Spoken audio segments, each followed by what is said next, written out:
Happy Sunday, everybody. Good evening. Happy Mother's Day to all the mamas out there. And so it might be a slow night tonight. I understand that. Thank you all for hanging out and hopping in. Appreciate everybody. Got a lot of stuff to go over again tonight. It's going to be part 2, Coburger McFadden conversations. We got some stuff on both sides that we're going to talk about. And then after tonight, we'll probably get back into the single subject shows. But there's so much with both these two cases that are coming out. So, got some new audio, the TikTok audio that we were referring to that we covered like a month and a half ago. And then a couple days last week, there's some new audio. So we're going to check that out.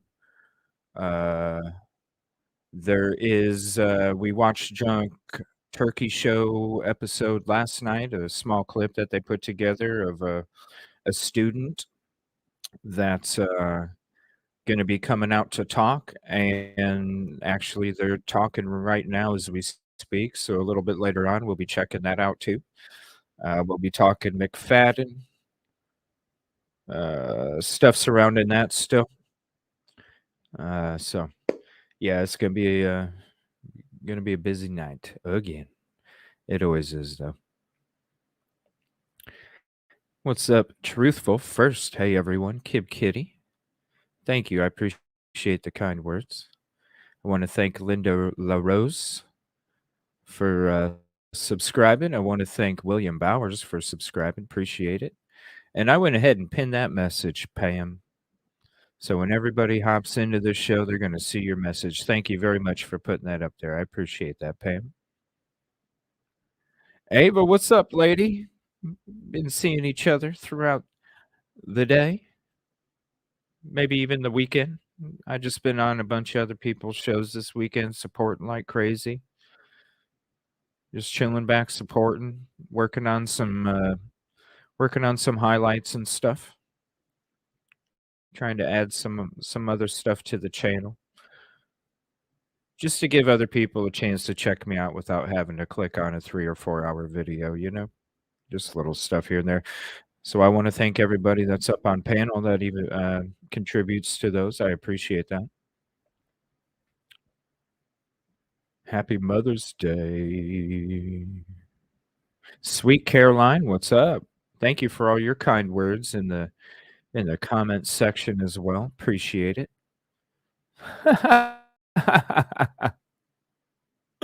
Oh, that's funny. Maybe it's the voice. SRB's over on Twitch. What's up? Thank you for hopping over there and saying what's up. I know I need to promote that some more. I did make a little short though. The one that I put, Cleo asks me if I can speak in code about what I think about this Oklahoma and what's all involved from the very beginning. And since I can't do a members only,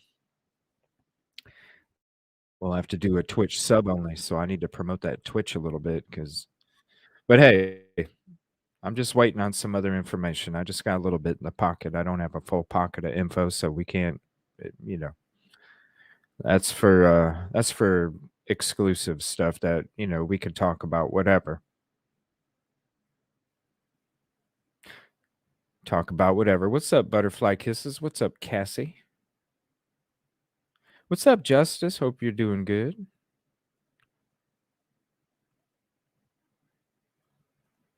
Going to go eat. See you guys tomorrow. Will you have a great night and be safe and enjoy the family time, Cassie? Thank you. We need to figure out a night where we can have Cassie on for Idaho 4. She's got a lot of stuff. Oh, yeah. Yeah. Oh, trust me.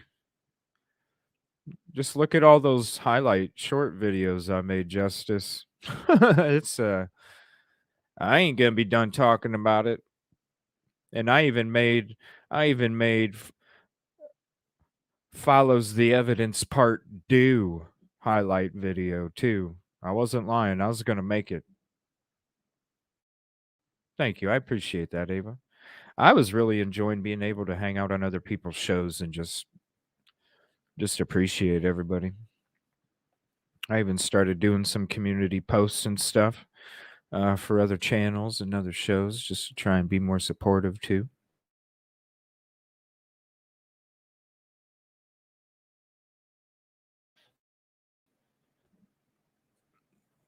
Yeah, they are. Well, you know that the one that we did about the 200 plus documents SRB when we were all on panel, that one's it's starting to pick up a little bit, so we'll see what happens. Hell, you were on the other one that picked up too. SRB's putting in the work on the show and behind the scenes too. I appreciate you so much, SRB. You don't have to run back and forth. We're all good.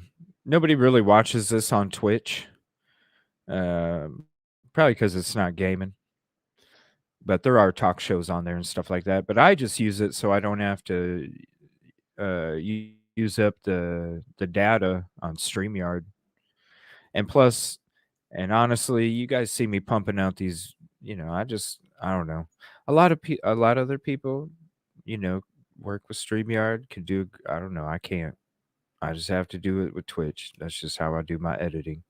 I can just get it done.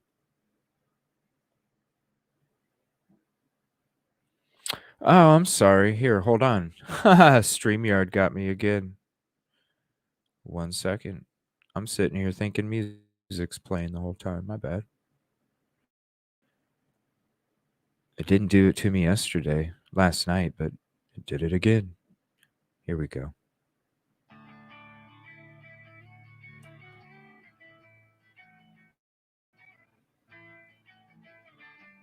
Yeah, thank you. What's up, ATS? Thank you for hopping in. Yes, we're going to be going into some graphic stuff tonight, guys. And thank you all for hanging out. Yeah, that's true. That's true. Very true. Happy Mother's Day again. Thank you, Pam, for putting that beautiful message up there with all the roses. Everybody gets to see that when they come in today. What's up, Kevin Kraft? Frogs sound better. Ow. When's your next live, ATS? Do you know yet?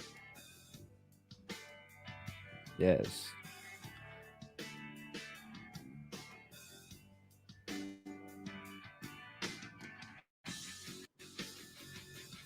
All right, let me open up the panel.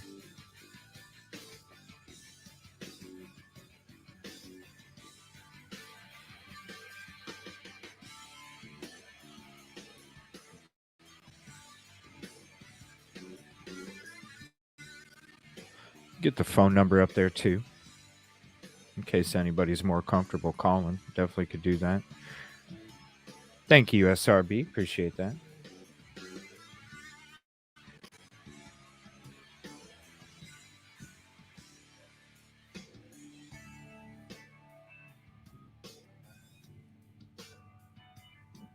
Yeah, there's some stuff coming out about that too, ATS. That's for sure.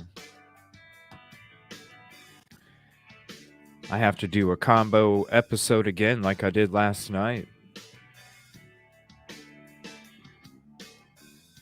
Definitely. There's a lot of stuff coming out both ways. Both sides, both cases. Thank you, SRB.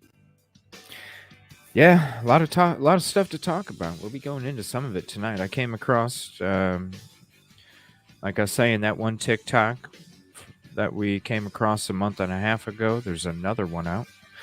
And it was kind of interesting too, because if you guys go back to my Idaho 4 episode, let me see what episode it is. There's a very interesting comment that somebody left on there. I was like, huh. I hope they come on the show sometime. Um, the episode 178 with WSU Mom Kim calls body cam thoughts and theories.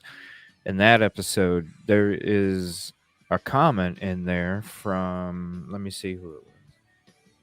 Walking on Water or something. Walking on Water, I think, was the name. Responding to another comment that somebody else had put up about the audio recording, and they said some interesting stuff. I was like, huh, hop on the show sometime. Let's talk about your opinion. Interested in exploring it. Not that we all agree, but I'd love to explore it. You always got to look at all sides.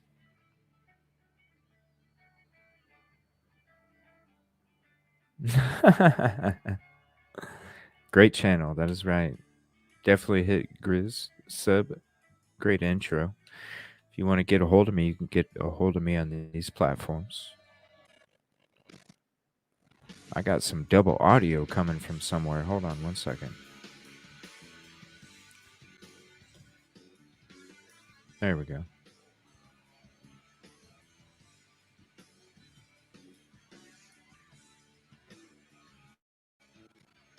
All right, we're good.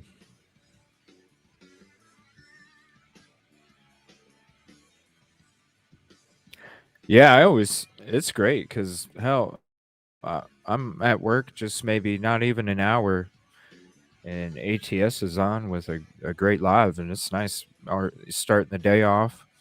My partner at work, he's always enjoyed. He's always conversating with the show because I sit there and I play it on my big Sony speaker on my desk, so we can hear it pretty good. He enjoys listening to all you guys too. He's not in he's not in YouTube, he's not in the chats, he's not nowhere else, but he does appreciate you guys. He always listens to everybody that I listen to support while I'm at work. Uh, he always listens to him, so uh, always listens with me, and definitely appreciate you guys. I want a desk. Yeah, it's not a desk to sit at. It's a desk to put stuff on that I use for my job. So it ain't for sitting. There ain't no file folder in the deck. It's basically just a piece of wood with a top on it that you can put stuff on. Oh yeah, I try and do as best as I can do to throw out messages and support and everything. Always try. Definitely. All right. So I'm gonna check the breaking real quick, as I always do when we start the show. See if there's anything that just came out. We're going to be having a Flora Fire episode this week. I'm not sure what night I'm going to do it. Thinking, I don't know. Let me reach out to Jinx again. Or maybe I'll hop on somebody else's show, and cuz I don't know, I don't know too much. I would love to help everybody out. I don't know too much about it. Just pretty much that one episode we had Jinx on with, and it was crazy. It's a crazy story, and the victims are definitely not getting justice, and neither are the family of the victims. So I want to do whatever I can to help out in whatever way I can. That's why I shared a couple community posts today. Whether I end up on somebody's show, just kind of being there to learn and offer common sense. Definitely down for that. So if I don't go live on a certain evening where I usually will, I'll give everybody a heads up. But then I'm also trying to talk to Jinx to see if Jinx will want to do another show again. She's such a busy lady, and she does such an awesome job. So if she's not able to, it ain't no thing. Like, I totally understand. She does a great job at modding and just being there to support uh, these channels that she mods and stuff for. I totally understand.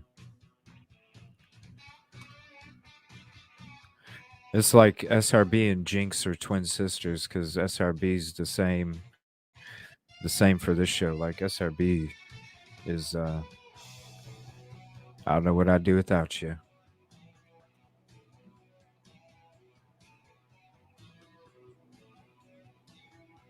I wanna rock.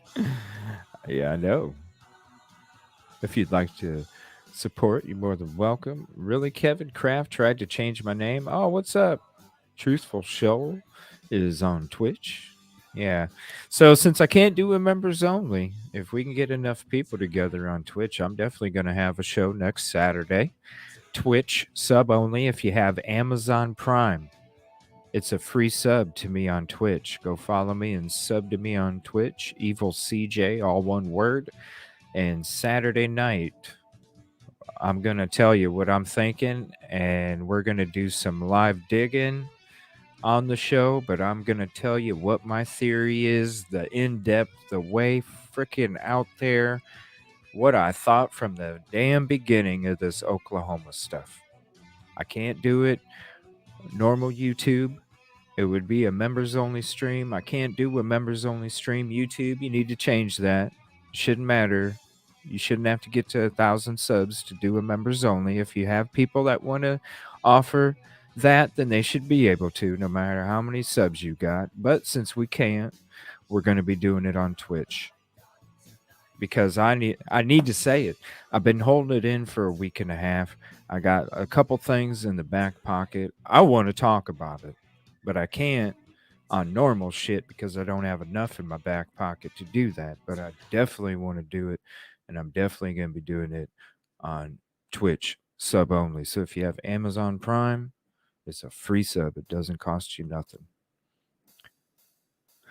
All right, give me 1 second. There was nothing breaking. So I don't know if I want to get into this graphics stuff right away, honestly. When it comes to the Idaho 4, um, I think I want to wait a little bit for that. So I'm going to go back in to the Henryetta 4 horror file. And let me see here. Okay, we did go over that. So I'm going to show you how ridiculous this is. I'm going to use, I don't do this very often, but I'm going to use one of my own highlights here. And I just,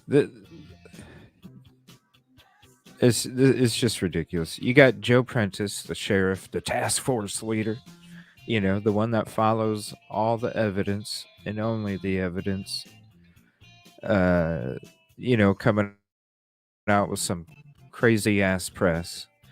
And then I just made this little short video. Only follows the evidence part Deux, because it's a freaking joke. So I'm gonna play this real quick. It's just ridiculous.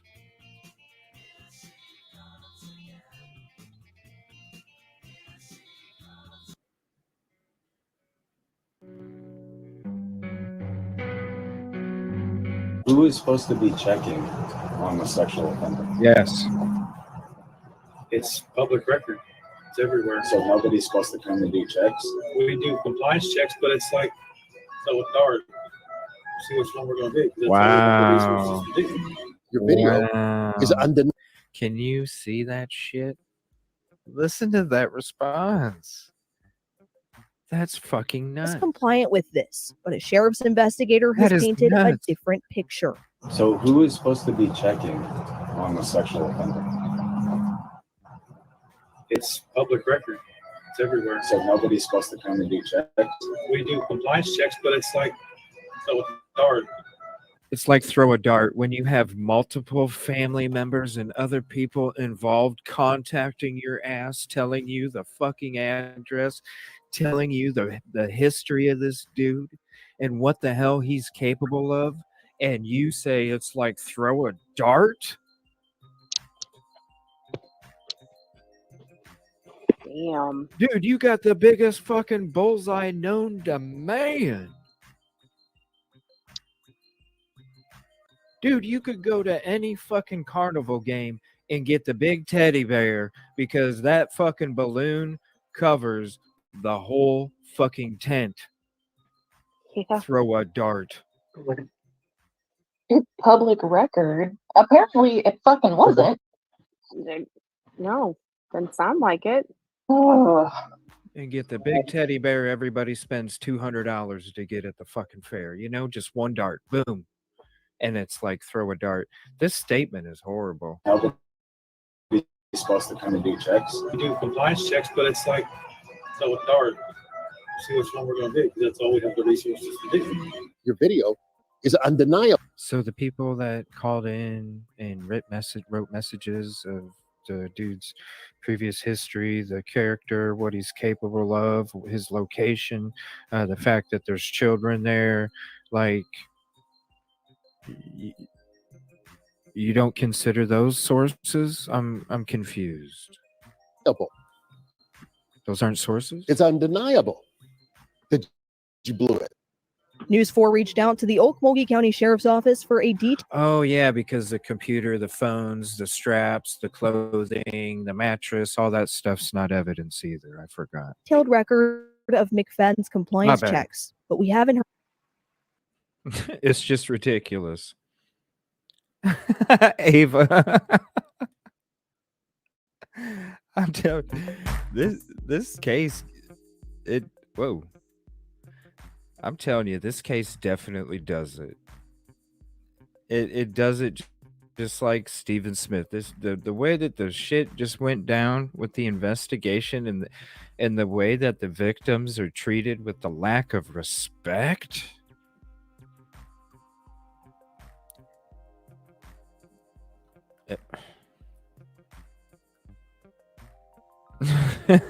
SRB.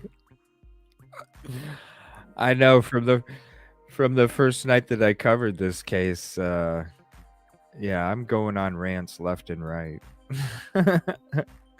What's up, Justice? Hey, What's going on? the whole case itself pisses me off. I just, Ridiculous. you know, on every case that we talk about, like when we talk about Delphi and stuff, they talk about all the CSAM, everything in there. You know, all the shit they left behind connects to other predators that he knows. Right. It Yeah. links to other people. It links to other victims.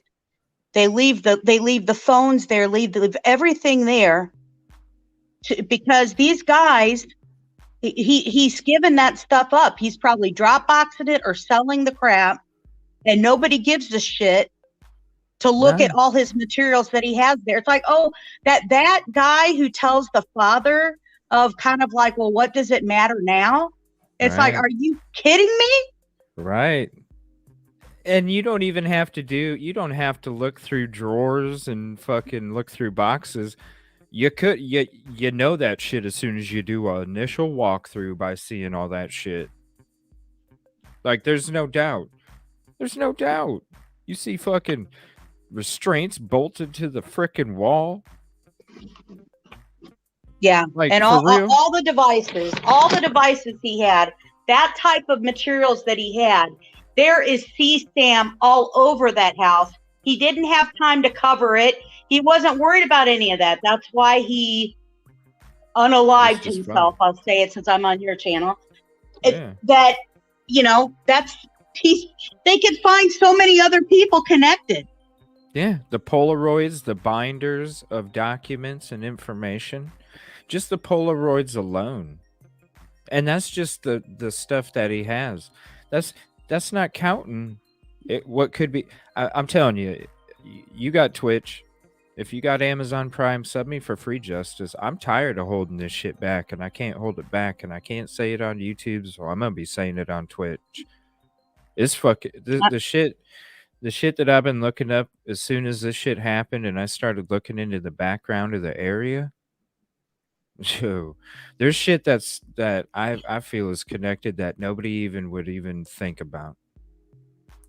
Well, And that's it- like, and you know, it when makes Richard, sense. You know, it reminds me of like when Richard Allen got arrested, and then you go, okay, let's look around his home to see how close child predators are near him. And there are so many convicted child predators, it's ridiculous. Absolutely ridiculous. Yeah, I've been telling everybody it's like a mix of Delphi and Stephen Smith, the creepy CP shit that Delphi has, and then the way the LE has treated the evidence, the victims, and the crime scene. Like Stephen Yeah. Smith. It's a mixture of both of them, and it's freaking ridiculous. I just don't understand. I mean, you would think the police would be trying to find, okay, he's gone. We can find other people who Yeah. are victimizing kids. He could have been sitting there ready to keep these girls and to, traffic them, have all kinds of shit, make them disappear, whatever he was going to full plan to do. And they just don't bother to look. I know, and I thought the same thing when the shit went down, and then when I started doing some digging in the back, that's when I was like, oh, this makes sense. And it has nothing to do with CP. Because CP's No. not going to do that to the whole department. That's not going to do that to the landlord. Everybody want to just have that shit end up in a damn fucking landfill ASAP. Because that's what was going to happen. They all wanted it to happen. Now, there's something else, because it didn't make no damn sense to me from the get-go about CP doing that shit. There's something else, and like I said, I'm gonna be going into it on Twitch. It's something that probably nobody's even thinking about. It's something I'm gonna explain, and I'm gonna be showing Google fucking, all that shit. We're gonna be going through it. We're even gonna be doing some live digging on there. When it comes to some of the shit, because I'm tired of not. I want to talk about it. I want to see what other people think. I want to see where other people are coming from, but I can't do it respectfully, on a regular YouTube show. I got to do it somewhere different. So, As much it's difficulties as some of the internet crimes against children have to try to get into people's stuff, have to create warrants to look at this phone and that phone. And I mean, not that they wouldn't have to go get a warrant. They probably still would to make sure they didn't have any trouble. But they've got all the devices and everything there. This has happened so common all the time, just constantly. I can't even keep up with this stuff here. There's so much. I haven't seen it like this where they walk in a freaking house and see that shit and they don't take one fucking computer, they don't take one fucking cell phone, and they consider the case closed because there's nobody that's alive. Right. Like, I've never seen it before in my life. Never. I've never ever. Well, the other thing is, I haven't studied true crime for that long, but I mean, I've never heard of that shit happening before. Well, and anybody that he could have been working with after he found out he was dead and they left the house, that one of the first things they do would be run in that house and try to grab whatever was left in the house so they wouldn't get caught. Did you know that I had 8 people reaching out to Ali before this shit even happened, letting him know about his past, what he's been convicted of, what the dude's capable of, and that the fact that he was living with children by a bus stop, that he was going to these kids' schools? Like, well, these had people to, were reaching out and nobody wanted to check up. There are people that they wait forever and they don't pay attention to something. We had 2 busted in Indiana recently. One was sitting here and had been convicted of sexual assault on children in other states, California, like 3 or 4 other states, came to Indiana and decided to work at a location with autistic children. And he got to work there. Easy targets, right? Absolutely. Absolutely. And the other guy who just got busted here, they busted another guy. He was a foster parent. He had a little boy and a little girl. They busted him and found out he had videos and stuff of the little kids that he was foster caring it, trading it, and giving it away to other people. It's crazy. And what's sad is Indiana is not the number one place for sex predators either. That's No, what's the scary. Midwest. It's the middle Midwest. You're talking like Oklahoma, freaking Nebraska, Well, Oregon. Iowa. Oregon's huge. Yeah, Oregon's absolutely huge. And they just let this stuff happen, and it's just a constant that they can't ever stop. And when you have materials that are there that easy to find, I don't understand it. And the I mean, this is the guys we talk about. By the time they catch a guy, they usually have had almost 100 victims before this has happened. Yeah, I'm sure there's going to be a lot more uncovered. It's going to get disturbing. Because I'm just glad OSB took over on Saturday a week ago. But it's, and the fact that thank God he unalived himself, because with the way that they treated the evidence, I would hate to see that go to a fucking trial. So thank God he unalived himself with the way that that evidence was handled from the Ellie in the beginning. Because you go to trial with evidence that a whole bunch of family members have been able to come in and contaminate, good luck. Yep. Anybody else had access to it. The police had access to it. Other people family members had access to it. That father finding that stuff, and God, it just broke my heart. It just broke my heart. And he's a blessing too, because he's doing a lot in the background for all the victims. I posted some of the family arguing, but yeah, I saw the petition. I posted that on my community thing after I signed it. Yeah, for the Oklahoma law change, but yeah, we've been pumping that thing out like crazy too. Been encourage everybody, no matter what state you live in. Oh yeah, go check what the laws are. Check. Do they allow people out early? Do they? What's the? That's like, think about this. Keegan Kline this week, Thursday.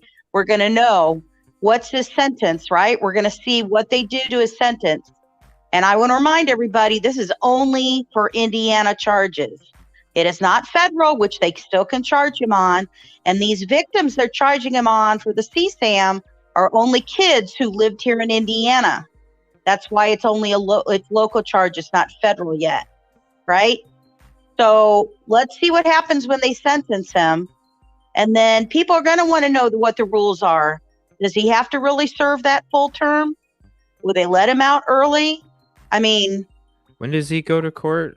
We haven't really been covering that case the that 18th. much this month. The 18th, yep. 9 a.m. on the 18th. He will be in court to find out his sentence. Maybe I'll do a Delphi night that night. Yeah, I think we talked about trying maybe doing something that morning when it's in there. But yeah, I want to see what he gets. And I think we're going to learn some more stuff coming out here fairly soon. And learning that his girlfriend, the house he was staying at when they went to finally arrest him in 2020, after they let him walk around for 3 years and didn't arrest him. Well, when did he start talking to her? She was only 16. Well, when did he start talking to her? The same time he was talking to Libby. The same exact time, right? So he starts talking to her. She now says she thinks she was groomed by him. She moved in with him in 2019. He gets arrested in 2020. What does she say that he was weird about? He only had an Xbox and a cell phone and all this stuff. What does she say he's weird about? She doesn't want him.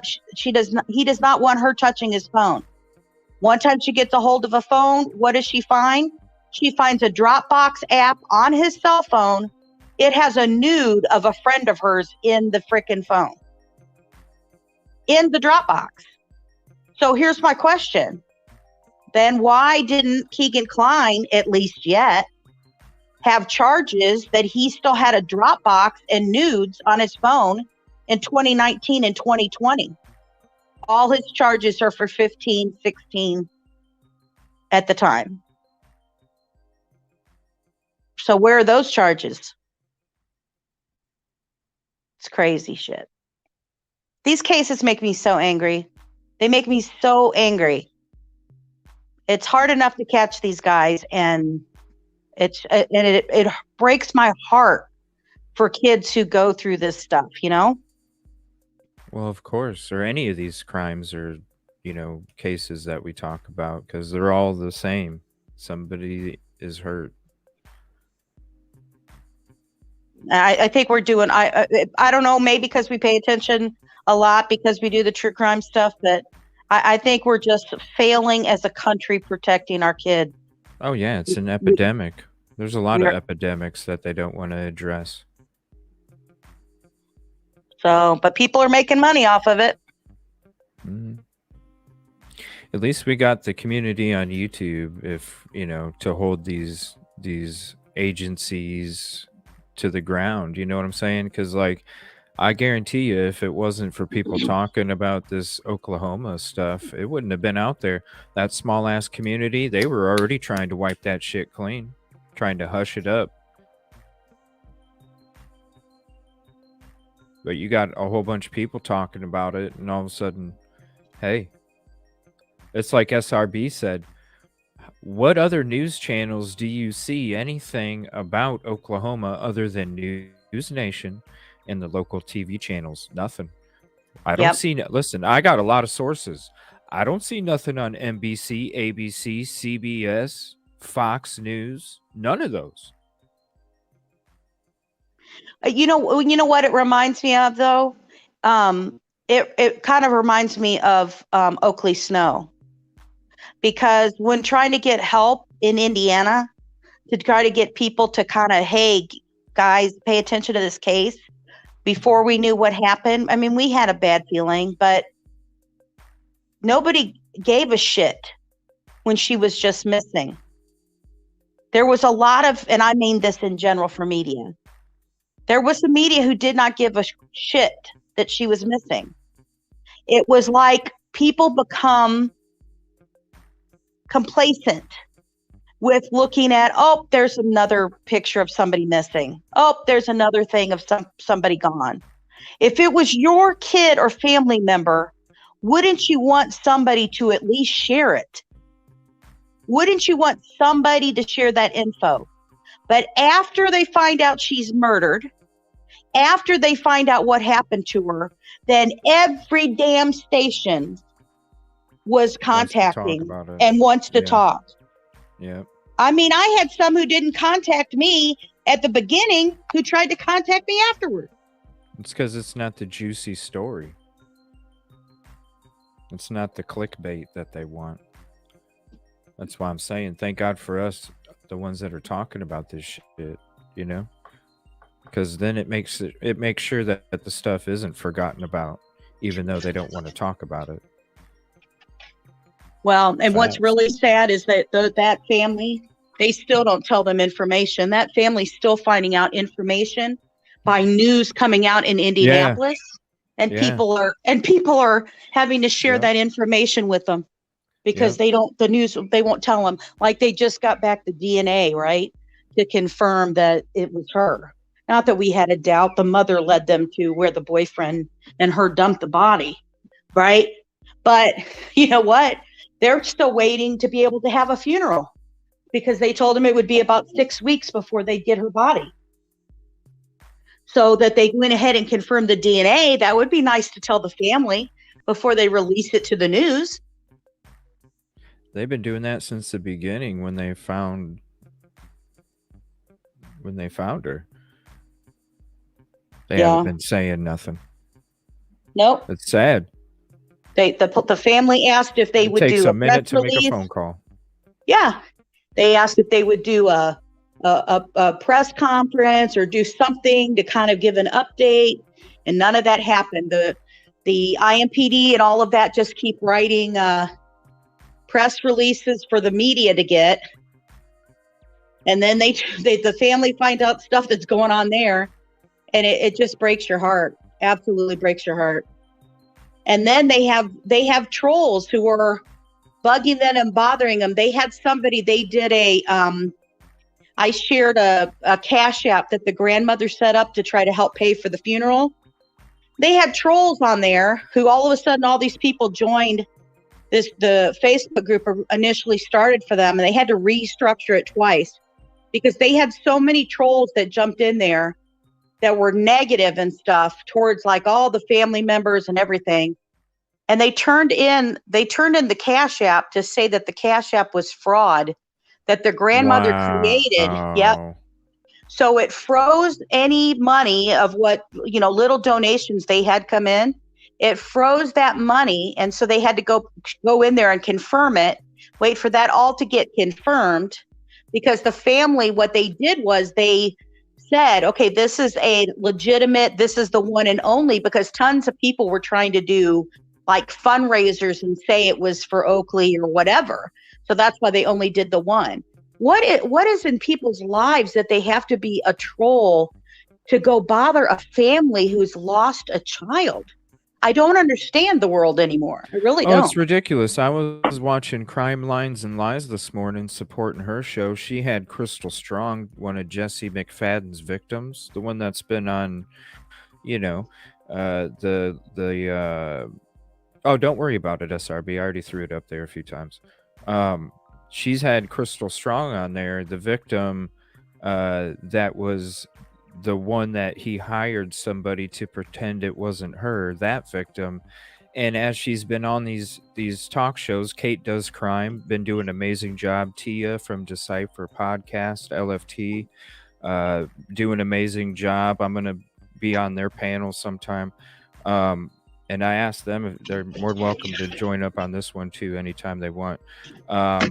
They've been talking to her, and as Crime Lines and Lies was doing her show and she was talking to her today, she was starting to get affected because she's like, man, I didn't realize that the more I'm talking about it, the more I'm starting to remember more of the things that took place that I didn't realize that I had pushed back. And there was so many freaking trolls. Like Crime Lines and Lies had to change her chat to like sub only chat or members only chat, I think, at one point, because the trolls were getting so freaking bad, claiming that Crystal was a suspect and like all this other fucking like ugly shit. And it's like, what the fuck is wrong with people? You know what that first of all, that is people. One, there are just evil people in the world. Man. First of all, there are just evil people. And you know what? And the other thing is, obviously, they have never been a victim of a crime like that, right? Abuse or sexual assault or anything like that as a child. A kid mentally to be able to live through that stuff, your mind will make you not remember stuff because it's traumatic. Yeah, it's traumatic. And it'll protect a kid from it. That's why they go through therapy so much. Yeah, I mean, and she understands that. That's why she even said when she started realizing that was starting to take effect as she's been talking about it more, that she even said on the show today, she goes, I realize I'm probably going to have to go out and search therapy some more because there's a lot of stuff that I, didn't even remember. And, that's part of how when you're going through traumatic experiences, that's part of what happens because that's the only thing that your brain can do to survive what the fuck is going on. Oh, yeah. That was like PTSD. That Jessica Real, who I spoke to, she was the one who was the older sister whose little sister was murdered by their parents. Oh, my God. I mean, I was trying to keep it together because she herself was being so strong And she had told me about all, the They all specific, are. not just therapy, but like very specific trauma therapy, right? Like Yeah. very specific. And she told me that was very, very helpful for her to have somebody who was trained in that way. And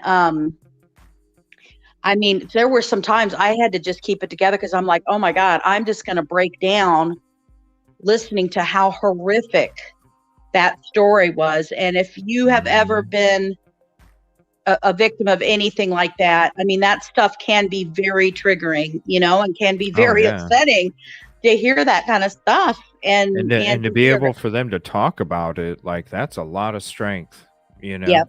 not only Yep. to survive it, but be able to talk about it. That's a whole nother freaking ball game of strength. Yeah. And then, went to foster care, had trouble and stuff with her foster care. And that's like, that's like that guy who just got arrested with foster care with his kid. Oh my God. It just, and it's awful when you think of kids who are victims from their own parents who are supposed to be people who protect you from anybody.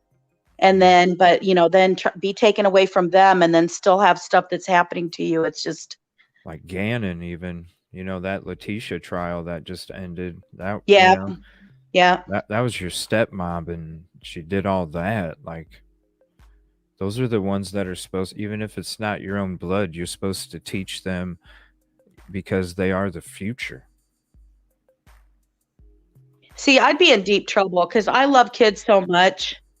Kids and animals. I just need like a giant house and I would just adopt them all, right? I'd have like 100 kids and dogs. Disneyland justice. Your own Absolutely. Disneyland. It would be the happiest place on earth. It is. Kids deserve their innocence to stay with them as long as possible. And I don't know what's happening in the world, but I mean, but you're right. It is about, when you do these shows, at least you hope you're making a difference, right? You hope you're doing something and maybe bringing some peace to people and inform people and let people be aware. Because at least if some more parents are aware, more kids are aware, maybe we can protect them from some of this stuff. But oh my God. That's why this platform, people have to treat it with a responsibility too, because even if it's one person, we're not helping that one person forget. And at the same time, when people do watch, you also have to understand that there's a responsibility behind that too. Your words, your actions, and all that. And so we all, because there's some people out there that are creating just some crazy ass shit too when it comes to the ugliness of this world. And so it can come in all different forms, but we have to understand that even if it's one person, it will make a difference. And that's why whether it's positive or negative, it all has to be approached the same way. And so if anybody isn't going to talk about it, at least we will. Yeah. Whether we have a degree in it or not, or whether, even though we're not involved in the inner circle of the case or whatever, we're not an attorney, whatever, we can apply common sense, and that can go a long way too. Well, and there's a lot of YouTubers who have been either crime victims or survivors of things, and that's why we do what we do. I mean, it's just, it is because you realize as a little child you got to help speak up for them too, because they don't have that voice. So, and I will tell you, I've always very much appreciated that you bringing this also from the male perspective of that, because there's a lot of female, not that there's not a lot of male true crime people, there are, but I think, when you came on, but you know what I mean? Especially talking about CSAM, you know what I'm saying? Yeah. Because, I always had, a lot of respect for, when you came in and I was talking about that stuff and you and I were like, you know what? We 100% agree on that. This is somehow related. It's going to come up. It's going to be related. It's gonna be in there. It has to be, or I got to eat my hat. I've bet too many people at this point now. That I just look at everybody, even people in chat or you up on here on panel. I look at everybody as my family member, and that's how I treat and respect everybody. You know, and even if it's just these people that are on this screen, I still treat them the same way as I treat everybody in chat. You know what I mean? It's all, I treat everybody like I would treat my family, because it's about the vibes that you put out. It's about the energy that you put out. And why don't we all want to live in a beautiful, positive, peaceful place, you know? So it has to start somewhere. And that's what I love about this show. Like, we can have a whole bunch of new people come in here and they totally get the vibe. They totally appreciate the vibe, and they are totally kicking it with the vibe because of everything that we've created. You know, it started with me making this YouTube thing, and then people coming in and hanging out, and we all do it together. Yep. And all we can do is have it spread. We just have to make Isn't sure he the sweetest person? Whatever. I mean, you're like Whatever. too sweet. It's almost unbelievable that you're that sweet. I didn't think I was being but since sweet. we're family, that means I'm like your big sister. I didn't think I was being sweet. I'm older than you.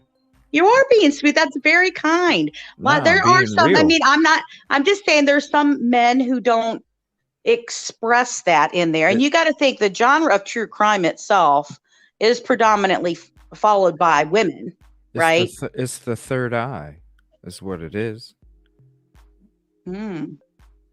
I was at a certain spot in my life a long ass time ago that, you know, I had to be like, dude, you need to rethink how in the fuck you think about everything.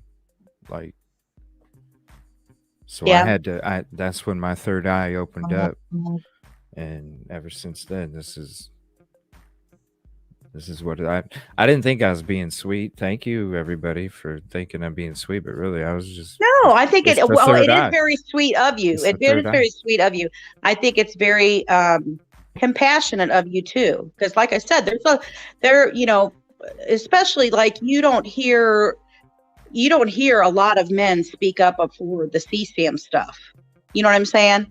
That's kind of like also why, you know, for the CSAM stuff, that was one of the reasons I went and started a channel. Because I'm like, hey, man, there's nobody covering that stuff. You know, they're not diving deep into that and what the issues and stuff are here and how predominant it is in Indiana, you know? Well, I didn't start off even thinking about covering anything like that. It was, I was starting to talk Delphi because I had started, you know, I was around. And it was something that was always on the news. So I was kind of like, you know, it was the general area type story that was on the news and stuff. And I was like, huh. So that's how I got it. At that point, I didn't even really know anything about it that much and really didn't know about the CSAM. The Idaho 4 case is what popped off right when I started my show. We talked a lot about that. But really, as we started talking about Delphi, when I started doing my show, and I started learning more things from other people that were coming in, and then doing my own kind of research about it that I could do, because I wasn't so busy back then. But when I was doing that, that's when I was like, holy crap, like within the first week or two or something, I'm like, whoa, this is like not cool. This don't make no damn sense. And then coincidentally, I run into you, and then because when I ran into you, that's when I really first started thinking all of that as a connection to it. Yeah. I just think we're gonna end up learning more once this piece gets over here. I think we're gonna find out more soon. Oh yeah, I think some more is fixing to drop. It's the same spider web kind of shit going on, but I think there's a little twist to it besides what's going on in Delphi. I think there's another twist to it, and I'm gonna explain it on Twitch on Saturday night. Yeah. Yep. And I'm going to show you guys some videos, and we're going to go through some articles, and we're gonna be doing some live digging. So you got Twitch, didn't you follow me? I've watched you on Twitch on video games, like when I signed up and you were doing the Twitch video game thing. All right, I just want to make sure. But do you have Amazon Prime? No, not anymore. I just got You rid of don't? it, actually. All You know? right. Well, somebody save a free because there was free sub gifts going all over the place the first night I started talking about it. Somebody save your free sub and save it for justice, okay? So make sure if anybody has a free sub, go there and then do you know your Twitch handle? Oh gosh. No. If you can find I'd have to out look and put at it in chat, and then somebody can make sure that they give you because I believe they can give you the free gift even if you're not signed on. So they can actually go to my page, sub gift to a follower, and then they can search you and actually make sure that they can gift you a sub, because I definitely want you in there too. And it's going to be the same setup as I'm doing here. It's going to be the same exact setup. It's just I ain't going to be on YouTube. I ain't going to be on Twitter. And I ain't going to be on Facebook. And this ain't going to be recorded. Yeah, Facebook will really nap you. They'll nap you quicker than YouTube, So, actually. It's going to be a Twitch only, sub only. That way only subs, where you actually have to sub. You can only be in the show and watch. And we're going to talk about all this shit. I'm going to go through it. I don't want to wait. And it's not that I'm not going to be first about it, because it's going to be something private that's not going to be recorded or nothing. But yeah, I need to talk about it. I want to see what other people think. this stuff's crazy. It's just so sad. But every day, just something else. Saturday, it'll probably be like 7 o'clock on Saturday night, 7 o'clock Central. But if there's a different time that might work for everybody, let me know. It'll probably be about a 3-hour show. And I'll put out a community post on Saturday morning with my Twitch handle, Amazon Prime link, and explain that you know, if you have Amazon Prime, it's a free sub. Otherwise, go ahead and sub. And yeah, come hang out. I'm gonna have open panel. You guys can hang out with me on panel if you want. I'm gonna be showing you what I'm thinking. Well, that'll be cool. Because I think that's why everything's going down the way it is. That's why certain people want shit cleaned up ASAP. That's why everything was left and disregarded, and it's the only thing that makes sense. It's the only thing that makes sense. Well, you know, anybody that has money or power never gets busted when this stuff goes down either. So anybody connected to any of this stuff always doesn't get to go down with it. Yeah. I think this part of it that I'm talking about will be a lot easier to bust than this CP. In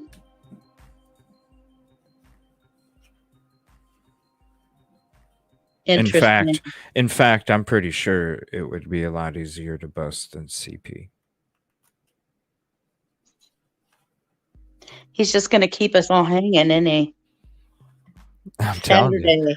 I saw this shit. It was like 3 days after the case came out, and I saw the shit because that's, you know, and then you seen the interviews from News Nation about the family and all this other stuff. You saw the press conference from Joe Prentice, that fucking, you know, everybody's gone, so really there's nothing left. Like, what?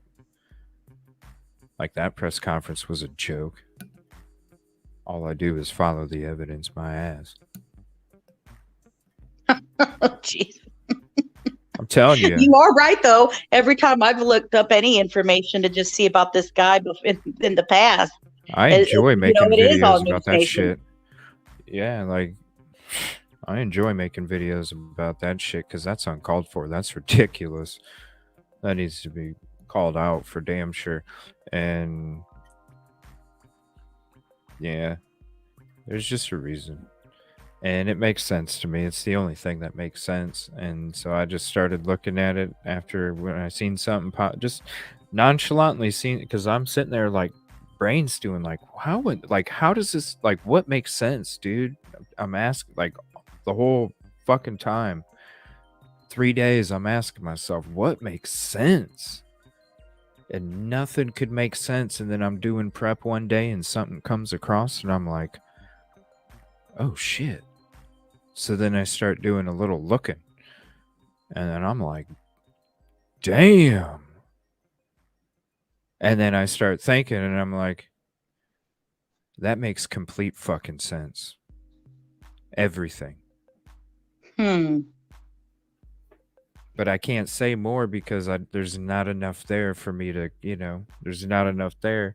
So if something comes out in between, yeah, then, I'll be able to talk about it or bring it up or whatever. But if it don't, which I'm thinking there won't, not yet, maybe in a few weeks. So will this not be on Saturday? Probably not then. No, I'll be doing it Saturday. I doubt I doubt any of this is gonna even be talked about. Yeah. For a few weeks, because there's so much focus on all this shit that's at the house and all this other stuff. Yeah. But I feel like when I explain it to you guys on Saturday night, and then the only reason I'm saying it won't happen Saturday night is if something comes out. There's probably nothing that'll come out. It'll probably be a few weeks. So, and that's if it does. That's if, because it's speculation. That's the other reason why I'm not, I'm going to do it on a Twitch only, sub only, whatever, is because it is crazy ass outfield speculation as well. Yeah. So unless there's more information that comes out, which I don't see happening, then it's crazy ass speculation. But when I explain that crazy ass speculation to you and I show you a few different things and I kind of explain what my whole theory is behind why, how big, and why everything went down the way it did,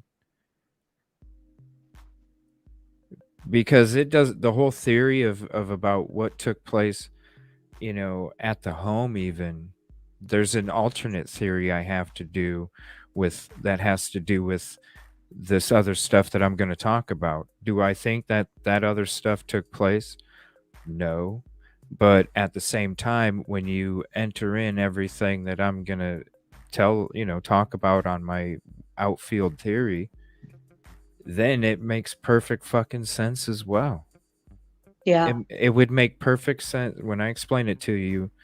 You'd be like, holy shit, that makes sense why they were found like this. That makes sense why LE did this. That makes sense why, the 8 people that called in expressing all this, look at Jesse, nothing was followed up on. They, like all of this stuff you're going to be like, that makes fucking perfect sense. And it's the only thing that makes perfect sense when it comes to what LE did.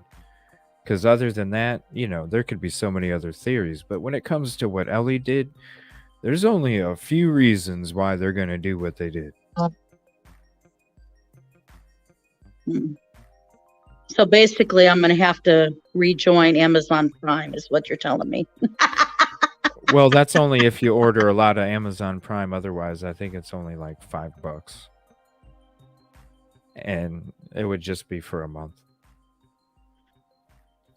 Yeah, I've had it for a while. Like when you have one of those, though, you watch stuff for so long and you're like, I think I've watched everything I'm going to watch here. Let me go over here. I just use it for the shipping and the stuff that you get with the Xbox. You get free stuff. And you get a lot of free stuff on Twitch, which I do use to promote the channel. It's another, and I use it for my editing, but it's another, another hand reaching out that somebody can come across me. Yeah, that's good. Well, we're all looking forward to it in anticipation. Oh, I can't wait to talk about it. I wish I could tonight. I just wish YouTube would change it to where you could, if you have people that want to be members, then why can't you have? Why do you have to be 1,000? You should be able to have. If people want to be members, it shouldn't matter how many you have. You should be able to have a members only show, no matter how many subs you got. I don't understand it.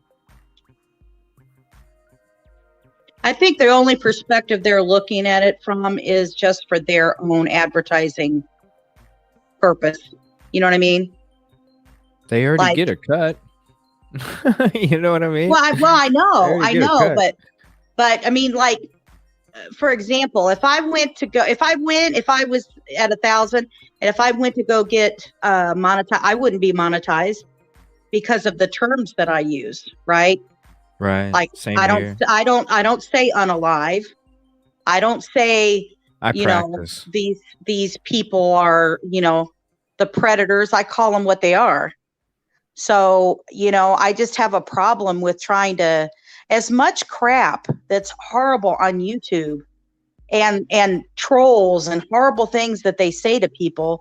And then if you're talking true crime, I'm sorry, there's a difference with that. Yeah. When you're talking true crime, it's hard. Of course you're going to be talking about somebody being unalive, right? Of course you're going to be talking about that kind of stuff. That's just what it is. That doesn't make sense to have a genre like that. Yeah. Yep. Imagine watching a horror movie on Netflix where they say, hey, be careful. That's where something happened to them. Like it would. Right.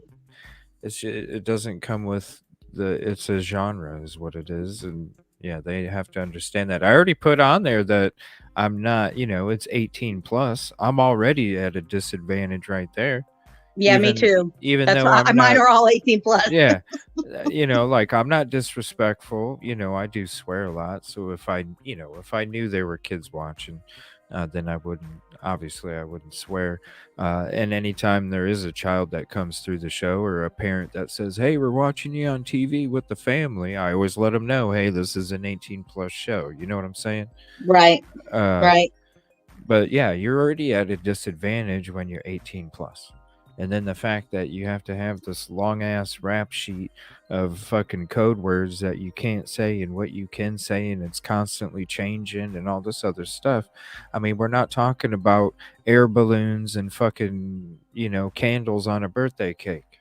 Right. But I still think that they should allow everybody to have memberships. I don't understand that. I don't understand that. So that's the only reason I'm asking people to go to Twitch. Yeah. You know what I'm saying? And it's just for a show, or we could always do a couple shows, since if somebody is paying $5 for the month, well, I will gladly do a show one day a week where it's only on Twitch so everybody can get their money's worth. You know what I mean? I'm not worried about that. Because I don't plan on using Twitch like that very much. It's just when it comes to this and YouTube's rules about being at a certain sub count to be able to have a members only, I don't understand it. And so I'm just going to go around it. Fuck them. Because a membership on YouTube would be $5. So just delete your Subway app for a month and download Twitch. And did you just say Subway app? Yeah, and download Twitch and pay the same $5 you would as a member on YouTube, and there you go. Let's kick it on Twitch for a couple nights this month.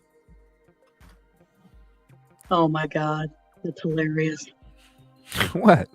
Well, that Subway app's got to take up some data, and I do not eat Subway. Why do you put everybody's Subway? phones? Well, it's whatever, but it's like I'm more of a Jimmy John's girl than I would be a Subway girl. Okay, well then Jimmy John's, because everybody's phone is close to data max when it comes to the apps. You know what I mean? You're always trying to like delete cache and all this other shit just so you don't get that operating under normal system, whatever, because you're already maxed out on your phone's data. So just delete the app for a month. You know what I'm saying? Call in your order. Don't use your phone. You're such a butt. You know I use DoorDash. How dare you say I use Subway? I wasn't trying to call you out, Justin. Although I will say DoorDash is outrageous. It I is wasn't trying to call you out. outrageous. They It's charge not- you way more than the actual food price at the restaurant. Oh One. yeah, for sure. I mean, do have a membership for DoorDash, so I don't pay the delivery fee. But you still got to tip the person, and you're paying more for the food than you normally would. It's Yeah. crazy. Yeah, I wouldn't. Like that stuff is crazy. It is. I used it a lot during COVID. Well, yeah, that's smart because you're trying to stay away and all that shit. That makes sense. Yeah. Plus, Right. I was high risk, so I'm not, wasn't supposed to be out and about. Although I still caught COVID, so it didn't matter. But didn't matter. All right. So everybody, he's anti-Subway, pro-Twitch. No, I love Subway. So you have a Subway app. Is that what you're No. saying? No, the only app I have is Burger King and Little Caesars. Little Caesars. Yep. Oh my God. Yep. Sometimes I just swoop through there and get a $8 extra most bestest because I do enjoy those. And Burger King, that's my favorite. I love their original chicken sandwich. That's my favorite of any fast food. Is Burger King original chicken sandwich. Is that the same thing as the chicken crispy sandwich? No, this is the one on like the rectangle bun. Oh, Yeah. I like Burger King. They have a good taste to their burgers. Yeah, whatever they fry there. Yeah. And the way it smells too when you drive by. Oh yeah, they make that perfect. That it comes right out of the vents of the restaurant. But like whenever you drive by, you can smell a Burger King. Oh, yeah, for sure. So, have you followed Idaho 4 that much or I have. That thing is just so weird. I just think we're gonna learn. cuz we're talking DoorDash, so we might as well talk Idaho. That sounds like a great idea. They did not use the Subway app during that. There's a lot to that DoorDash. We're going to be going into Emma Bailey maybe tomorrow night or by Tuesday. We'll be going over all that. Emma Bailey, the boyfriend, and the possible connections to all that. I still need to find the picture that's lightened up, SRB. If I can't remember where I saw it, and I can't. If you can, I know you saw it too. Dig back in your brain, see if you can remember where we saw that. I can't remember, but the video that we watched, it was hard to see. But there's I wanted to share this. We check out his shows once in a while. It's JLR. There's a interesting video that came across. We'll get into this new audio that's out here in a little bit. This came across, and this is a video. Now, I have a lot from that Harsh Reality channel that we've checked out the last couple episodes, but there's a lot of them. This one from JLR is talking about Bethany and how she could possibly not have been telling the truth to LE. So I know there's some out there that have that opinion. I'm not saying you're right or wrong because none of us truly know. We can all just speculate and that's it because we're not involved in the case and we weren't there when the crime was committed. So I'm going to go ahead and play this because it's all about exploring other possibilities and theories, even if we don't agree with them. Hey, I can go ahead and jump down if you want me to. It's up to you. You can hang out. And anybody else can hop up too. It's open panel. I asked that because there is a lot of confusion out there on Ethan and Xana's whereabouts on the night of the 12th going into the 13th. According to the affidavit of probable cause that Corporal Brett Payne with the Moscow PD wrote down, The affidavit says that Bethany Funk personally saw Xana and Ethan at the Sigma Chi party from 9 p.m. to 1:45 a.m. This is the affidavit of probable cause written by Corporal Brett Payne on the evening of November 12th, 2022. Chapin and Carnodal are seen by BF, Bethany Funk, at the Sigma Chi house on the University of Idaho campus at 735 Nez Perce Drive from approximately 9 p.m. on November 12th to 1:45 a.m. on November 13th. BF, Bethany Funk, also estimated that at approximately 1:45 a.m., Chapin and Carnodal returned to the King Road residence. BF also stated that Chapin did not live in the King Road residence, but was a guest of Carnodal. And that's interesting. And since he's bringing that up, I'm going to go ahead and pull up the PCA so I can share that with everybody. So if you'd like to take a look at it yourself, you're more than welcome. Give me 1 second and I'll throw it in chat.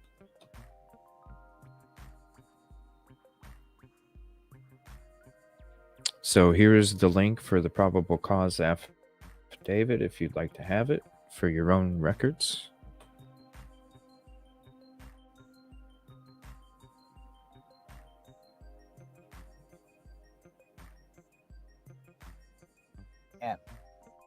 This is the affidavit of probable cause written by Corporal Brett Payne on the evening of November 12th, 2022. Chapin and Carnodal are seen by BF, Bethany Funk, at the Sigma Chi house on the University of Idaho campus at 735 Nez Perce Drive from approximately 9 p.m. on November 12th to 1:45 a.m. on November 13th. BF, Bethany Funk, also estimated that at approximately 1:45 a.m., Chapin and Carnodal returned to the King Road residence. BF also stated that Chapin did not live in the King Road residence, but was a guest of Carnodal. So Bethany Funk, according to Brett Payne, saw Ethan and Xana at the Sigma Chi party house, 9 p.m., November 12th to 1:45 a.m., November 13th. Let me know what you think. But it's interesting. Is that the truth or not? Because remember, weeks after the Moscow, Idaho murders, ISP, which is Idaho State Police spokesman Snell, remember Mr. Snell, Aaron Snell? He came out and he wanted information about Xana and Ethan's whereabouts into that night, into the early morning, the 12th, the night of the 12th, into the early morning of the 13th. Remember this statement he said? Chapin and Carnodal's timeline seemed to be one of the larger areas that we don't have a lot of information in. Idaho State Police spokesman Aaron Snell told ABC News. So, being able to locate what they did that night and maybe who they contacted, maybe any routes that they took home, that would be important for the investigation. So, I thought Bethany Funk said that Xana and Ethan were at the Sigma Chi party from 9 p.m. to 1:45 a.m. What's going on here, people? So I'm confused because if Bethany Funk was interviewed by police, and I'm assuming she was interviewed by police at the beginning stages, like within days after these murders happened, and she's telling the authorities that she's seen Xana and Ethan at the Sigma Chi party from 9 p.m. to 1:45, why would ISP Snell ask about, the confusion about their whereabouts, the timeline of their whereabouts? Was Bethany Funk not telling the truth? Or did Bethany Funk not tell the authorities that? Because remember that other affidavit of probable cause to search Brian Kohlberger's Steptoe apartment by the other Sergeant Blaker? He left out in that affidavit about Bethany Funk saying that Xana and Ethan were at the Sigma Chi party to 1:45. He left that out in his statement, but Corporal Brett Payne said it. So who's telling the truth, who's not? That's why I ask, is Bethany credible, or did the police lie? And why did Snell, ISP, which is also, investigating the Brian Kohlberger case, why did he come out and say that there's timeline gaps and their whereabouts are unknown? Well, if Bethany Funk is a witness, then why would he say that? Unless Bethany Funk's not telling the truth, or the Moscow PD and authorities are not telling the truth. Maybe Aaron Snow's not telling the truth. What do you think? I'm covering this Moscow, Idaho case. What really happened into that night, the 12th into the 13th? And why did Brian Kohlberger do this? And that's the biggest freaking question of what's going on, even with the victims. Like they're saying, Ethan and Zaina. What the hell took place between 9 p.m. and when the crimes took place? So can I be the devil's advocate? Be whatever you want to be. What? You're like, you always are with the devil's advocate. Go ahead. What are you doing? So what are they trying to imply about that timeline, though? What do you think JLR is trying to imply in that missing time? Do you know what I mean? Like sometimes there's rabbit holes that people go down that don't change something that happened, right? Like kind of like the Oakley Snow. People were going, "Oh, this happened over here," and you're like, "That has nothing to do with what ended up happening to the little girl." So what would that have changed from this? You know what I mean? Because I think no, I don't know. I'm not him. You'd have to ask him. But in my opinion, off of what I watched, I would just assume that that he thinks there's a reason that somebody isn't telling the truth, because it could affect or could have affected the case regardless of who committed the crime or whoever might have committed the crime. It's like, I'm not even going to go there. So let me ask you this. Do you think there's other people involved? Do I think there's other people involved? That's a good question. Do you think there's other people who, yeah. Here's the link to that video if you'd like to have it and rewatch it for yourself. Definitely hit the like to support JLR for this video and the work that he's doing out there. Do I see? I can see both. I can see both. I can see one. I can see others, because as other people have brought in, like I didn't even think anything about Emma Bailey until people in chat, SRB, Cassie started, asking questions, bringing up certain things, and then I started to, they started, even Cassie's theory that I made a highlight video out of a couple weeks ago. Her other theory, like I could definitely see those things. So I can't really tell you. I could see different theories being totally possible. And between those, I definitely could see Cassie and SRB's theory. Even with a car being a possible decoy in BK, or whoever it was taking the bike. I could definitely see the theory where BK was alone, or whoever, and he was just driving through the area because he visited a friend that lived close by, and we learned about cell phone pings and how unreliable they are. So to say that he was at that home, he could have been 30 blocks away. So he could have been visiting a friend.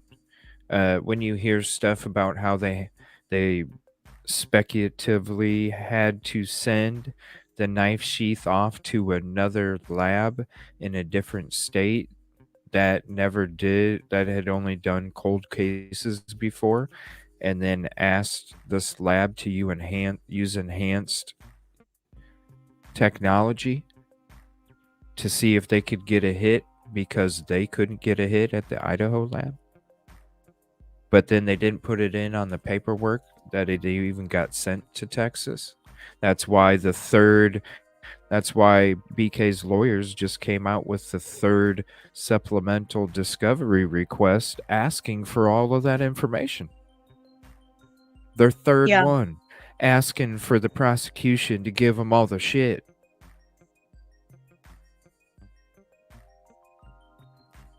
So I could definitely see these other theories taking place. Because if I'm hearing this theory where they couldn't get a hit, so they sent it off to some cold case lab that is, specialized in enhancing DNA, and then they say that it connected it to his father's. What kind of contaminate? Who knows? I don't. You know what I'm saying? Like Yeah. you have to look at it like a jury member, not like somebody with common sense that's like, damn, this dude's guilty as shit. You have to look at it like a jury member and be like, well, I could see doubt. Even though you know damn well it makes fucking sense at at the end of the day when you're sitting on a jury chair and you're part of that jury panel, could there be doubt?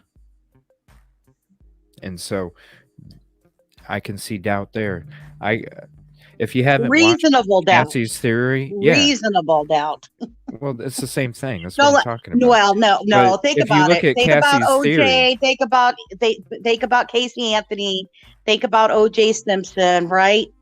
I mean, I bet you a lot of people who watch those cases, not sure how everybody feels. You're being technical now. Come on. No, I am not. You know what I meant by doubt. That's common sense, though, right? There was common sense. You know what I meant by doubt. Now you're being technical. No, because I'm just you do general have talking. you do have the defense team though that now can say whatever they want to create doubt. You know what I mean? They can do anything. It's a general term. I'm talking general. I know. I just mess with you this way. You haven't been I around me for a while. I forgot what I was even talking about now. You were saying doubt, whether there's doubt or not doubt. I was on our little rant there. Now I lost track. I'm sorry. I didn't mean to distract you. Common sense? What's common sense? I'll have to find the interview with the lab like seriously. And it wasn't even on the fucking paperwork. Why wasn't it on the fucking paperwork?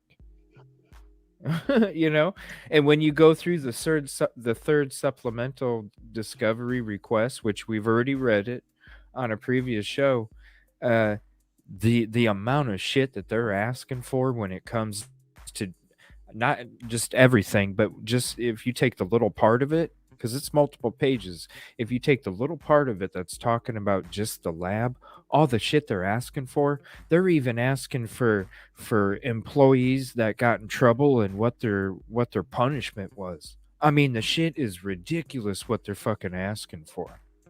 Let me see if I can find that. I'll share it with you guys too, because his defense team ain't playing. They ain't playing. Well, I'm sure anybody who has a decent defense team they're gonna find everything. I mean, and part of the problem is, but they're not hired. These are public defenders. But it's a high profile case. But they were taken. They took. When have you known a public defender to take over a client that isn't even in the current state's court system yet? He's in fucking PA, and you got a public defender taking the client already, taking a team over to the location of the crime scene, shutting the cleaning crew down, and setting up a team to go investigate the home. Like, before the dude even fucking had a scheduled flight to come back to Idaho. Like, tell me when. Like, this chick is not playing. This team is not playing. Look up her background. When we found out that she was taking over the case before he was even going out there, we started looking her up. She ain't playing. She specializes in technicalities that LE messes up on. I mean, look her up. It's crazy. This chick she's a baller. And then to have her as a public defender. This dude hit the jackpot. There's the third supplemental. Or wait, no, that's not it. Well, that's another document. Hold on.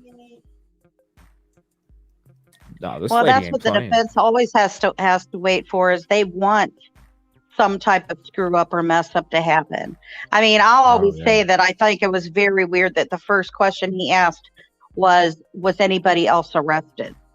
What an odd question. Yeah, and then the statement, he made sure his attorney in Philadelphia or Pennsylvania, his attorney, the interview, he came out and he said, yeah, well, he was very adamant about me saying he couldn't wait to get back.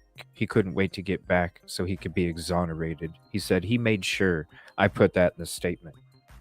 So he meant that word exonerated. And you know what it means? Being charged and let go.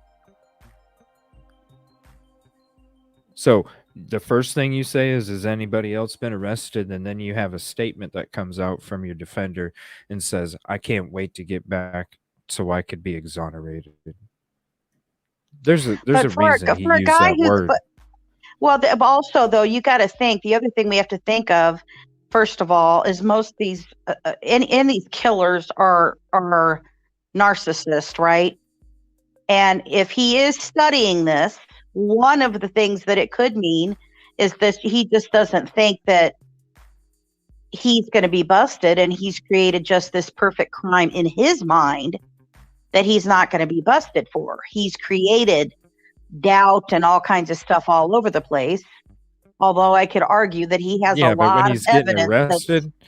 When he's getting arrested and he has SWAT breaking into his frickin' home in the middle of the early morning, I would think he would be like, shit. You know, I can claim my innocence, but to sit there and come out and say, has anybody else been arrested? And then I can't wait to get back there so I can be exonerated. He could have been, what if he's studying it to figure out that he does this perfect murder that nobody can 100% prove? He'll get exonerated and he's going to arrested. Well, I know that, but you're halfway there, buddy. But you got to think he could think that he's clever than everybody, right? Like and Bundy? He's going to try to throw all this stuff in here, and then afterwards like he's going to Bundy write a book like OJ like and Bundy. say, if I did it, this is how I did it. Nah, it's like Bundy committing multiple several fucking people because everybody thinks this isn't the first one. Well, my God, if this isn't the first one, I mean, I He hope reminds not. me He more of messed up a Bundy lot. than OJ. He reminds me more of Bundy. I don't know. Ted Bundy, went off of he thought he was attractive, and he's revenge towards a girl, and Right, it's the all same this kind of situation. stuff. That's the same situation as Idaho 4. I don't think they were lovers. I don't think they were involved in any way. I don't think they were lovers. I think it was more Ted Bundy shit. Like, he thought he was fucking attractive. You heard all the stories of how he treated women, and it was the incel theory. You're taking it out against women because they're I see Ted Bundy more. But hey, you see OJ. Well, I'm just saying he could be thinking he's clever to get through it. I mean, What's up, Kel? Got he's two for obviously not OJ. rich enough to. Hey, He's not rich enough I could to be do on that. my own. You know what I'm saying? I've been there.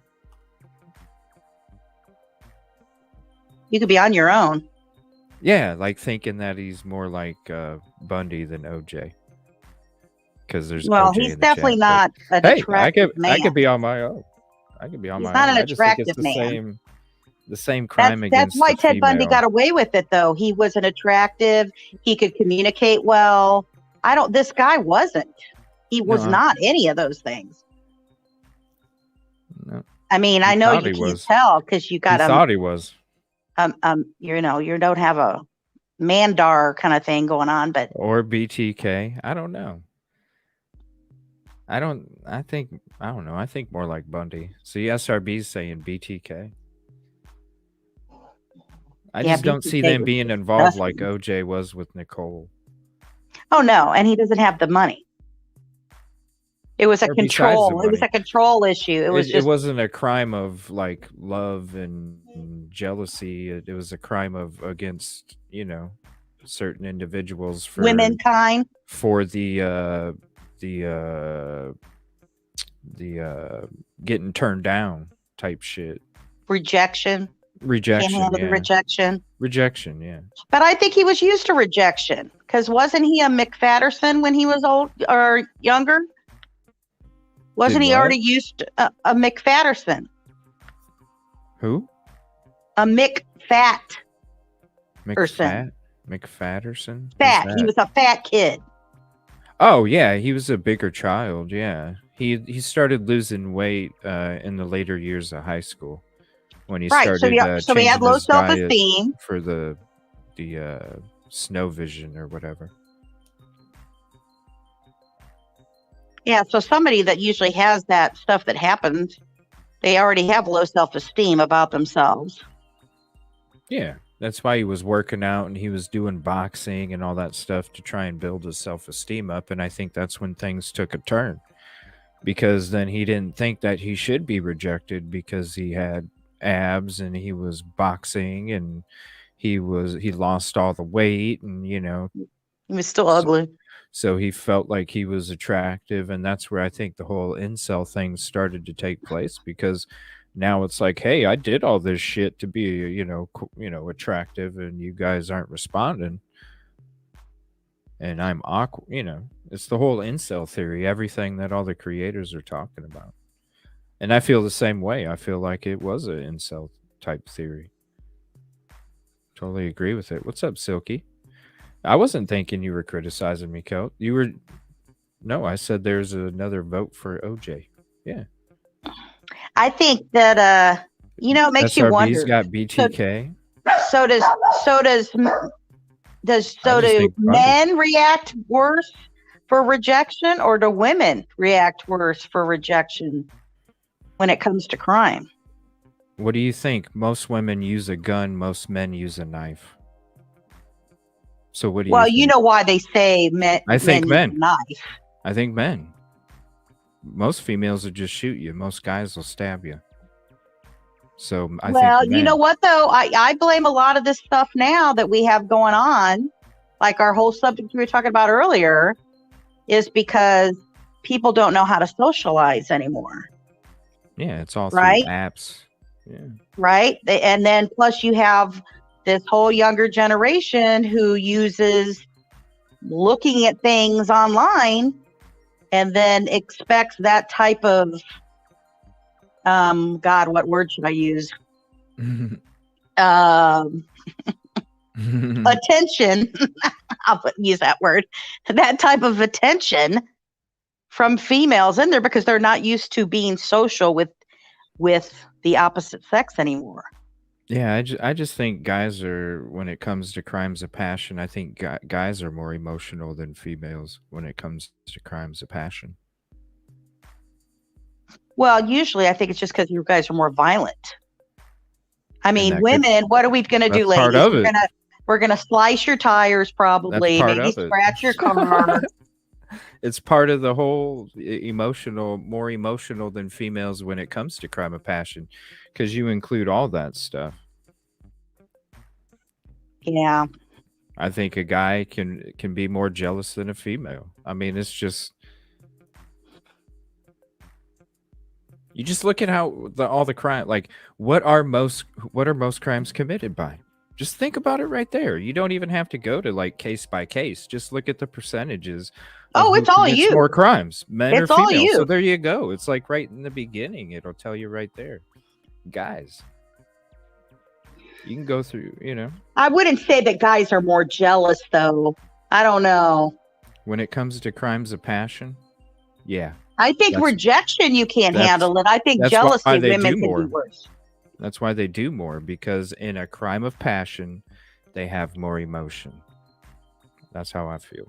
Because look at how the crimes take place and what takes place in the crimes when you compare the men to the females.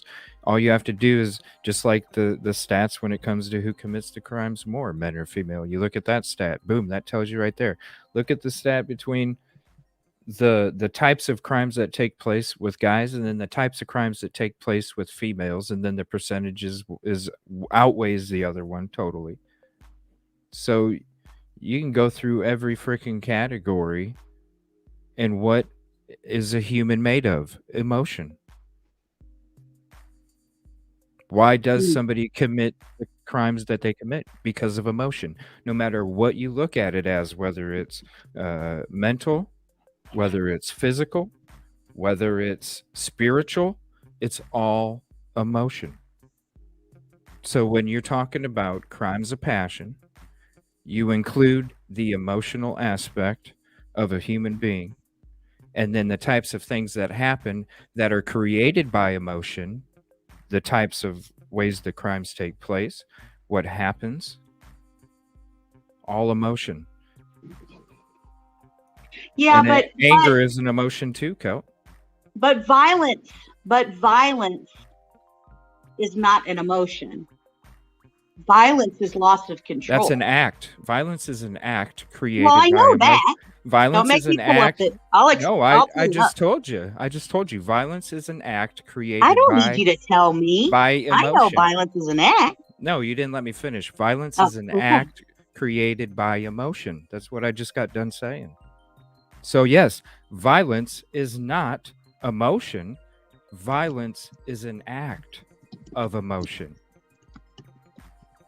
I'm going to make a little short out of my explanation.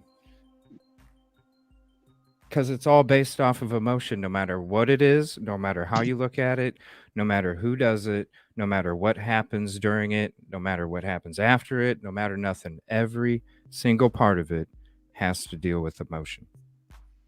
It's psychology. Well, men obviously use more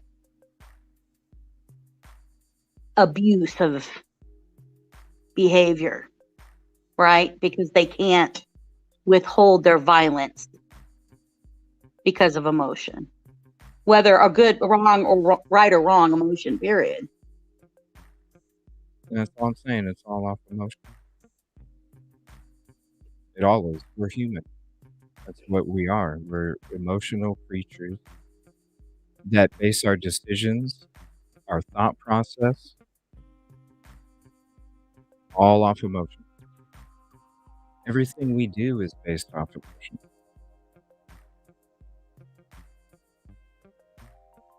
Yeah, I think women are more emotional. Maybe I'm just talking too deep. Oh, are you really? Like Kel? Are you really? No, like Kel, I'm Kel's typing in stuff. Maybe I'm just talking too deep. Because Kel's like misunderstanding me too. Maybe I'm just talking too deep. No, no. It's okay, CJ. You're not. It's psychology. You're not too deep for me. Thank you. It's all right. Psychology. No, there's a big difference between men and women. And men can be jealous. Women can be jealous. Women can sit here and do acts of violence. We're human. But they're not going to do that. Why? Because you guys are stronger. But you guys can sit there and become abusive for all kinds of reasons, where a woman is going to react of, we're going to break your dishes, we're going to cut the tires on your car, we're going to scratch it, right? You know, those types of things versus a guy. Are all those actions not emotions? Based off emotion? You can't. Everything that you just mentioned. No. What if you just breaking dishes isn't based off of emotion? What if you're just mentally ill? That's what I'm saying too. I even That's said not that an when I was emotion. saying it. Mental illness is not an emotion. I said every action, no matter. You have to rewind in what I said. I said every reaction is based off of emotion, no matter if it includes mental, physical, or spiritual. You can rewind it. Why do you always want me to rewind your damn shows and Because rewatch them again? because I said a few minutes ago every action is based off of emotion, whether it's Are you mental, being emotional right now? whether Are you it's being no. emotional? I'm trying to Okay. explain it to you, whether it's No, I got mental, it. Oh, I got whether it it's here. whether it's mental, physical, or spiritual, any action is based off of emotion. Breaking dishes is based off of emotion. Slashing a tire is based off of emotion. A guy being abusive to a woman is based off of emotion. Everything is based off of emotion. I don't know if I agree with that. Somebody can sit here and You drink don't alcohol have a to. lot and suddenly they're going to beat your ass. And it had But nothing to do with an emotion. sure It it had to does, do with because alcohol creates more emotions. That's why people lose control more when they're drinking and they get intoxicated, because their emotions aren't controlled anymore. It's psychology. It's how the brain works. It's how the thought process happens before people even choose a thought. Mm. That's why it's all based off of emotion. You say stupid shit because you're basing it off of emotion. You say nice stuff because you're basing it off of emotion. You're crabby because you're basing it off of emotion. You're Is he chipper trying and to happy describe me right now, because guys? I'm just asking. no, I'm describing everybody. You're happy because it's based off of emotion.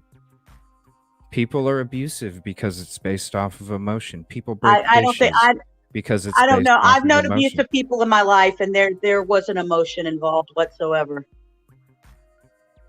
Because you can say lack thereof, especially lack thereof empathy, lack thereof emotion, lack thereof giving a shit, right? So you've Emotion, got all somebody emotion. who they use it for other purposes. So maybe Right. abuse is not the best just part of Any the action. discussion. No, I said any action. I didn't even name one type of action. I said any.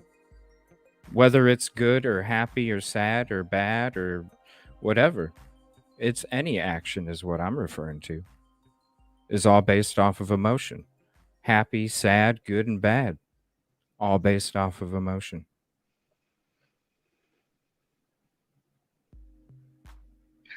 That's all I've been saying. Okay. Not that dudes are more emotional than women or nothing. I'm gonna make a short out of it. You are such I am. Why do you do this every time I come on your show? Psychology from CJ is what I'm gonna call it. Oh my God. Oh my Lord. I've been abused horribly, physically and emotionally, and it all started from drinking. Sorry to hear about that, Kid Kitty. I hear you, Kip Kitty. I'm there with you. Yeah, sorry to hear about that for anybody. Happy Mother's Day to everybody again. Service at the restaurant?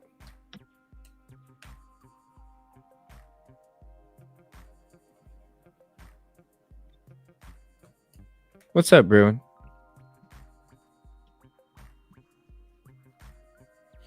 All right. Yeah, you guys can agree or not. That's the beautiful thing about it. So let me get back to Idaho here. Now, I'm trying to see if this is still live, but I do have this next video up, Harsh Reality, and it's talking about Bethany again. So since we were on that video a second ago, I'll go ahead and throw this in the chat, and we'll check that out. Paradilla. Never heard of that. What's up, Ruckus? How you doing this evening? Hello, Kelt. I heard you. I see you. Ruckus, is it tomorrow you got your live about Flora? 2:00 Eastern. Just let everybody know. And let me throw the link in there. I think it's 2:00 Eastern tomorrow. He's going to be talking about Flora. And I'm probably going to have an episode, I think.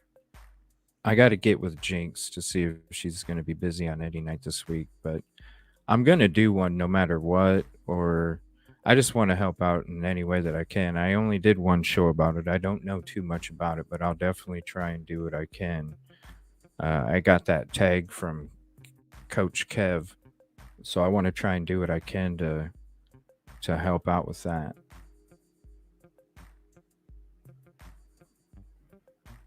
You just what? Your phone went out?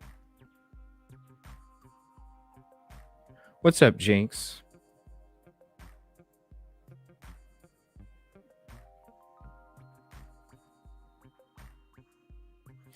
So this is Harsh Truth, and this is, since we were on that Bethany video a minute ago, this is Bethany here, another topic about it.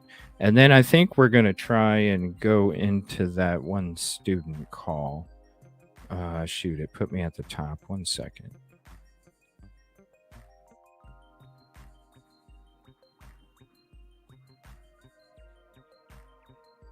Yeah, I need to make a short out of that. Some deep shit.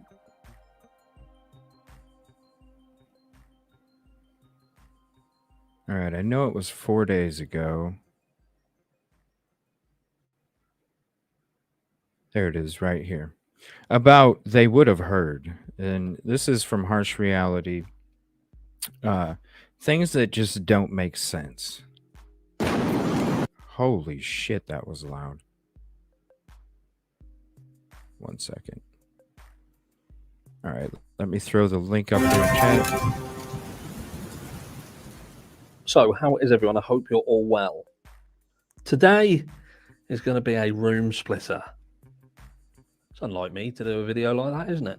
But I think it's one that has to be done. A room splitter. Because look, what I find within the true crime niche is that people will believe the most insane things. They'll believe anything as long as it fits in with what they want the narrative to be. And I put it to you that what some people are claiming to be the most outlandish are in fact the things that make the most sense. And for this argument, we're going to particularly focus today upon the crime itself. Now, I'm not going to go into graphic detail because I think enough people who have been following this crime will know the graphic details, and we don't need to further distract. Kel, quit spreading lies. She didn't get booted. Quit spreading lies. People by discussing it, because look, it was horrendous. We know what happened. We know the method with which these poor victims lost their life, and we can only guess. Seek out right there. How am I still up there? Kick me out. Stop spreading that shit. Are in fact the things that make the most sense. And for this argument, we're going to particularly focus today upon the crime itself. Now, I'm not going to go into graphic detail because I think enough people who have been following this crime will know the graphic details, and we don't need to further distress people by discussing it. Damn, you spread those lies like flies on shit, like I'm shit? You're spreading lies on me like I'm shit, Kel? Damn. Because look, it was horrendous. We know what happened. We know the method with which these poor victims lost their life. And we can only guess the carnage that ensued during this act. But look, I put it to you like this. We have a situation where we have two scenarios which you have to accept. One of them as being the story. So on one hand, we have this guy who has been arrested for this crime. Now, we've heard things about him. We've heard the fact that he was a student, PhD student, background in criminology. People found him a little bit odd, a little bit socially awkward, perhaps. But we've also heard people talking about his brilliance. We've heard that he's sexist, but then we've heard people argue to the contrary, or the fact that perhaps the statements made that were pushed as if they were just about females were in fact a little bit broader. Ruckus. Perhaps it could be argued that he just had high standards for people. Now, things that Oh make them shit. Ruckus is like Kelt, no fluctuations or tones in voice and text format. I love it. Thanks, Ruckus. one of them. Tomorrow just at 2 being p.m. the everybody. story. Eastern. So on one hand, we Flora, have Ruckus. this guy who has been arrested for this crime. Heavy hitters. Now, we've heard things about him. We've heard the fact that he was a student, PhD student, background in criminology. People found him a little bit odd, a little bit socially awkward, perhaps. But we've also heard people talking about his brilliance. We've heard that he's sexist, but then we've heard people argue to the contrary. Or the fact that perhaps the statements made that were pushed as if they were just about females were in fact a little bit broader. And perhaps it could be argued that he just had high standards for people. Now, were they a little bit too high? People could argue that. But at the end of the day, we've all been to school, we've all been in education, and there's been those teachers who are a little bit more harsh than others. People that they strive to see their students excel. And when you're looking at college and university programs in this area, would you not want to be pushed? Or if you had a child, would you not want those children to be pushed to the best of their ability? But I guess there'll be some people who say, no, you don't want them pushed too hard because they'll break. But the issue is we live in a society where it's no longer about first, second, and third getting a medal. It's about everybody in the fucking race getting a medal, so not to upset everyone. I like this guy's. I like his opinion. He was a teaching assistant and Harsh apparently reality. he got fired. Now I'm going to do a video later on today. Now, I had another video planned regarding the Papa Roger stuff, but I'm going to do that tomorrow. But today, we're just going to focus on these two things. So, regarding... And since he's bringing it up, that is a video that came out, and I'm not going to check that one out. But do you guys really think that Papa Roger is BK? I really don't. I really don't. In Ruckus, I don't know if you're busy Friday night. I would definitely love to have you on panel Friday night if you're available around 9 o'clock Central, because I'm going to be starting off my LA Noir episode where we investigate crime scenes and witnesses and piece together clues and stuff on the fly. So if you're not busy Friday night, please hop in around 9 o'clock Central. I'm going to be checking out that game. And seriously, I really need help interrogating these suspects, because if you go watch the highlight video that I made like a week or so ago about LA Noir coming soon, the game trailer that I show on there goes into the mechanics and the face mapping and the amount of detail that they put into this game when it comes to interrogating people and investigating clues. But a lot of it is interrogation and trying to figure out if these people are telling the truth or not. So if you're not available, man, like, please, I would love to have you on Friday night, man. Seriously. Get a real fucking Ellie up there with me, like fucking, just interrogate. I need help because I tried playing about 45 minutes of it a long time ago and I was horrible at it. And you really have to like guess this shit right, because if you don't, it can change the trajectory of the game and how suspects will close on you and all sorts of stuff. Thank you, man. I appreciate it so much. I didn't even know. Wow, I'm almost to 450. Dude, I'm telling you, it's going to be... I'm so excited. I couldn't do it this weekend because Twitch was messing up. But I got it all fixed today. And we're going to be rocking and rolling on Friday night with LA Noir. And I will be so fucking pumped, dude. I will be so pumped to have you up there with me.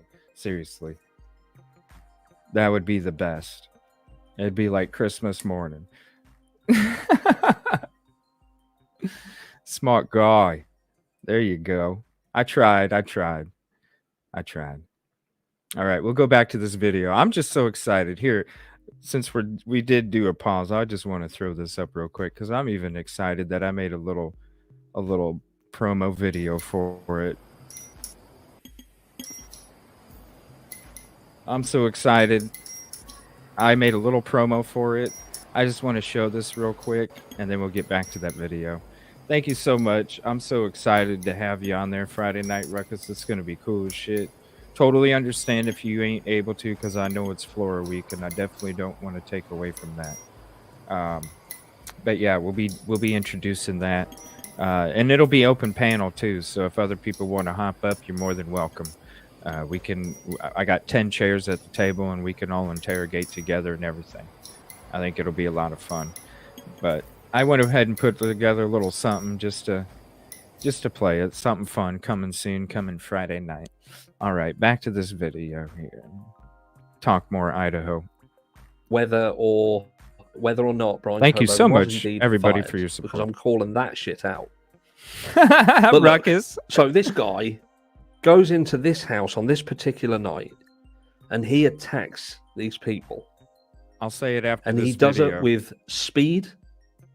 He does it with the ability to get out and get away without dragging anything out of the house. We've touched on this. But look, here lies the problem. During this incident, we know that the surviving roommates, or at least one of these roommates, was awake at the time.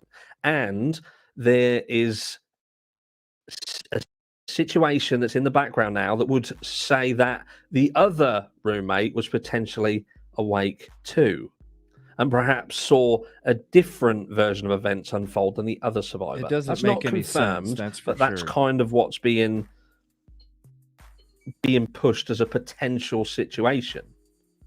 But look, we don't want to dwell on that. The point being, this happened and there was 2 other people in the property.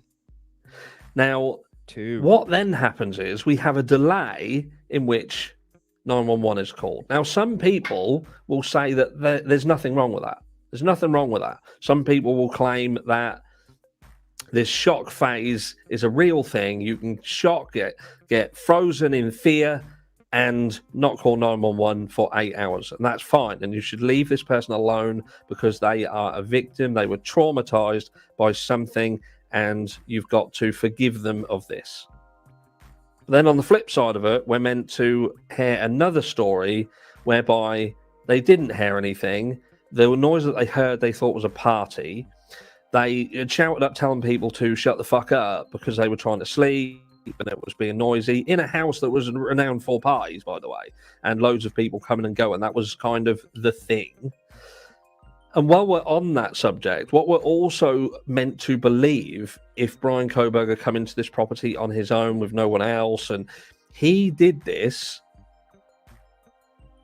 not knowing who was in the property, because there could have been anyone in the property. The house was renowned for being a party house, people coming and going, and there would be people frequenting this. It wouldn't be unusual to walk into this property, not even see the people who physically lived there, but see other people.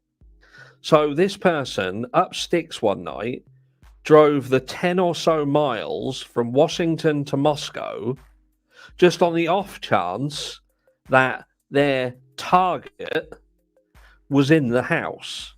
And around the same time, there's a DoorDash delivery that they would most likely have crossed paths with. And a few feet away, there was other people going around the area having an altercation of sorts with law enforcement. And all this was happening in the same area. And I'm not even going to, at this stage, go into the fact that it's a potential that someone had called law enforcement to go to 1122 King Road earlier, and they had gone to the green in error. Anyway, I digress. So this guy travels. We've got to get to this house on the off chance that his target is in the house. And then he does this crime.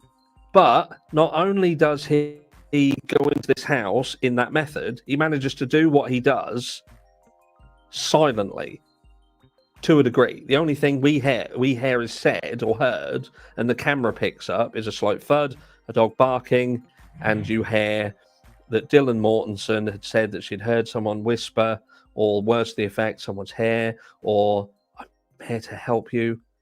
But they don't hear the vicious attacks take place. Now, someone emailed me and they said, look, and I'm not going to go into too much detail because it's a private thing, but there was a situation that happened within their home and someone had lost their life. And there was a reaction to that. And that reverberated around the house. And this house is a more modern house, a house where it's quite likely that the sound would be carried around the house more. The Moscow house, that is, that the sound would go. We've heard people who lived in this house say that you couldn't walk up and down the stairs without everyone knowing about it. But then we've got other stories that turn around and try and poo-poo that and say you wouldn't have heard anything because of how the house was built. Again, people who want that to fit their narrative. So I put it to you this. How insane is it, really, to believe that this guy, who had not really any connection, maybe he was coming to the area and had been watching this house, whatever, but on this particular night, he just happens to up sticks, move, get to this house and do this crime, walk into this house where there's probably lights on, and I say there's probably lights on because they'd just had a food delivery.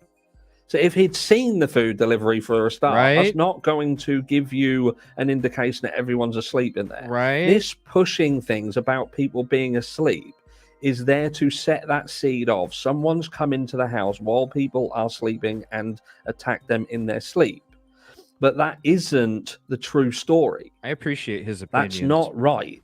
We have heard people like Steve Gonsalves turn around and say that there was a hell of a fight. This was not a 52-bedroom mansion or a hotel complex. This was a 3-story house, and some of these attacks, and the one specific attack that was putting up a hell of a fight, was on the same floor, feet away from where these attacks happen. The survivor, the distance between them. Do you know what I'm getting at? Do you understand what I'm getting at? How ludicrous is it to believe? And when we go through that Orbit 360 tour, you can see how close everything is. It's not like it's a spread out freaking property. Like the hallway going between bedroom B on the second floor, the stairs, the walkway from where the sliding glass kitchen is to the walkway going into the living room to the other bedrooms, that's a small freaking space. That kitchen is small as hell. Like, it's not as big as you guys think. When you go into that kitchen and you take a look at it, it's a hell of a lot more smaller than you think it is, because most of the pictures you're seeing are from the hallway going out to the kitchen where you see the cupboards and stuff on the right and the sink, or the picture coming in. You don't see the picture where you're inside the kitchen and you're looking at the opposite wall, the wall that has the stairs on it going up to the 3rd floor. Very small area. So no, it ain't gonna take that long. And then them stairs going upstairs ain't that long anyway. They're very short, small stairs, and you can go to each bedroom really quick. Hell, the bedroom that they were found in, you would be amazed at the size of that bedroom and how big it is. I'll take you through the tour in a second after this video's over. If you haven't seen the upstairs, or you don't remember the upstairs or how close all that stuff is, I will show you. Leave the story, this person came, entered, so on and so forth, but then you can't rarely feel that there's anything wrong with what happened with the survivors in this 8 hours. We've said time and time again, an 8-year-old, a 5-year-old, a 6-year-old, they would have called 911. If someone knocked on my door now, I would hear it because they've knocked on the door. That's how we go and answer the door when we have parcels and when we have food delivered. So someone ordered food. Especially if it was right after the crime took place, because there's a possibility that they could have just left the door unlocked if they just got the delivery. If dude was creeping in the woods 5 to 10 feet back where you couldn't see him, but he could see you because there was no covering on the sliding glass door. Or he could have fucking went up to it and they just would have thought, if it was locked, he could have just knocked and they could have thought it was the DoorDash coming back up because they forgot something. Unlock it real quick and open it. I mean, the possibilities are crazy. But what's in the documents is that it supposedly took place right after that delivery. So it could easily have happened this way. Food and was waiting for the delivery to arrive, and they would have been notified by a knock on the door, which would have been heard. But we're trying to say that nobody would have heard 4 people being slain feet away from. So basically, like, they're not trying to, like, they're just thinking that they can, like, it's a normal reaction to just, like, put your arms up. They're not trying to not fight back, but they're trying to protect themselves because they're thinking, because subconsciously that's just a normal reaction for your body to do that when, if you're getting attacked with anything, is to protect yourself. And I think that's what he's explaining. Let me know if I'm wrong or right, Ruckus. Basically, they're putting their arms up trying to block the attack, but they couldn't block it because how are you supposed to block it? Not that they were fighting. From one another. Or are we turning around and saying that these attacks were done in such a stealthy and specific manner that they were unable to react to what was going on? Because I'm telling you now, if you're going down that route and saying, no, this person done this with the swiftness and finesse of a military style attack, then who are we looking at? Are we truly looking at Brian Koberger? Is he the sort of person who could do a swift military attack and render 4 people? I mean, he was in ROTC, but that was in high school. Deceased before one of them can scream or shout out help or anything. I can't buy that. I can't buy into it. And the people who are turning around and saying that the 8 hours in this situation makes sense, I'm telling you, you're crazy. Damn, that's loud. Thank you for all the information and facts in there, Ruckus. Appreciate it. Yeah, that guy's crazy. I was looking him up when the Idaho 4 stuff started coming out because I actually came across it on accident because I think it was like 2 or 3 weeks after it happened. There was some talk about they had a special screening of Scream a week or 2 prior before the crime. They had a special screening of it in Moscow a week or 2 before it, and how that could have potentially inspired that crime. And so then we looked it up and we're like, holy crap. And then when they were talking about the type of weapon that it was being used, that was the same type of weapon that he had used. So it was like, holy shit. And he never scratched himself. See, I didn't know that. Damn.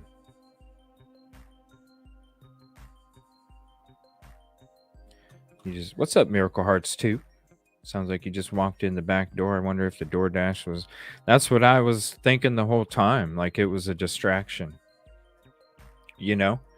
Create the distraction. Even because it's like this, like even if it's a college house, I'm sure they ordered DoorDash for each other all the time, even if it was for real, or even if it was a practical joke, And so even if they didn't order it for one another, I'm sure getting a DoorDash delivery wasn't nothing out of the ordinary, even if it was a practical joke, which maybe they thought it could have been. So I definitely feel that the DoorDash it's very possible that it was a distraction. For sure. And now that, we're going to be talking about Emma Bailey coming up here this week, we're going to be doing an episode on her. And there's a lot of talk about her maybe possibly being that DoorDash driver. Because now there's a lot of talk about how the DoorDash delivery was ordered from the same person that made the delivery. And if you listen to the DoorDash audio, I'll have to go back to my folder to credit the source. But I will if we play it. But if you go back to it, you can hear them describe the female, and it's the description that fits.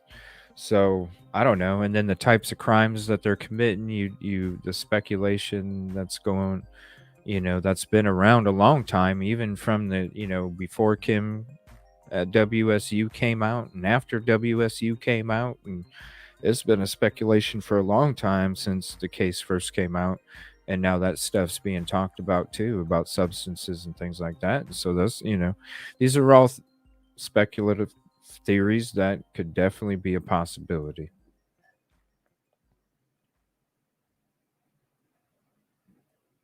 That's crazy, man.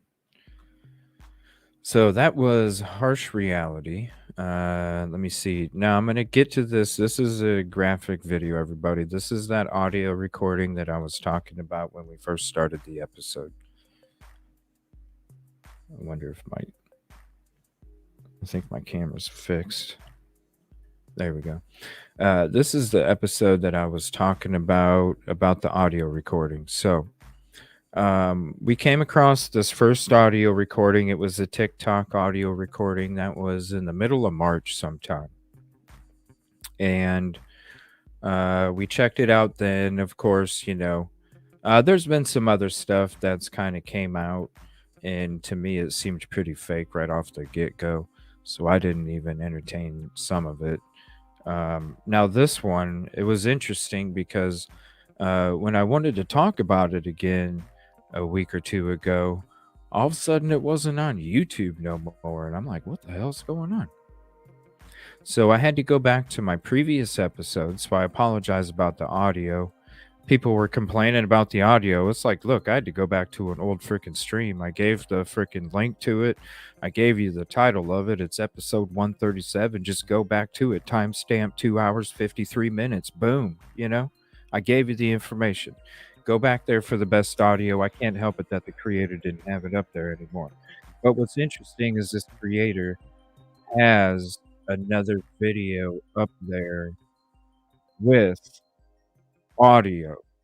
And what's also interesting, and you definitely have to take all this with a grain of salt, but what's definitely interesting is if you go back to my last Idaho 4 episode where it was Idaho 4 only, and you go to the comment section and you go to the comment section of a reply from somebody else's comment, and this person walking on water made some very interesting comments on my video about this recording that we were talking about on that episode and that we had played.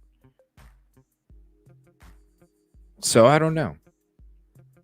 I would definitely like to explore whatever their opinion is. All right, buddy. Thank you. I appreciate.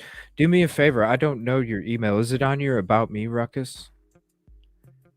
If not, I'm evilcj@gmail.com, or we can get together. However, Jinx, if you can get us, I'm not sure. Yeah, just hook us up, Jinx, if we're not able to. I'm not sure what. I'll go to your About Me after the show, buddy. Thanks for hopping in. I appreciate your support. Always beautiful things to say about the show on his lives, man. I appreciate it. I really do. So yeah, we were talking about that recording, and then today this came across. And after that, there was an exclusive interview with a U of I student. And we're going to check that out. I didn't want to show any of it while they were going live out of respect for the creator. So now that their show's done, we're going to go ahead and plaster it all over the links and the support. But we're going to go ahead and check that out too. And that'll probably take up the rest of the night. So if there's anything else anybody else wants to talk about real quick, you feel free. You're more than welcome. If anybody would like to hop up, you're more than welcome. We're going to check out this short audio recording that came out today. And I'm just kind of interested to see if it's the same one or if it's something different or what. But it is from the same source. So I'm going to go ahead and put the link in chat. This is Unique Van Life. Used to be the same handle was Unique Van Life when we watched the video earlier, but it was like exploring perspectives and something or rather before. But it's always been the handle at Van Life. So here's the channel, and we'll go ahead and get into that video next. I'll go ahead and mute the music, and I'm going to throw up the graphic warning. So if it is going to be too graphic, just bounce out for about 10 minutes or just pause it and then skip ahead 10 minutes and come back. We'll be back after that, and then we're going to be going into that U of I student call that Truth and Transparency went in tonight. And I appreciate them too. They got some of the best production, home team productions, and that whole group that are involved that put together their lives and their shows and their premieres. Some of the best stuff on YouTube. And I hope one day if they ever have aspirations of doing like real movies in Hollywood and shit, like they got the talent for sure. They definitely have the talent. Okay, so I'm going to throw up the graphic warning. Let me pause my music.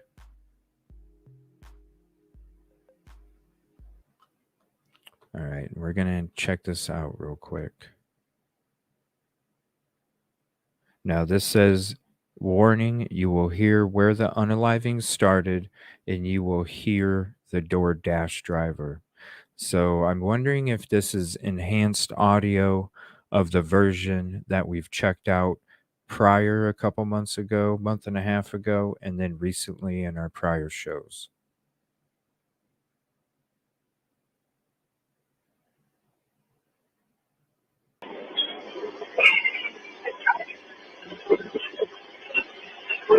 All right, hold on. I'm going to let it pause. That way it's full screen. Here's the link to the video.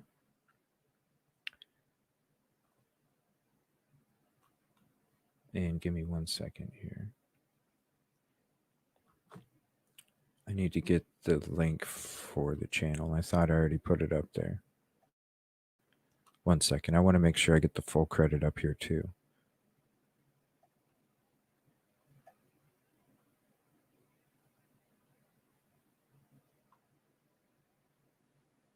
All right, I'm going to go ahead and play it, and we'll probably listen to it again too, and then I'll make sure I get it up there in time. Van Life, Unique Van Life.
Whoa, okay.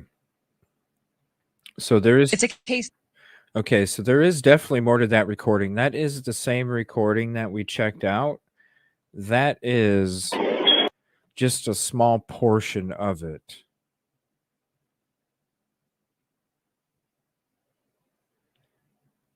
There's about another 1.5 to 2 minutes beyond.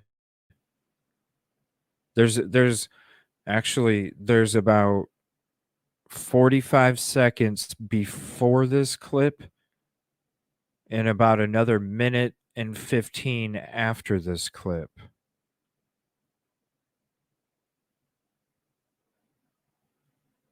But I don't know if this portion is enhanced or something, or maybe they have to put it back out in small segments. I'm not sure.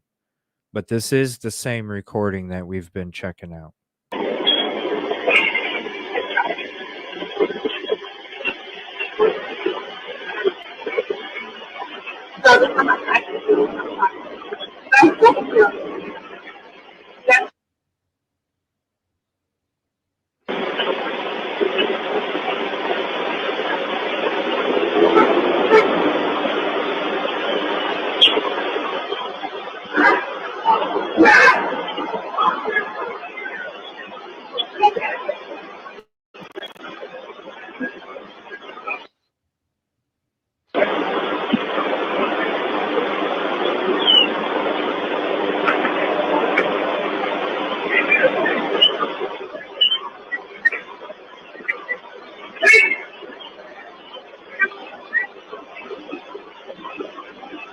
All right, and I'm not going to play the very end of that because that is, you know, I don't know. I'm going to send you guys the link. I feel like the audio's the same. So maybe it's not enhanced. It doesn't say enhanced anywhere in the description. Maybe it's just a small section of it because it needs, I don't know. I don't know why it was gone after a month. I'm definitely surprised that it's back up. Definitely go check out the comment in my video, Idaho 4, the last time we talked about it. It's Glenn. It's replying to a comment from Glenjamin, and the person that made the comment is Walking on Water. So definitely check it out and see what you think. I said, come on up. I'd like to explore your opinion if you're comfortable. You know, if anybody's comfortable. I don't know. So definitely check out the video. Let me know what you think. We'll definitely bring it up again. So I'm going to go ahead and get that graphic warning gone. Get the music back.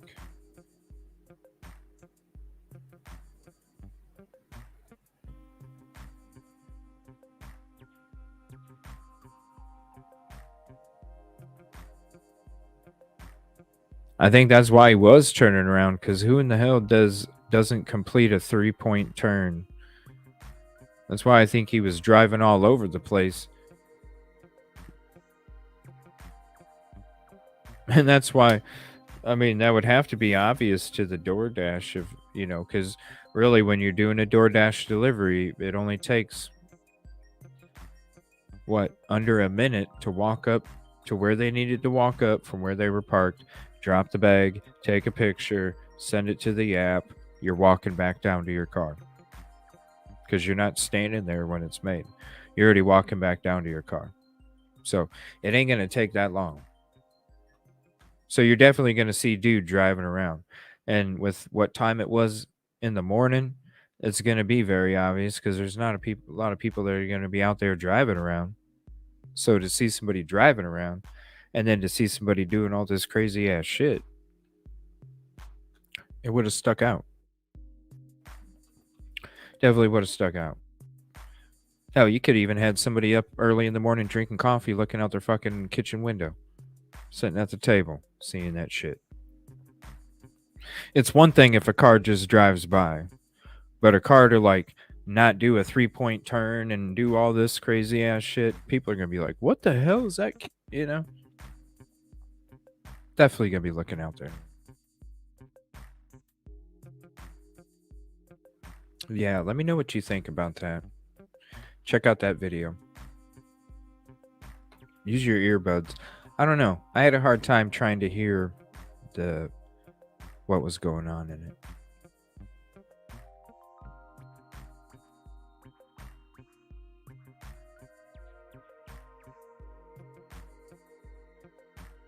All right, we're going to get to this call video here.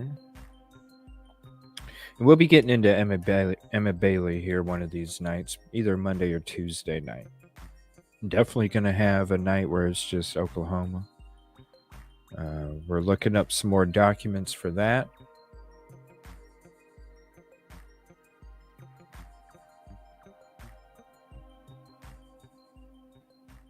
And I'm just looking for this video here. Now, I know she was talking for a while in the beginning, so we can skip ahead a little bit.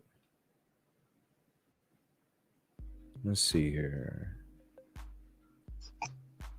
What's up, Kid Kitty? Hey, how's it going? Going good. I think this is going to be crazy interesting tonight. This University of Idaho student. That's fine. Because we watched that episode with Drunk Turkey Show talking about it last night. I wonder if I should play that first. Yeah, I started watching Truth and Transparency today with Dave on it. But I didn't get through it all. Yeah, I did too. It was supposed to start at 5 my time. But there was some kind of delay, and I think it was about 5:30 when it started, my time, Central. And then by that time, I was already having to get ready for the show, so I missed out, you know. But I was able to be in there in the beginning of chat and throw support around and stuff. But you got to check out a little bit of it? A little bit. When he first came on, he was talking about how it wasn't only 1122 King Road that partied. It was the whole block, the whole area. Yeah. Yeah, it was a neighborhood of... Yeah. Yeah. They would all go from one house to the other. Right. I mean, we saw on the body cam, there was times where none of the roommates that resided there were even there. They had to call the roommates on the telephone. Right. And say, hey. I remember that video. Yeah.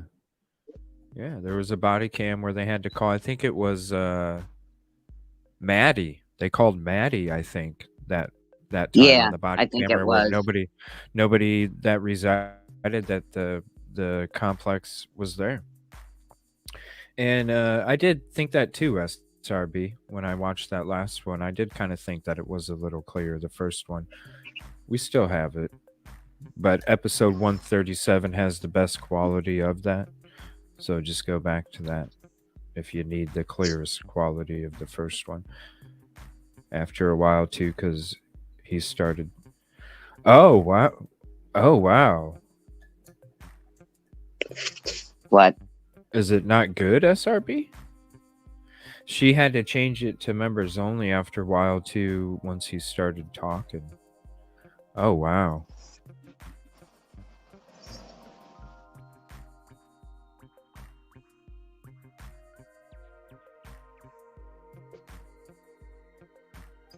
I don't know how long I can hang out on panel. I'm tired.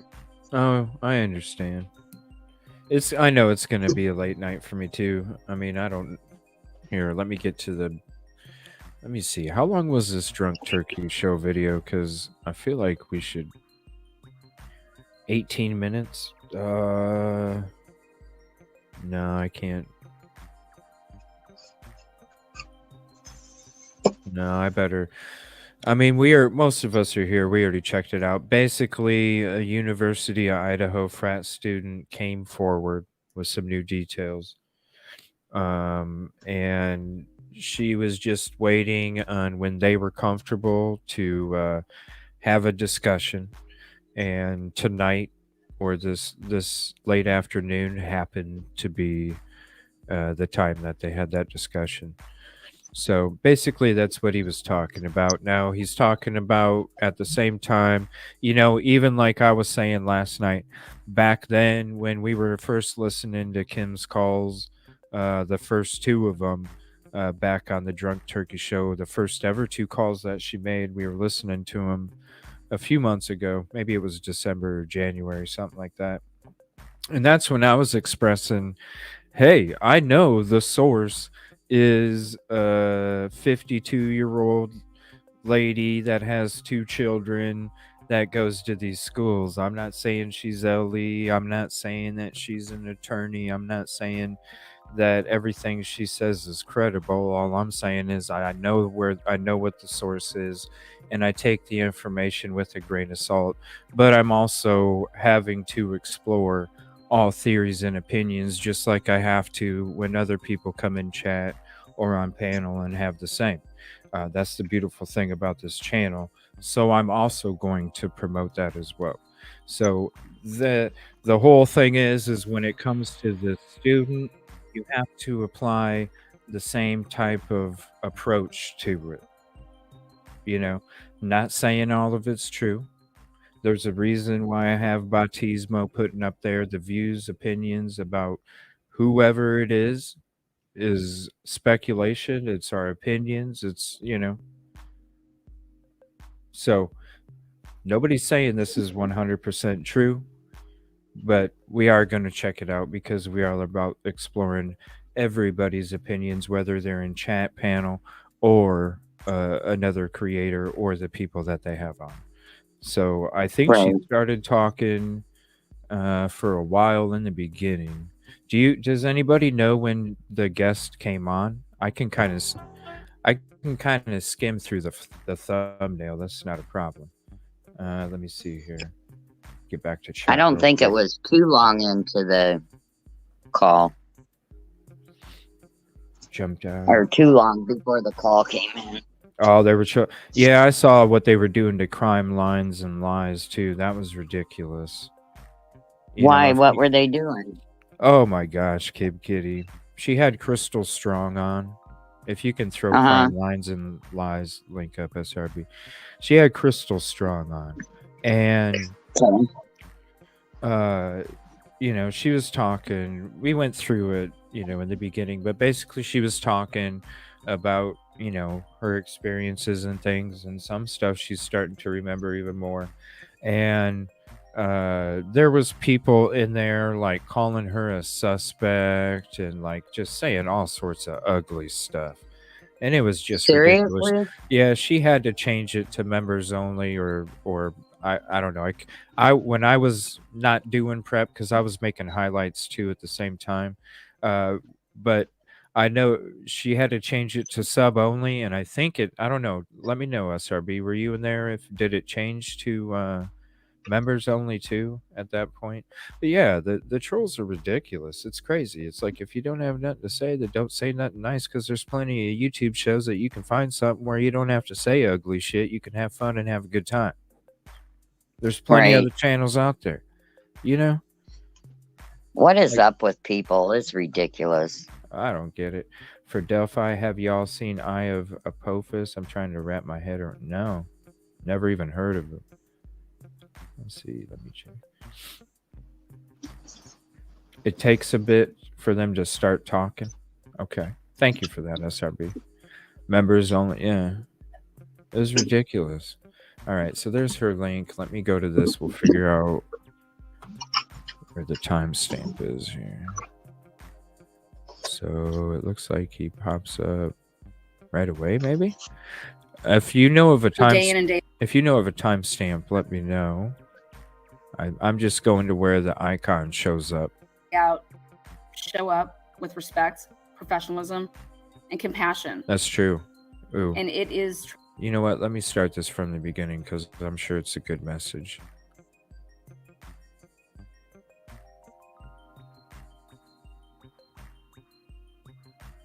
You know what?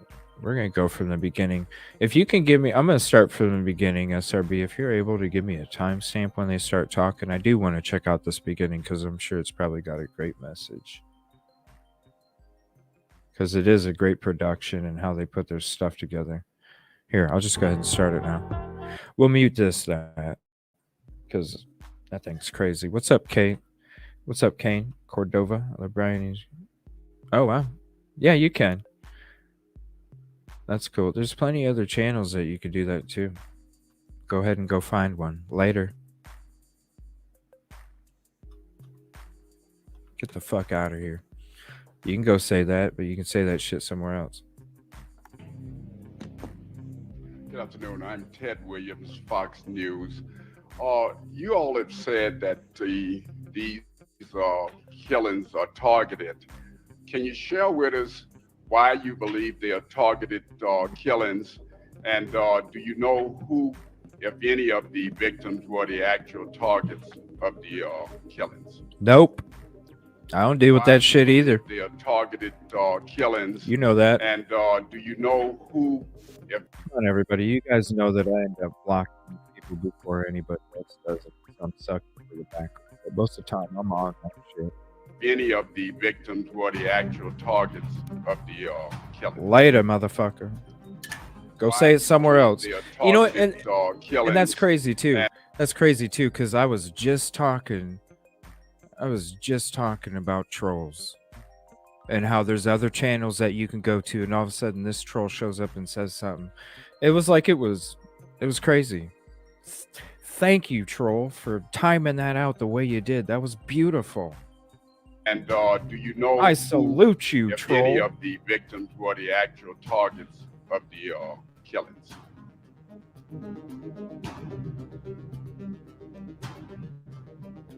Stated earlier in the previous press release or press conference, we believe they're targeted because we take a totality of all the circumstances that we're looking at. Do we know any one person that it was targeted? We're not able to say at this point in time due to our investigation, but we still believe that. But we, like I said, we take a totality of everything that we're looking at. And not that I mean, it's just if that's the first comment, if that's the first comment you come in here in the show with, instead of "Hey, what's up, everybody? How's it going?" You come in saying some shit like that. I already know what the fuck you're about. I don't need to go to school for that shit. I already know. I must have missed it. Oh yeah, because I already know. It ain't part of our oxygen. We live in Pullman. She lives in Moscow.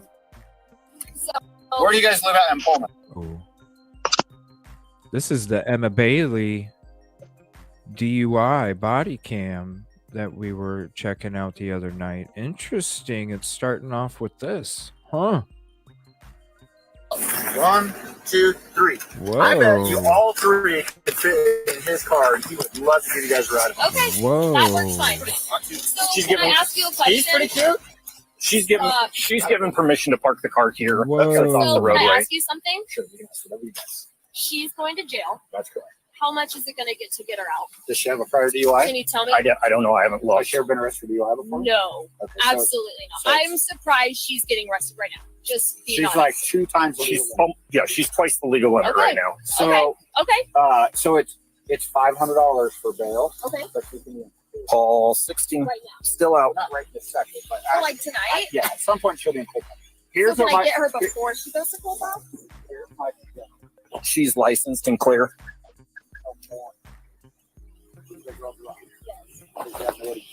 No, yeah. So wait till morning, Okay. like around 9 or 10 in the morning. Okay. It's gonna take you guys a while to come down from where So if we have a sober driver at our home, can we go get her? Okay. in about it'll be 3 to 4 hours. Okay.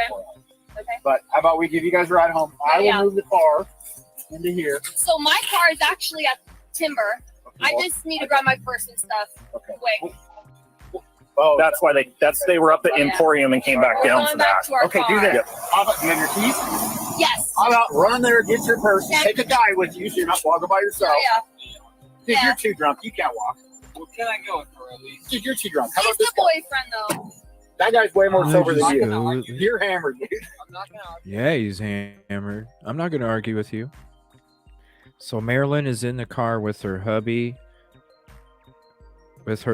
So Marilyn is in the car with her baby daddy, and Marilyn lives in Pullman. Marilyn's baby daddy was in the car. The cops referred to him as Bobblehead. He is better known as Isaac, and he and his brother have a detailing business. Bobblehead? They referred to him as Bobblehead. They must have had a run-in with him before if they got that nickname, or that's a very interesting nickname for how drunk he is. I don't know. Okay, it's important. I need you to listen. I got arrested for a DUI. So my bail is $500 cash. If you And this is Emma Bailey, just so everybody knows. Man, it's like watching a movie. I love these productions. They do such an amazing job. Okay, it's important. I need you to listen. I got arrested for a DUI. So my bail is $500 cash. If you could get that out of my 500. Cash or card. They can bring card then I too. can get it bailed out. They could bring card too. And about a month later, Caden Young. Okay, so this is the case of why they're in trouble right now, her and Demetrius. Caden Young would OD and pass away after a night of partying. And I just say that stuff because I'm practicing for the future. Caden Young would OD and pass away after a night of partying in Seattle after allegedly taking substances from Emma Bailey and Dee Robinson. It's like a movie. I love it.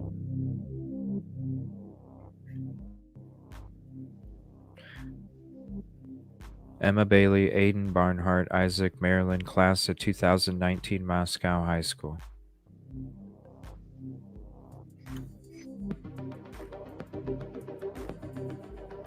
There's that truth and transparency music. Marilyn and I get you pumped up. Marilyn and Isaac moved to LV area, Henderson, Nevada, to expand their car detailing business. They moved back to Washington in 2022. Aiden and her BF moved to California around the same time that Marilyn moved to Henderson. Whoa. It's a lot of moving.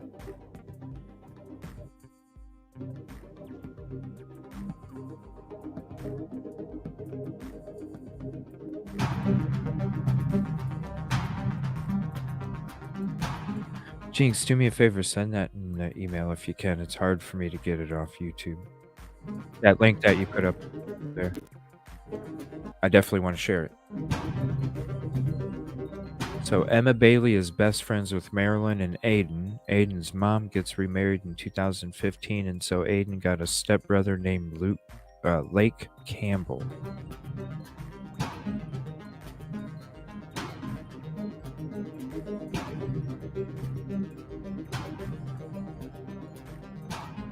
Truth and transparency ask me to narrate these little parts in between.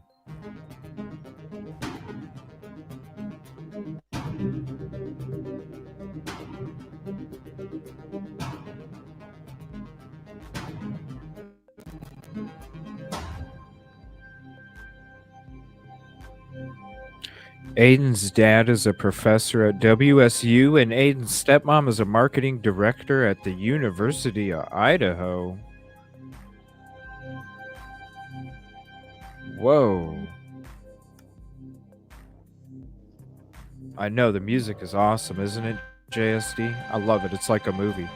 Lake Campbell's stepmom wrote something very interesting on her Facebook page. November 14th, 2022, Cindy Barnhart wrote... Oh, the suspense.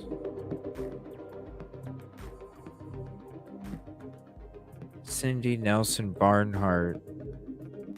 The exact rental house is where my stepson lived. He moved out not even 5 months ago to move to Boise. He knows all the girls pretty well, especially the two Pi Phis. His buddy Jake was dating Maddie, and his AKL bro Steve is Kaylee's brother. Both girls worked at Mad Greek, which is a popular restaurant here, and my daughter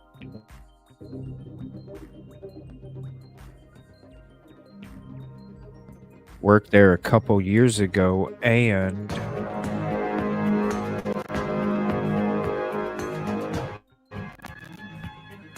And finally, that house is no more than 3 minutes walking distance from my office on campus. Oh, hold on, don't go away. I mention all of this just to reiterate how closely everyone is really connected. This violence has to stop.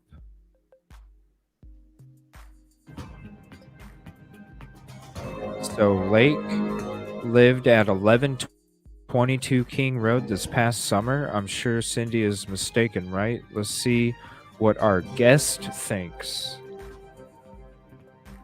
Oh yeah, we're going late tonight.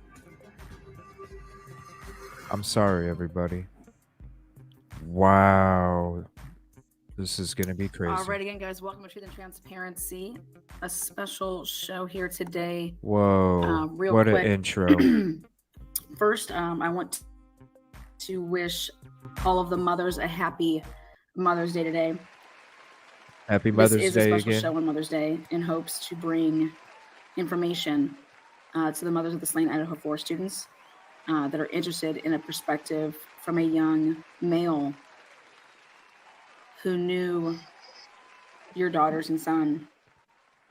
At the candlelit vigil, students and friends spoke about the humans that were the students of the Idaho 4 stabbings, and they reflected on their lifelong friendships. Those that spoke at the vigil were blessed with strength and courage to speak words to honor their friends' legacies and memories while at the University of Idaho. There was not a dry eye in the room, nor on the couches where everyone watched, as that streamed viral. This case has touched the lives of so many, to include an Okay, hold on. I'm going to rewind that just a second, just to respect the creator as well. show here today. I'll be pausing it here and there, going back a little bit here and there, just to respect. Once again, I'll throw the link to this video up in chat. Please go hit the like, sub if you haven't subbed, and I'll throw the link to the channel up there again as well. Definitely show some love. There is a video she put out yesterday, and they want to share that too. It's about Emma Bailey, Demetrius, and this white Elantra. She specifically asked multiple times for everybody to share it. I went ahead and shared it. Please do. I'll go ahead and put that information up there. Real quick, first, I want to wish all of the mothers a happy Mother's Day today.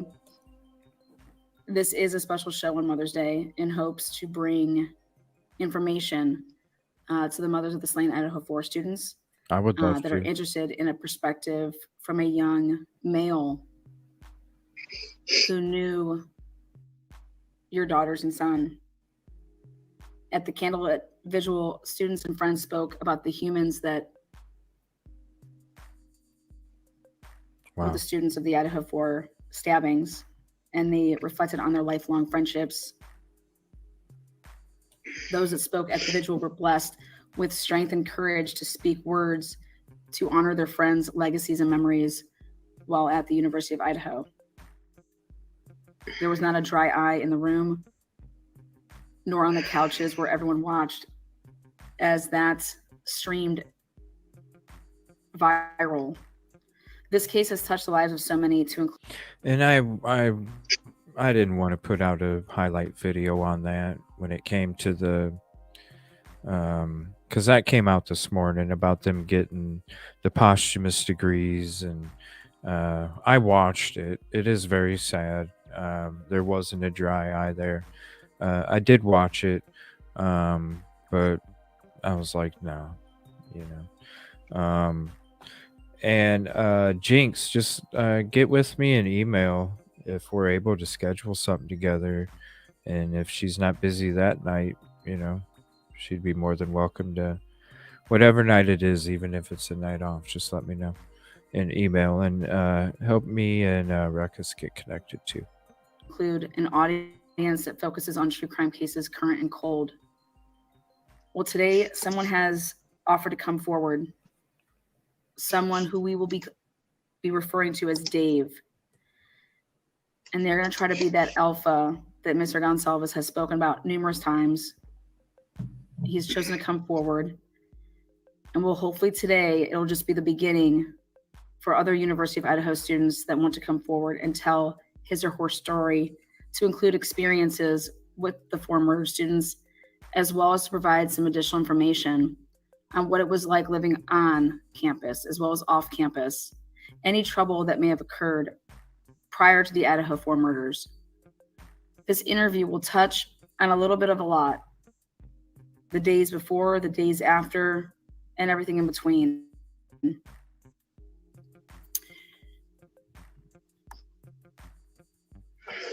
I'm going to introduce and bring out my guests here very shortly. And the one thing that I ask from those that are using the live chat feature is to remember that today is Mother's Day, and to remember that the loved ones of the murdered students may be among the chat. And so it is important that we be mindful of others, especially those loved ones for whom this interview is also benefiting, as well as for the students themselves. The community has endured an unimaginable event, and a lot could possibly be learned. Today is about providing a safe space for a young student who, yes, is in fear by coming forward, but has mustered up the courage to speak and address incidences that they believe could possibly be cleared up, as to that the rumors can be put to rest. Wow, this is going to be interesting, everybody. Thank you, Truth and Transparency Home Team Productions. They want to speak mods, truthful language, everybody that participated. and again, to put rumors to rest. So please remember to be kind in chat, and thank you for being here. Exactly. Truth and Transparency, by and through myself, remind each of you watching this interview that this is just that. It is an interview. Right. Where Truth and Transparency will be asking questions. But that those Just like I stated before we even started watching this, when we were listening to Kim calls, that's how we all have to approach this. Whether you're watching it live, in replay, 10 months from now, this is what you have to understand. This is how you have to approach it. those questions in no way, shape, or form have anything to do with what the answers that come after those questions. These are the words of a person that wants to come forward. These are not the words of Truth and Transparency. Truth and Transparency supports this person coming forward. And so it is important to remember that the words spoken today are of that of a student at the University of Idaho who has earned my respect and who has provided me with material that I have determined to be credible. As to that, they are a University of Idaho student, and that they have personal knowledge of what they will be speaking about today. If questions are asked that dabble into opinion, then it will be so very clearly stated and repeated as to not be confused that this is an opinionated answer at that time. All of us have a right to have a respectful opinion. And most certainly this guest does. But most importantly, all of us have the right to speak on facts through personal firsthand experience, which I believe that this guest has. Whether we agree or disagree, or believe or not believe, that is also to your right. But what we do not have the right to do is to threaten, harass, or intimidate. And so therefore no adult bullying will be tolerated or permitted today, just like any other day on Truth and Transparency's platform. So please refrain from mentioning any other creators at this time. Those comments will all be deleted.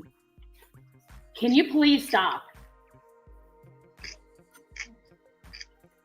And lastly, I will be conducting a very engaged live interview, and I want to give my guest the attention and focus that he deserves and that is needed. During the last 15 minutes to 30 minutes I will then address the live audience for questions to be taken at that time. I will not be looking at the live chat feature. And that will be on another episode if you guys want to check it out. But I'm just going to encourage you after this is done, if you haven't watched this, go ahead and go to Truth and Transparency. Check the rest of it out when it comes to the questions and such.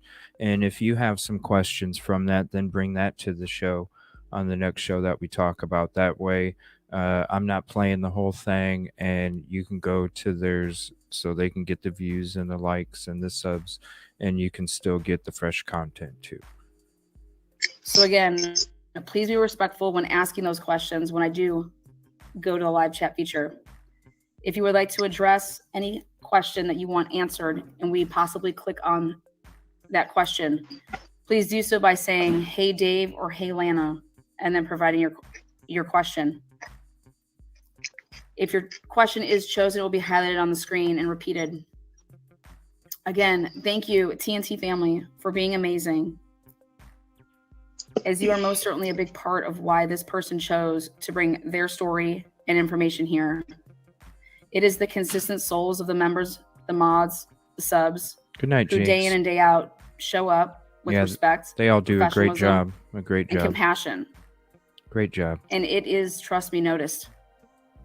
And I can't say thank you enough. Yeah, we notice it. I praise it every time. So again, we're going to go ahead and get started. So please welcome University of Idaho student, Anonymous Dave, to the channel.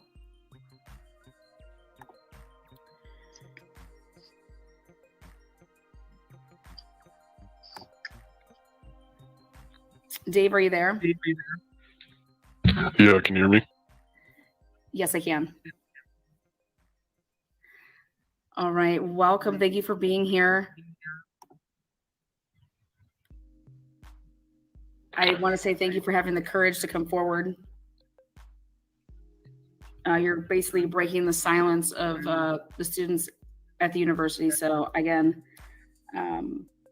thank you for having that courage. Yeah, I appreciate that. I didn't know you were gonna say what you said at the beginning. Sorry, I'm a little choked up. It kind of got me a little bit. I really appreciate you saying what you said, and just all the time and the respect that you've given not only to the kids but the family and the case, and just trying to do the right thing. That is so awesome of her. Well, you I really appreciate that. It's been a fucking tough year for a lot of us. A lot of kids that don't want to show it, and they're just gonna pretend like it never happened.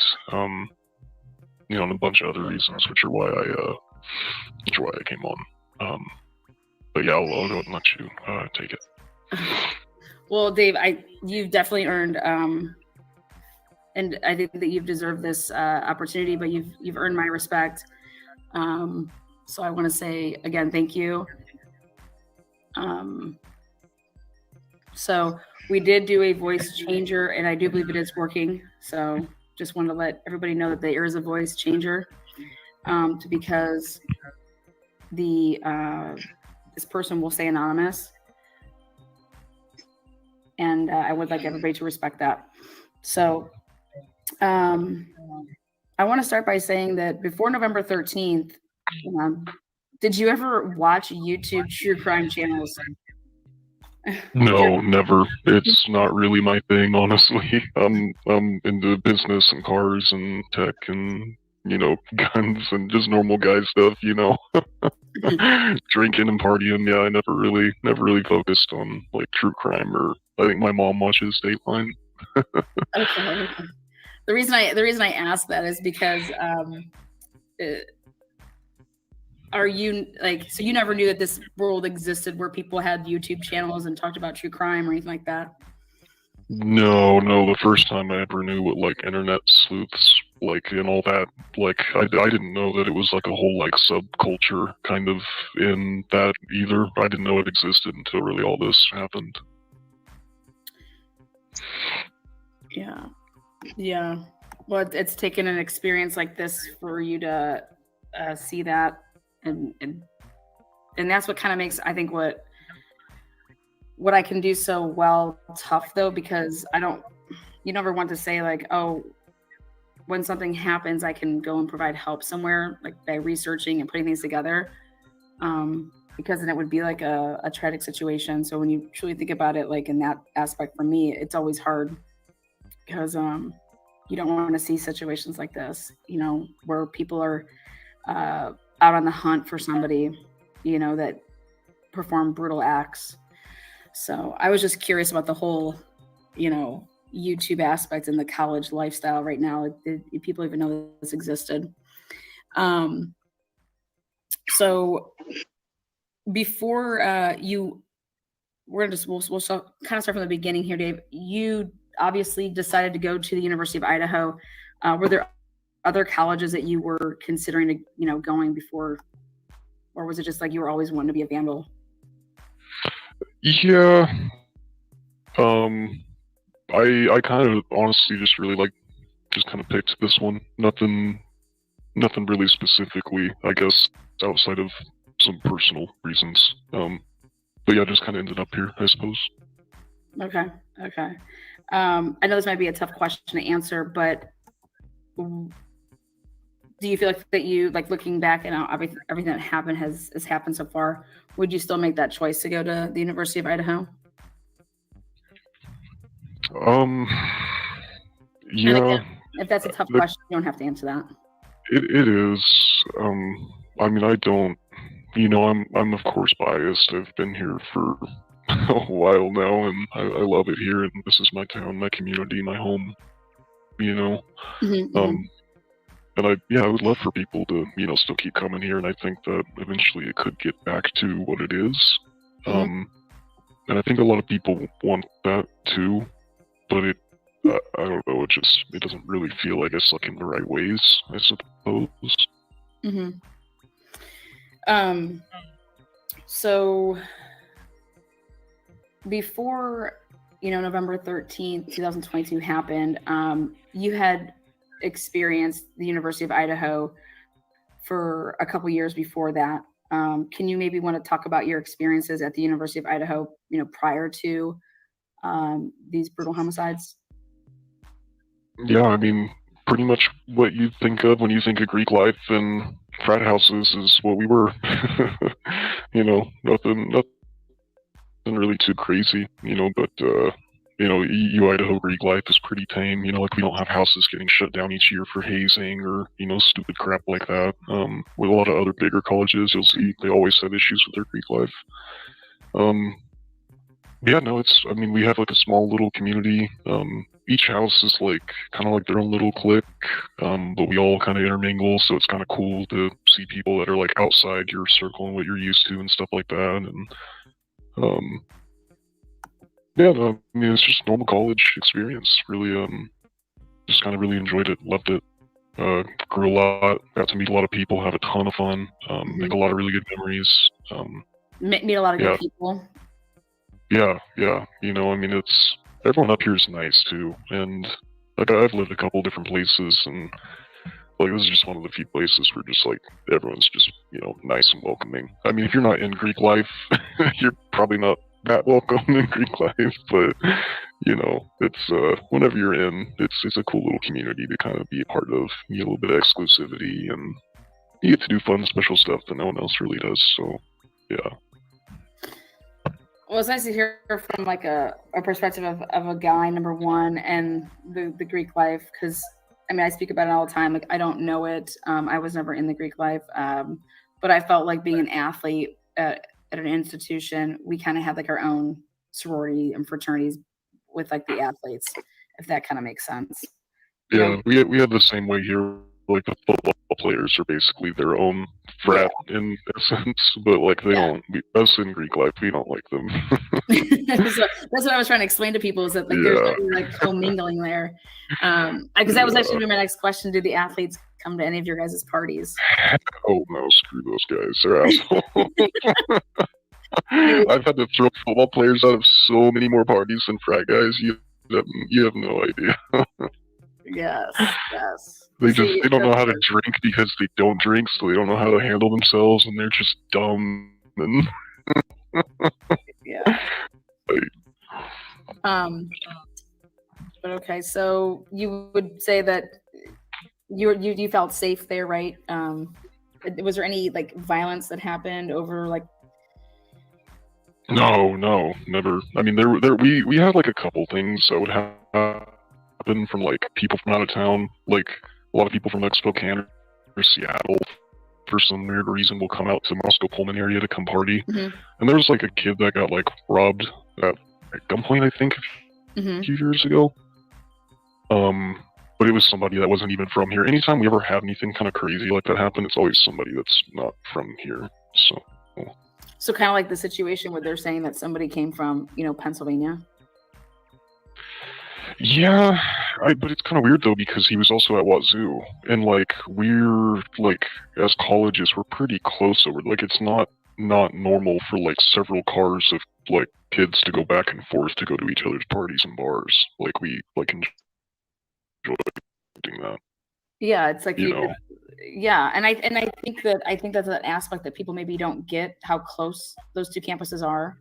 Until this case, I'm not gonna lie, like as much of an athlete as I am and I follow sports, I never realized how close WSU and Moscow, Idaho was in terms of like, wow, those campuses are like, when I went to Cincinnati, like Xavier and Cincinnati are literally one exit apart from each other. And it's kind of like very similar with these two schools. It's like what, 15-minute drive? Yeah, like literally right around 15 minutes. Usually more because you can kind of cook it on that highway. You can book it. Or usually less because you can cook it. Yeah, you can haul ass on that highway. Yeah. You can. I mean, most people do like 70 to 75 on that thing anyway. Okay. So you felt like pretty safe there. Like there was no instances. Nobody, No, dude. I mean, we always walk home pissed drunk from the bars at 2, 3 o'clock in the morning. The only danger was yourself. Don't fall in a creek and drown, and don't pass out on a bench and die of hypothermia. Is essentially the worst things that have ever happened here. Okay. So, like this, I guess you could say like this reputation of, since this has happened, it's put a spotlight on Moscow and the area.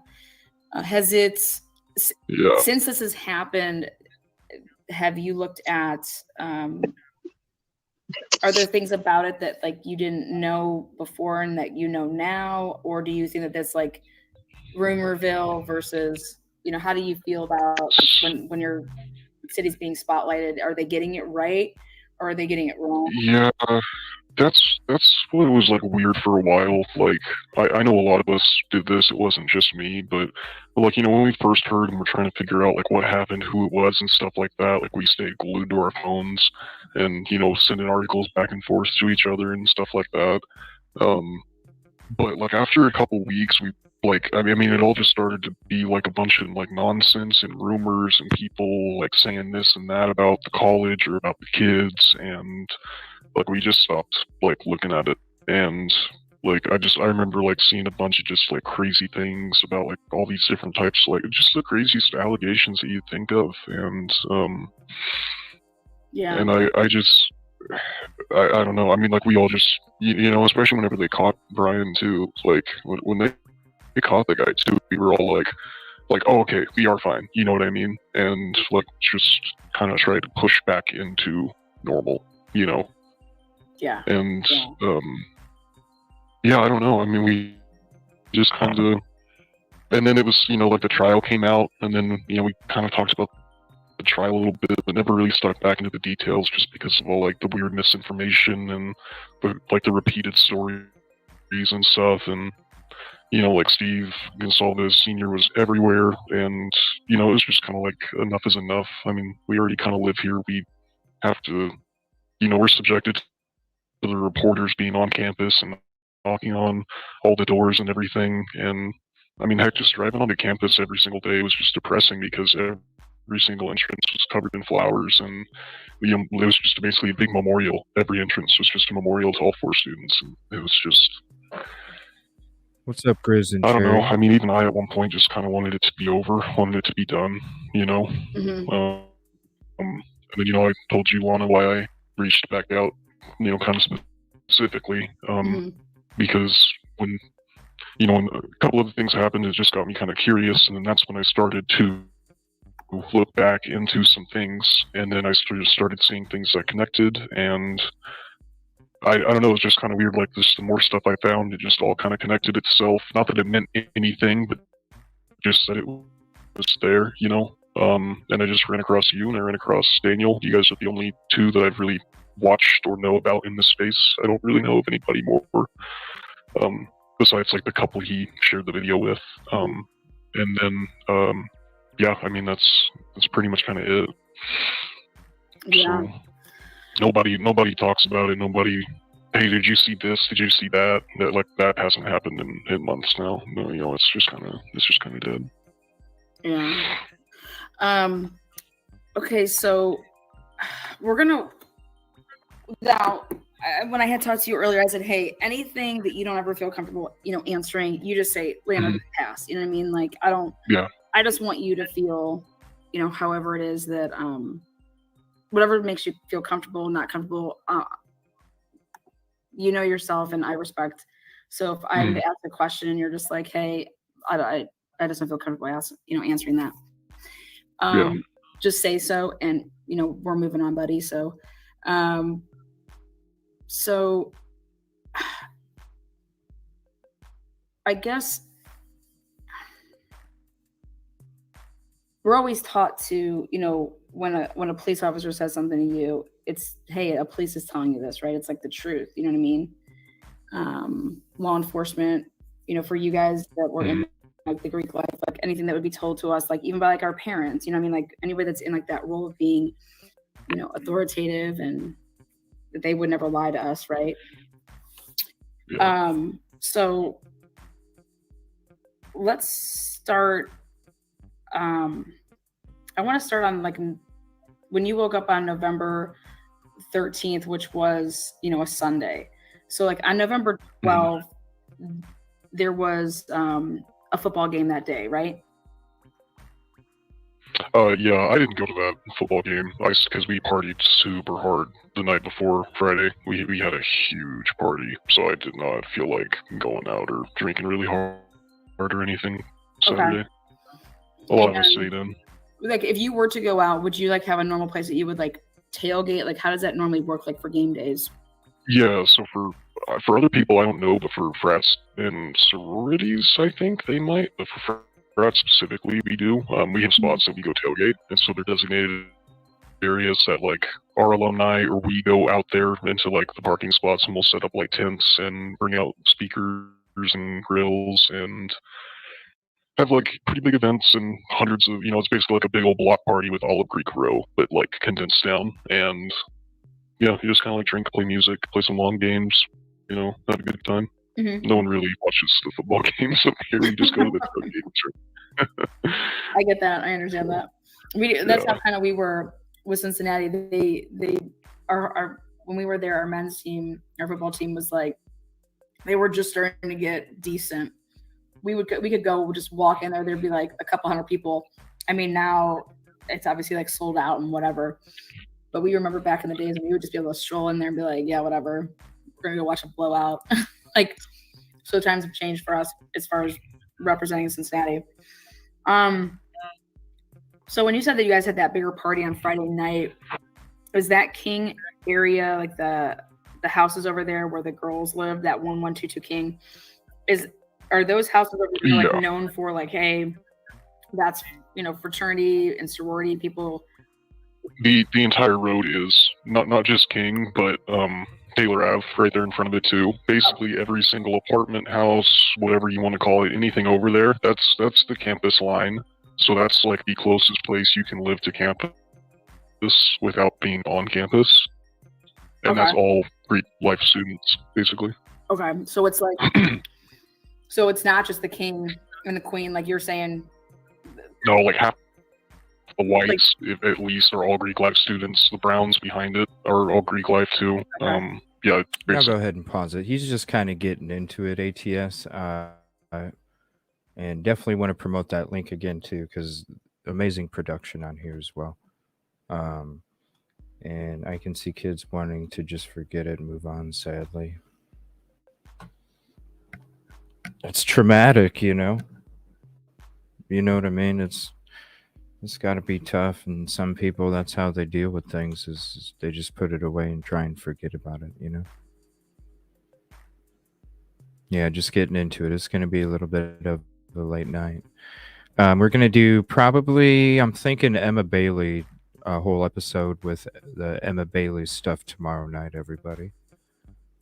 We're still kind of getting stuff put together, but I think we'll be able to do it for tomorrow night. So come hang out with us again tomorrow night while we're doing Emma Bailey.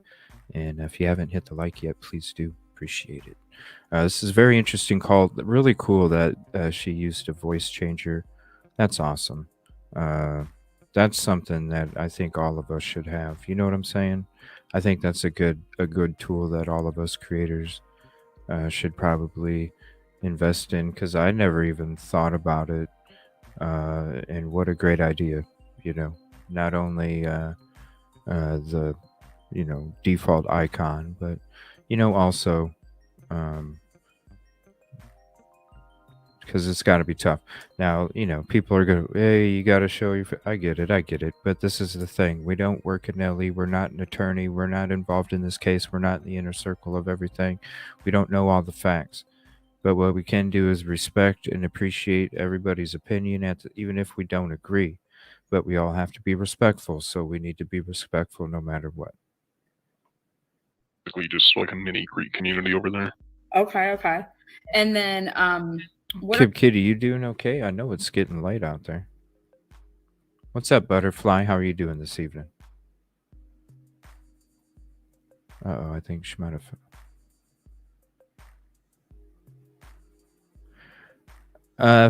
to keep the... It's Anonymous Dave is what they're going by. Anonymous Dave. So I went ahead and updated my description for that. Kib Kitty, you there? I know it's getting late. Oh no, I hope she didn't fall asleep. No, I didn't fall asleep. I was on the phone. You said you were getting tired when you hopped on, and then I'm like, oh crap. Sorry it's taking long. Oh, you're fine. I had a phone call. Okay. Yeah, I'll probably hop off, so. Okay, well, I thank you. I mean, I know it's getting late. It's like 10:30 almost over there, so I appreciate you hanging out and oh yeah, staying on as long as you did. Happy Mother's Day again. Happy Mother's Day again to everybody. I'm going to say it a few more times. I even pinned Pam's beautiful comment with all the flowers and stuff. I was like, man, that's a hell of a lot better than mine. So I went ahead and pinned Pam's comment. So thank you, Pam. I appreciate it. And everybody gets to see Pam's comment when they come in on the live or the replay. So that's awesome. Thank you, Pam. Thank you, Kib Kitty. It's nice to be back with the chat. I've missed out on a lot of information. Well, and I want to let you guys know I got Family Feud and everything fixed, and I'm going to be introducing. Cool. I'm going to be introducing LA Noir Friday night, and Ruckus is if he's not busy with Flora stuff, because that takes precedent over anything for this week. He's gonna be if he's not busy Friday night, he's gonna be joining us.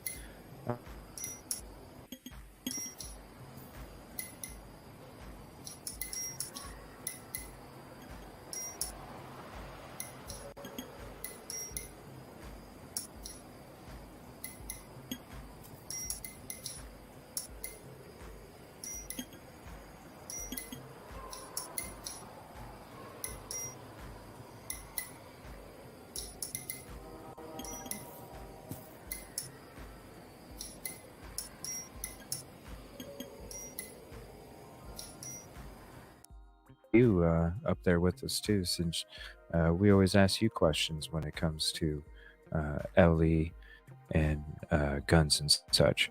But thank you again, Kib Kitty. I appreciate you hanging out. Why have I been saying that the last 2 days? I don't get it. I keep saying hanging out. It's hanging out. All right, everybody. We'll go ahead and get back to that. Yeah, we're just getting into it. There's about another hour and a half or so. And I'll keep throwing the link of the video out there in chat. I also put all the information in the description as well. The channel, the link for this video, and the title of it as well. They do such a great job, and I appreciate them. The whole team that produces these videos needs to go to Hollywood. Other areas, like, are there like apartment complexes around? Like, where do you? Yeah, so you know those that's where I was going to show you on Google Maps. Is there a way I could do that? Yeah, we'll come back around there to do all the maps at the end. So yeah. So we'll bring that question back around so we can look at that. That'd be perfect. Yeah, because I can show you where everything is, what the names of it are, like where certain things are too. And then because it'll kind of like help you make a path of like where people go and how they get there too. Okay, so now for you wake up in the morning on November 13th. Can you just describe your day? Yeah, so I woke up and I was super groggy from the night before too, because I still drank and smoked a little bit, not gonna lie. But still a Saturday, you know. But so I don't remember like exactly when I woke up. I just remember like waking up and opening up my Snapchat, and there were dozens of Snapchat messages in all the group chats. And I just remember like it was just kind of whack, and then like I got up and I was like getting ready for work, and then like when I kind of like woken up a little bit more, I started to go through them because I did not want to have to read a lot of shit early in the morning. And then yeah, I ended up like I was just sitting there scrolling through it, and then yeah, opened up the messages, and then there it was. It was like, holy shit, did you guys hear about what happened? Like, blah, blah, blah, blah, blah. And I'm scrolling up, and there's just, I mean, lines and lines and lines of text. Everyone's talking about it. Everyone's awake. I mean, and this is before 9:30 on a Sunday. And I remember that because I had to go to work, and I ended up not going because I wanted to be with my brothers, right? Kind of obvious. But yeah, and like I don't remember what exact time I woke up, but I remember like, yeah, we were all talking about it. We all knew about it. And like my boss and my coworkers were texting me later, you know, asking me like if everything was okay, and they had even heard about things. They heard like it was a shooting and stuff like that. So, and yeah, it was kind of weird because like at the beginning, everyone said like at the beginning, like the very first messages were people were talking about stabbings, or like a stabbing had occurred, and then it changed to an OD, and it was just kind of weird. Like looking back on it. It changed to an OD so quickly, and like nobody questioned it, and like we didn't question it either because we knew there were drugs in that house, and I just genuinely thought like, okay, they got a bad batch, and that's just what happened, right? Because you see it on the news, it happens in bigger cities. Guess it just ended up, you know, coming this far up. You know, we live in a tiny town. We're a couple hours away from Canada. We don't really think like a lot of bad stuff like that gets up here, but. Yeah, so that's just what we took, and we just kind of accepted it. Let me ask you really quick there with that. So I didn't mean to interrupt you. So at 9, no, you're fine.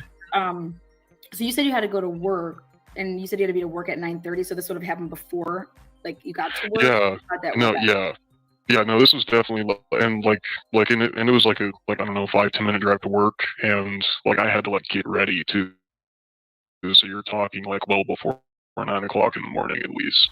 And like I'm not late to like I don't like to be late to things. My parents taught me never to be late to things, so I just I'm always on time. Yeah, and so you know I always wake up on time. Doesn't matter if I'm hungover or not. If I know I'm going to be hungover, I'll wake up an extra half hour early to be hungover for a little bit and then get through it. You know, it's not hard. I don't know. We learn how to work hard, play hard here. But yeah, so just basically, long story short, yeah, I know for a fact it was before 9:30, and like we were all talking about it, and like you know, I came over and like you said, I'm sorry again. I didn't mean. I just was emphasizing on this because when you told me this, I was like, wait a second.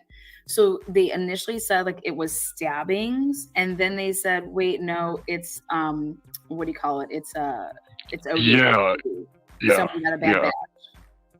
Yeah, and it was super quick too. It was like within like the first couple of messages when and then it just immediately, the rest of it was like all OD. Like I remember like a small portion of it was like stabbings all the way at the top, like the very first few messages, and then like the rest of it was all OD.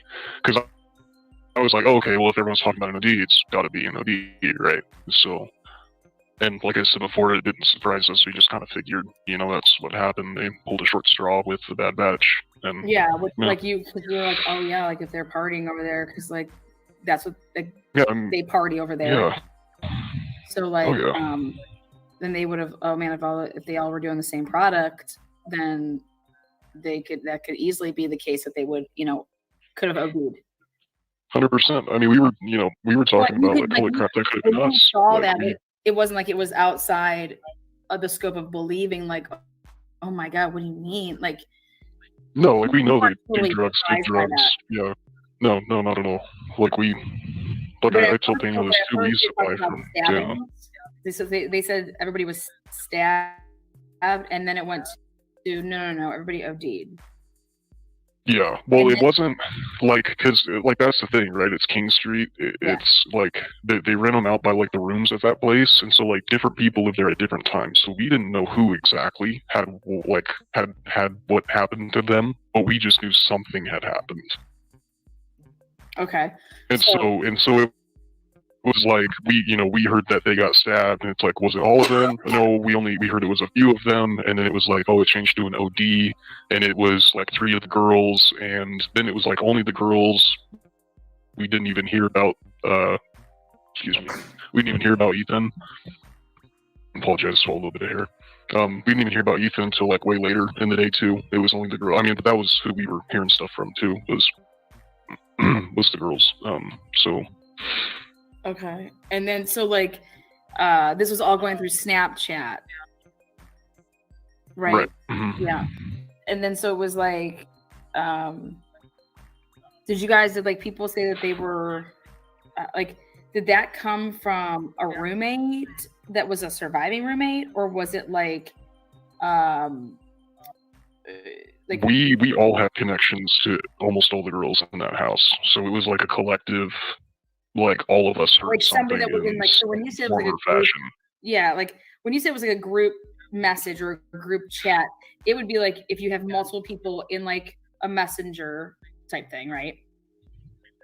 Yeah, no, we have like 30, 40, 50, 60, 70 people group chat. Are you serious? Yeah. That many? Oh my god. Yeah. Oh yeah, we have like half a dozen of them, and we like, I mean, we'll go through 20 of those every semester too. Oh yeah. So if you have mass, okay, so like there's mass people in these group chats. It's not just like 6 people or 7 people. It's like you have people. We were talking about it in our specific like fraternity group chat, and then like the smaller ones, but we also have group chats in the other ones too. And I mean, it was like everything was just blowing up. I mean, everything was. And so I kind of, I'm seeing everything blow up, and I'm going to listen to what the boys have to say, because it's like, all right, there's a bunch of crazy crap going on. What are the boys saying first? All right. And then figuring it out. And so, because you're trying to weed out like the rumors, or basically, I don't even say the rumors. And it's a bunch of like, I mean, it's people going, hey, are you okay? Hey, did you go out last night? I mean, we're still a community too at the end of the day, Right. So it's just a bunch of like, I mean, there was so much going on that morning. Like, I genuinely, I can't put it into words. I mean, it's real talk too. I mean, I don't think that anything he is saying, and this is just my opinion, and I'm just some dude sitting on YouTube. I ain't in that life.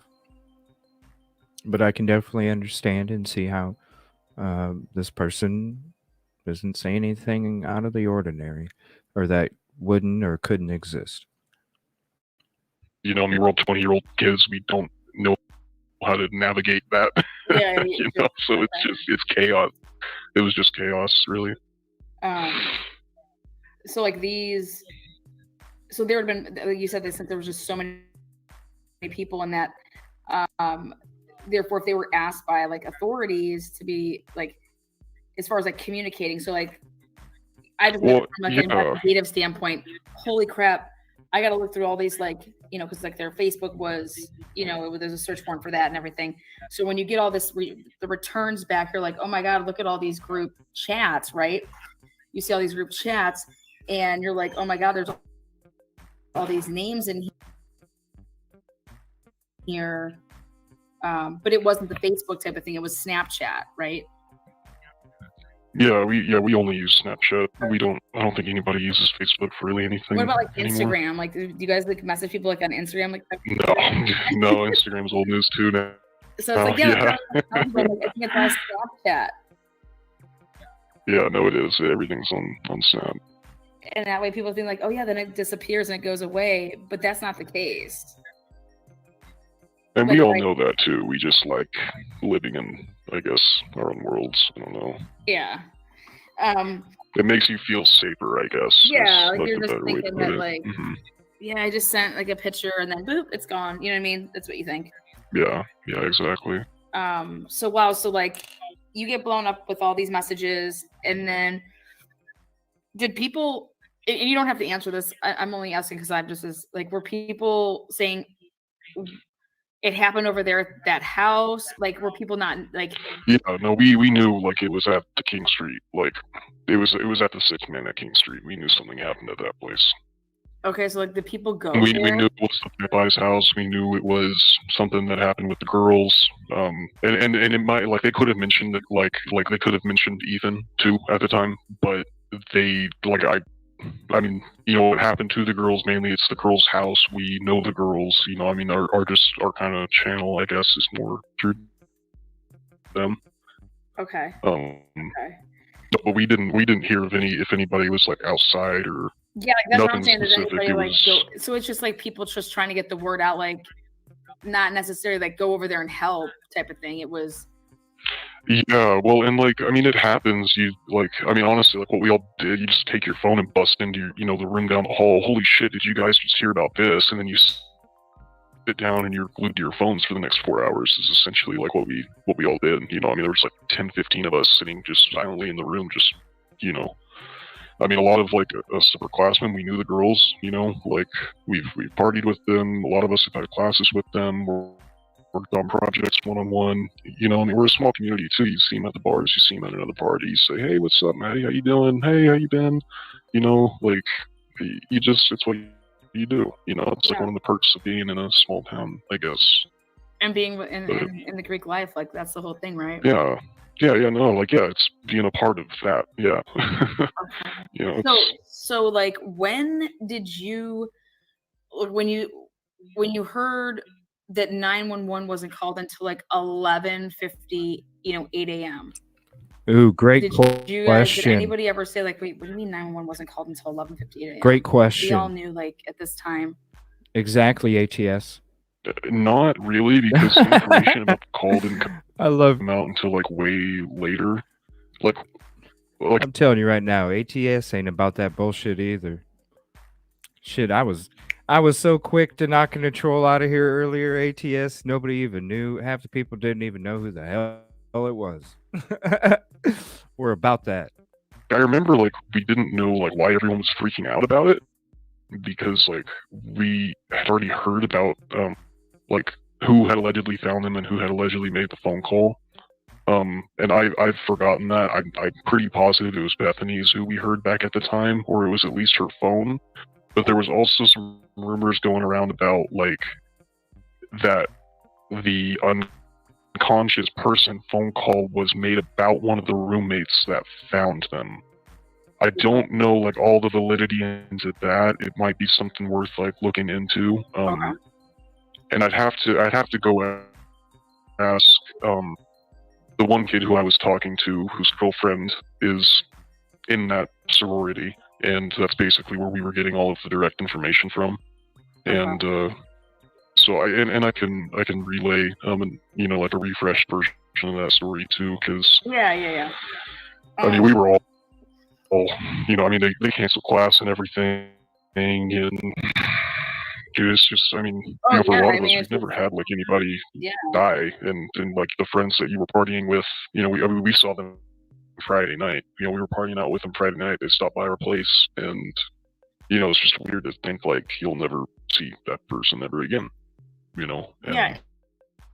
It becomes getting more like every minute would get like more real. Like, oh my gosh, like you're in shock. That's how I would be, at least. Like I would be like, wait, what? Yeah, no, I think that's honestly the best way to put it is we were all like in shock. You know, I mean, just being so close to it, like that house being our party house. Santa, you know, hosted a lot of parties for us, and you know, I mean, like they were just cool people. They were fun to party with. They knew a lot of people. They did a lot for a lot of people around them. You know, Yeah. They might have, you know, been into drugs or whatever, but didn't deserve what happened to them. Yeah, no, I know that's insane. Yeah. Did you? So when you found out that so how do you feel like knowing that? Okay, hey, if I say, hey, Dave, 11:58 a.m. this phone call goes out to the police, and I'm like, hey, Dave, you told me that you knew about this like at like 9. Like let's say like that I would have come back like months ago when this originally happened. Let's say that I was like your family member, and you're telling me about this, and I would have been like, Dave, wait, you told me that you knew about this like at 9:30 in the morning. Well, 911 wasn't called until like 11:58 a.m. Like, do you think that that's weird? You get what I'm saying? Like, yeah. Well, like, and that's the thing, right? Is like 2.5 hours. we don't know, and we never really we didn't a lot of us kind of unplugged ourselves from the case and all the news and everything because just we live in it so much. You see dozens of reporters just going to class each day. You don't want to walk out of your freaking house, you know. But we just kind of stayed unplugged to where we didn't really even think about it or connect the dots, and that's why when I heard WSU's Kim's thing. When she said that, and literally, when she was talking about how she, yelled at her daughter like that, it literally made me think about, my mom doing that to me. That's what it felt like, was she was my mom saying that same shit to me. How the hell did you know? And it just, it literally, just blew my mind. How did we know? How did I not think of that? Wait, what? And it just made me have so many other questions, holy shit, she's right. And not even to mention that, how the hell did her daughter know? Her daughter goes to WSU. We have, way closer, I can go through, on my phone, one person or two people and be in that house, right? In that sorority.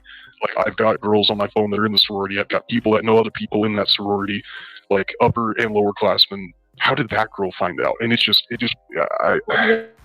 Depending on who people are friends with and stuff like that. Right, but even then, that quickly, you're gonna go to your inner circles first, right? That's why I was talking to the one kid, because his girlfriend was freaking out, and so he was having to be there for her without being able to go to the sorority. So he's texting her and letting her blow off all this steam and telling me what she's telling him too, amidst the other information that we were receiving. And yeah, it just, I don't know. I don't know. I think we just have a really good way of being young and dumb and staying distracted with school and partying and everything else. And not a lot of people question things. Maybe it's just a kid thing. I don't know, but we just. No, I get that. So this may be just opinionate. Unless you have personal knowledge, but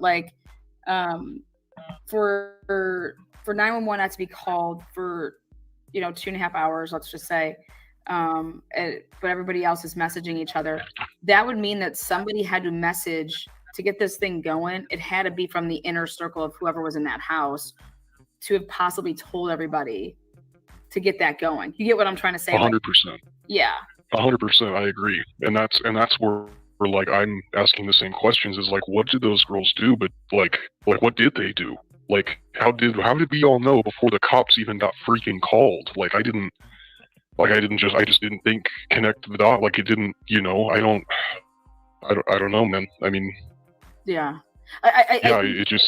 No, and you said it to me, you're yeah, that's why when this stuff started happening, later on, and you're that's why I wanted to say something, because this is not how did we know? Why did we know? How is this in the chat? Where did this come from? And, you get what I'm trying to say? For me too, yeah, and for me too, and I just kind of thought of this as another point too. You just asked, I don't watch true crime stuff. Not a lot of us really do. Mm-hmm. And so when we all are we're with each other constantly, right? And so that's all we know. And so to us, everybody knows what we know. And so we assume that everybody knows that we knew before the cops were called too. I got you. Yeah. You're right. You're because we don't They have to know. We all obviously knew. Yeah. Like, same thing with like who made the phone call and everything. When the reporters were freaking out about that, we were like, why is this a big deal? We don't, like, who cares? Like, it doesn't, like, we already know. Like, it doesn't, like, you know what I mean? It's just, I guess, like, the ignorance of not knowing how important Yeah, your head it isn't is. going to something that's like, this is nefarious, what's going on. You know, you're not Yeah. thinking that, like, the reason that the 911 call that happened, it wasn't because of nefarious reasons. It just like, but you had a great way of explaining, like, we're not thinking about it like that. We're thinking that, you know what we know, but we're not realizing that that doesn't make sense actually now when you say it. You get what I'm saying? Like, it's just like, Yeah, literally, until, like, I took WSCAN, like, me hearing her yell, and it was like a wake-up call in my head. Holy crap, dude, like, we all knew this before the rest of the world basically did. Like, how and why? And I don't know. I don't know. I have no idea. yeah. But so, like, now, like, so, like, let's say that I was, like, your family member and I had you over our house for, like, Thanksgiving, because that was, like, after, like, that holiday, and then you have Christmas, and then here's my ass. I have, like, a true crime channel, and I'm over here like, oh my God, Dave, you go to this school, like, I'm doing a whole big thing on this case, like, what's going on? And if, like, you would have said that to me at, like, Thanksgiving dinner, let's say, or at Christmas, you know, whatever holiday, you know, and I was, like, nagging you like that, you know, crazy cousin that's, like, nagging you. But I would have been like, wait, you do realize that, like, 911 wasn't called until this time, and this, like, you realize it's a big deal. Because when you would have said, like, if you would have said that to me because of what I do, I would have been like, wait, what are you talking about? You knew before the cops.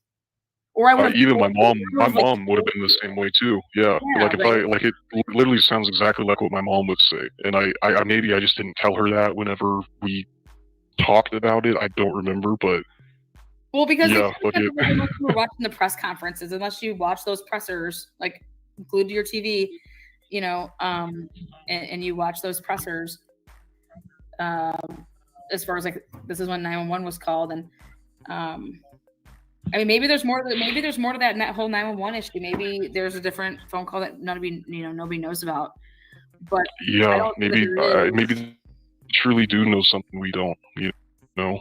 Yeah, you know, then maybe that's why they're not releasing it, because there's multiple 911 calls. Like I said, I don't know. Yeah, it could really be anything. But thinking that there was only just the one 911 call that came in at, like, 11:50, you know, and you guys knew about it, you know, hours beforehand. Did anybody ever, like, start speaking about that ever? Like, did anybody bring that up, like, to say, hey, like, how did we know before everyone else did? Who told us? Yeah, who started this? No. I mean, we cared more about, like, it happening, I guess, than how the information got to us, and just didn't think to even question it. Okay. Like, and it's something like, were any of, like, okay, so now we get into the investigation, which is like, okay, at one point you heard the stabbings, and at one point you heard the drugs, and then you hear someone getting shut up.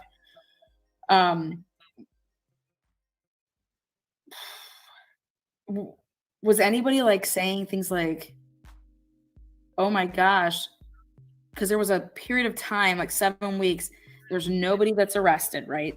They said this was an isolated, targeted attack. During that time, I mean, were you nervous that, like, someone's coming for, like, you, or that other people were like, oh my God, I'm nervous they're going to come for me, or, like, does that make sense? Like, when anybody talking about that, like?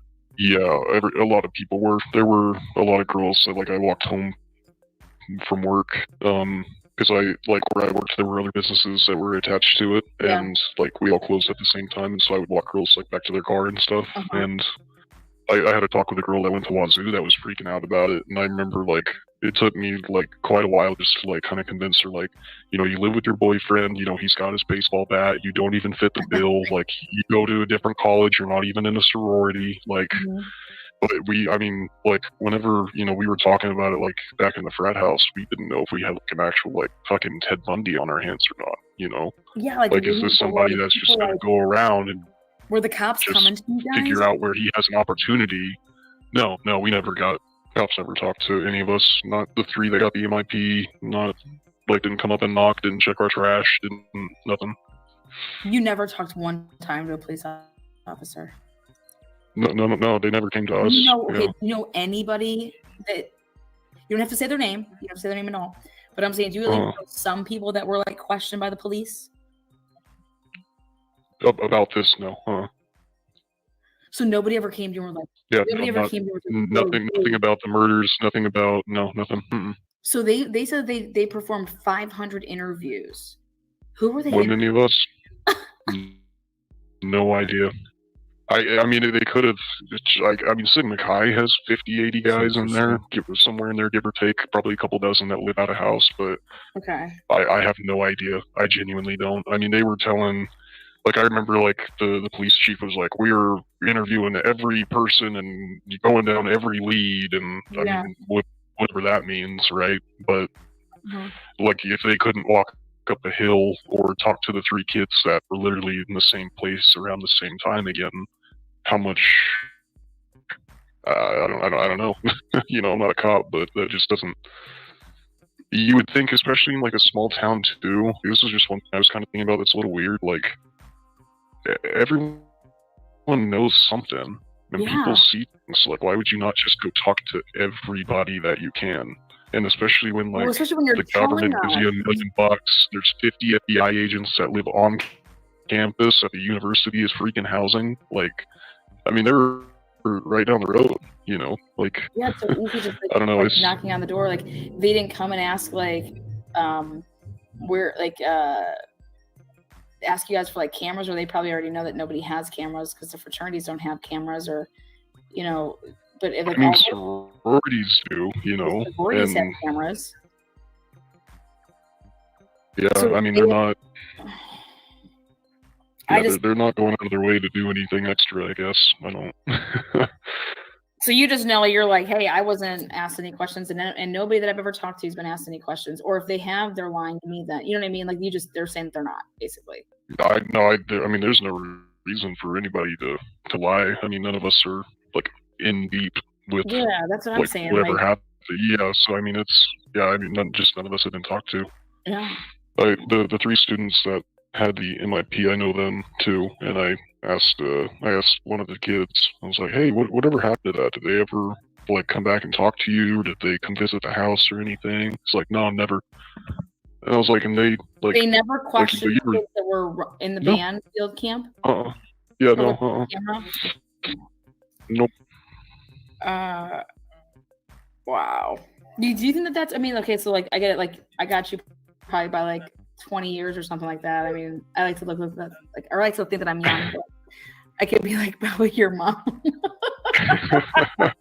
You don't seem that old. I know, right? Because I'm just like, you know, fun at, you know, heart and spirit, and but so you just.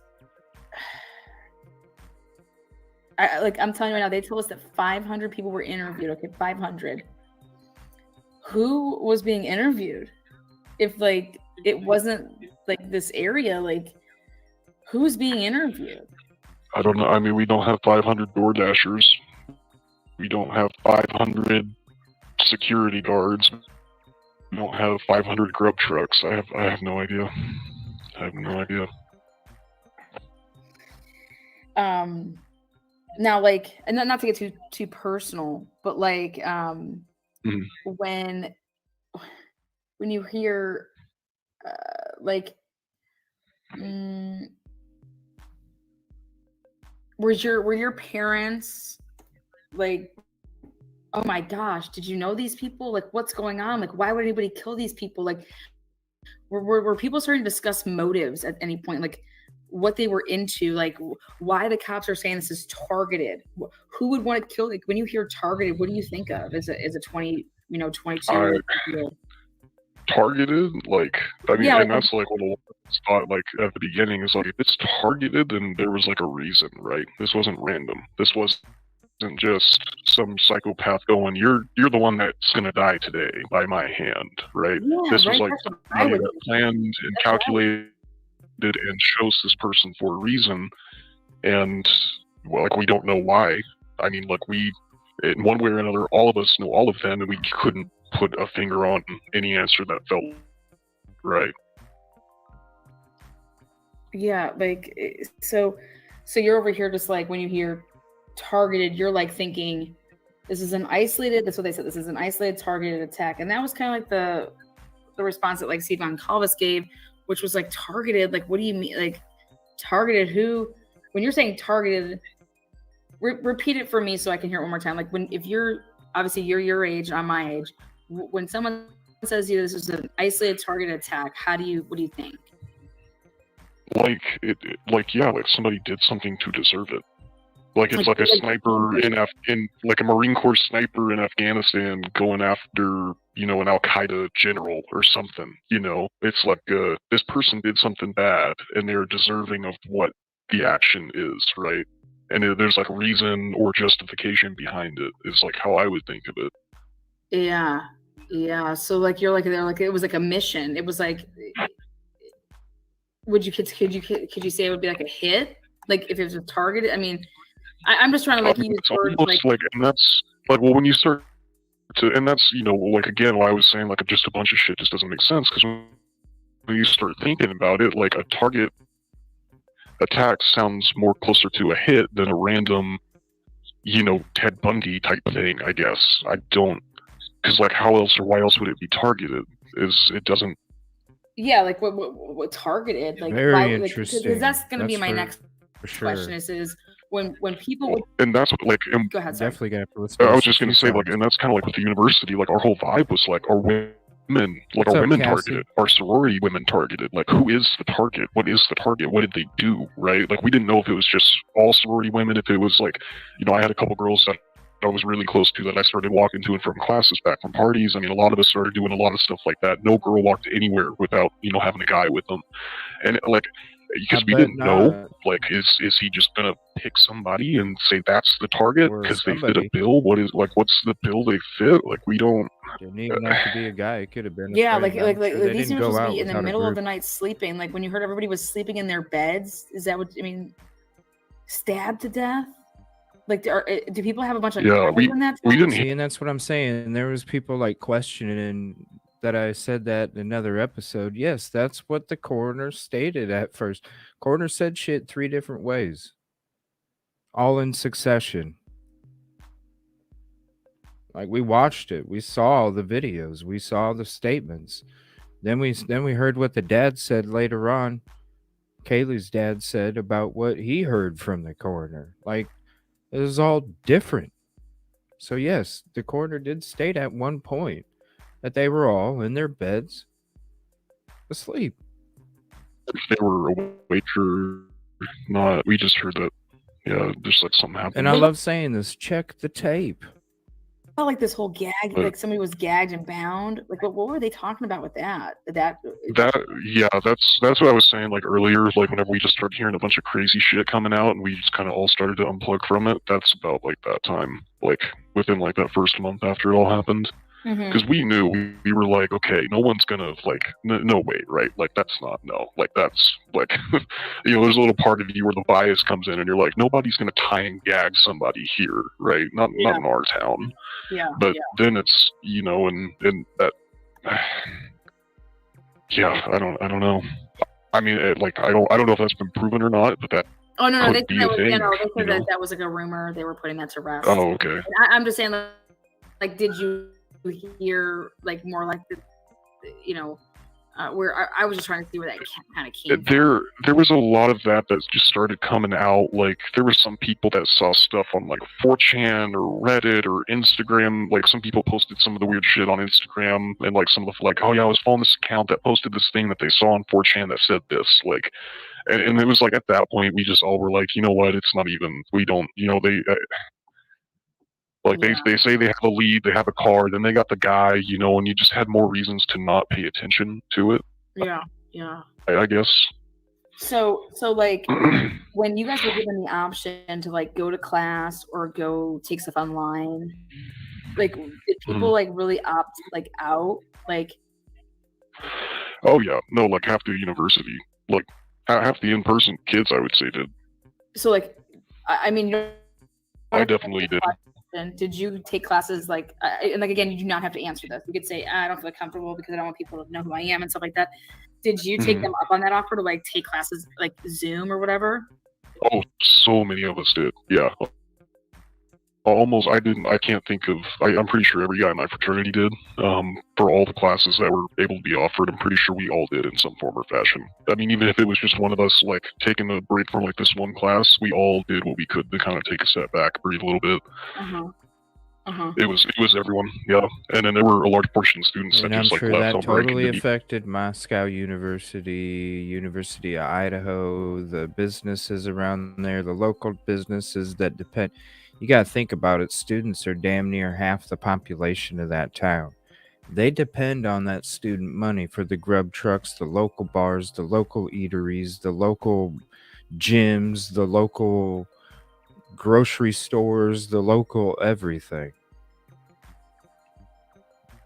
It makes you wonder, did they want this thing shut down quick? I don't know. It's just a thought.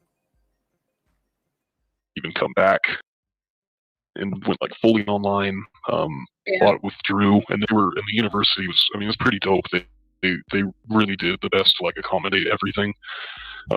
Like I was kind of affected academically too last semester, and they did what they could to help me out too, to make sure I wasn't negatively affected, and they helped out a lot of other students too. And I mean, like, if you wanted out, if you wanted to transfer, if you wanted, you know, whatever, a break, I mean, they were doing it left and right for anyone. It was actually really, really cool. Yeah. Okay, cool. And that's awesome. Like, I think that, I mean, they kept saying that our student safety is paramount, and, you know, we're doing whatever we can for our students. Did you feel that way?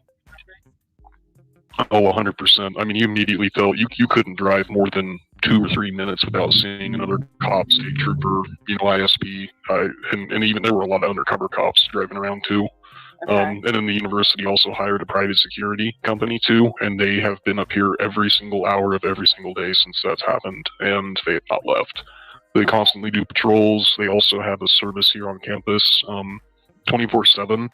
Or if you call the hotline, it goes to either campus security, or it goes to the private security, and they will come and either pick you up or walk with you and take you wherever you need to go to do whatever you need to do to make sure, like, you are safe, basically. Okay. Now, this may be a question you don't want to answer. You, like I said, pick and choose what you say yes to, and or however you want to answer it. During the time of, you know, there isn't anybody arrested, okay? And this, right. You know, the murders had happened. Were people still like partying and doing, you know, illegal substances? No. The whole town was holding its breath. Yeah. All of us were. I mean, everyone was on, you know, freaking razor thin ice. Like, if you looked the wrong way, you were probably getting the cops called on you. I mean, everything was. Okay. It was. I mean, it really just stopped everything that like we do. Like here. life, like just like stop still. Now, was anybody ever telling you, or people talking about like, hey, I got the parents trying to talk to me. I got the, you know, where people, you know, because you would, if you saw like the news and stuff, like parents wanted some answers. Like they were asking and begging people to come forward and, hey, do you know of anything? Do you know this? Do you know that? Were you guys, like, did you ever feel like, did you ever feel like, what are they talking about? What don't they know? Or were you kind of confused? How come they don't know stuff? Like, I don't know. It felt more like just, I mean, because to us it didn't make sense either, right? And so it kind of felt more like it didn't make sense to two parents that just lost their kid, and they just want to know just fucking why, you know? I mean, like we all did. Like, why did this happen? Why did you do this? Why did you pick them? What did they do to deserve it, you know? Like, that's really what we interpreted it as. When you hear So I don't know if they actually... Like, why did you go upstairs? Like, you don't have to go upstairs. Like, what do you guys think that means? Like, you didn't have to go upstairs. Did anybody that type of stuff? Because it was like a third. No, we never. Yeah, no. That's like I was saying. I mean, we unplugged. We just, you know, especially after the semester came back too. I mean, Yeah, but at that point we came back to somebody being already arrested. Yeah. I don't know when he said that line specifically. I don't think I ever heard him say that. Like for me, I don't think I did. Okay. I'll make sure I put my next intro. But yeah, he said that they didn't have to go upstairs. They didn't have to go upstairs. And I either took that as like they were already upstairs, or that they were killed last. The people who sets the stairs in the house too? Did he mean like the very top? Yeah, because when you walk in the door, there's stairs right off to your left. Yeah, I'm definitely gonna have to Yeah, listen he's to talking this about a the very few upstairs, times like for 'cause sure. they were trying to say the killer came in through the slider. This is a lot to take in for sure. So like, yeah, that's on like the second floor. So there's still another staircase above and one more below. Yeah, that's what he was saying. Is they didn't have to go Very upstairs, interesting. meaning like to the third floor. Oh, to the top one? Oh. Yeah, meaning like where Weird. like, Yeah, they were killed. Like, why did they basically? So people either took it as like. Gotcha. People either took it as like the second floor people were killed first, and then like if they were the target, then why did you even go upstairs? Type of thing. So I was just curious if that was something that had been talked about in terms of like who the target was. Not really, no. None of those like specific details. We we didn't have an idea, really. Yeah. I mean, it just so out of left field, I guess. Yeah. But yeah. I mean, you know, like you don't know that this guy's not gonna know, and he's not gonna know. And it's like, I mean, like, what's your guys' guess? And then they're like, I have no idea, dude. I mean, this is just so, Yeah. And like you said it best, like when you're not like looking at it from an investigative standpoint versus like you're just like taking in the information, you're like, wait, what? My friends are murdered. Wait, what? They were stabbed. Is that something normal for people to carry on knives in that town, or? I would say more guns than knives. Yeah, that's what I would think too, right? Yeah, it would definitely be more guns.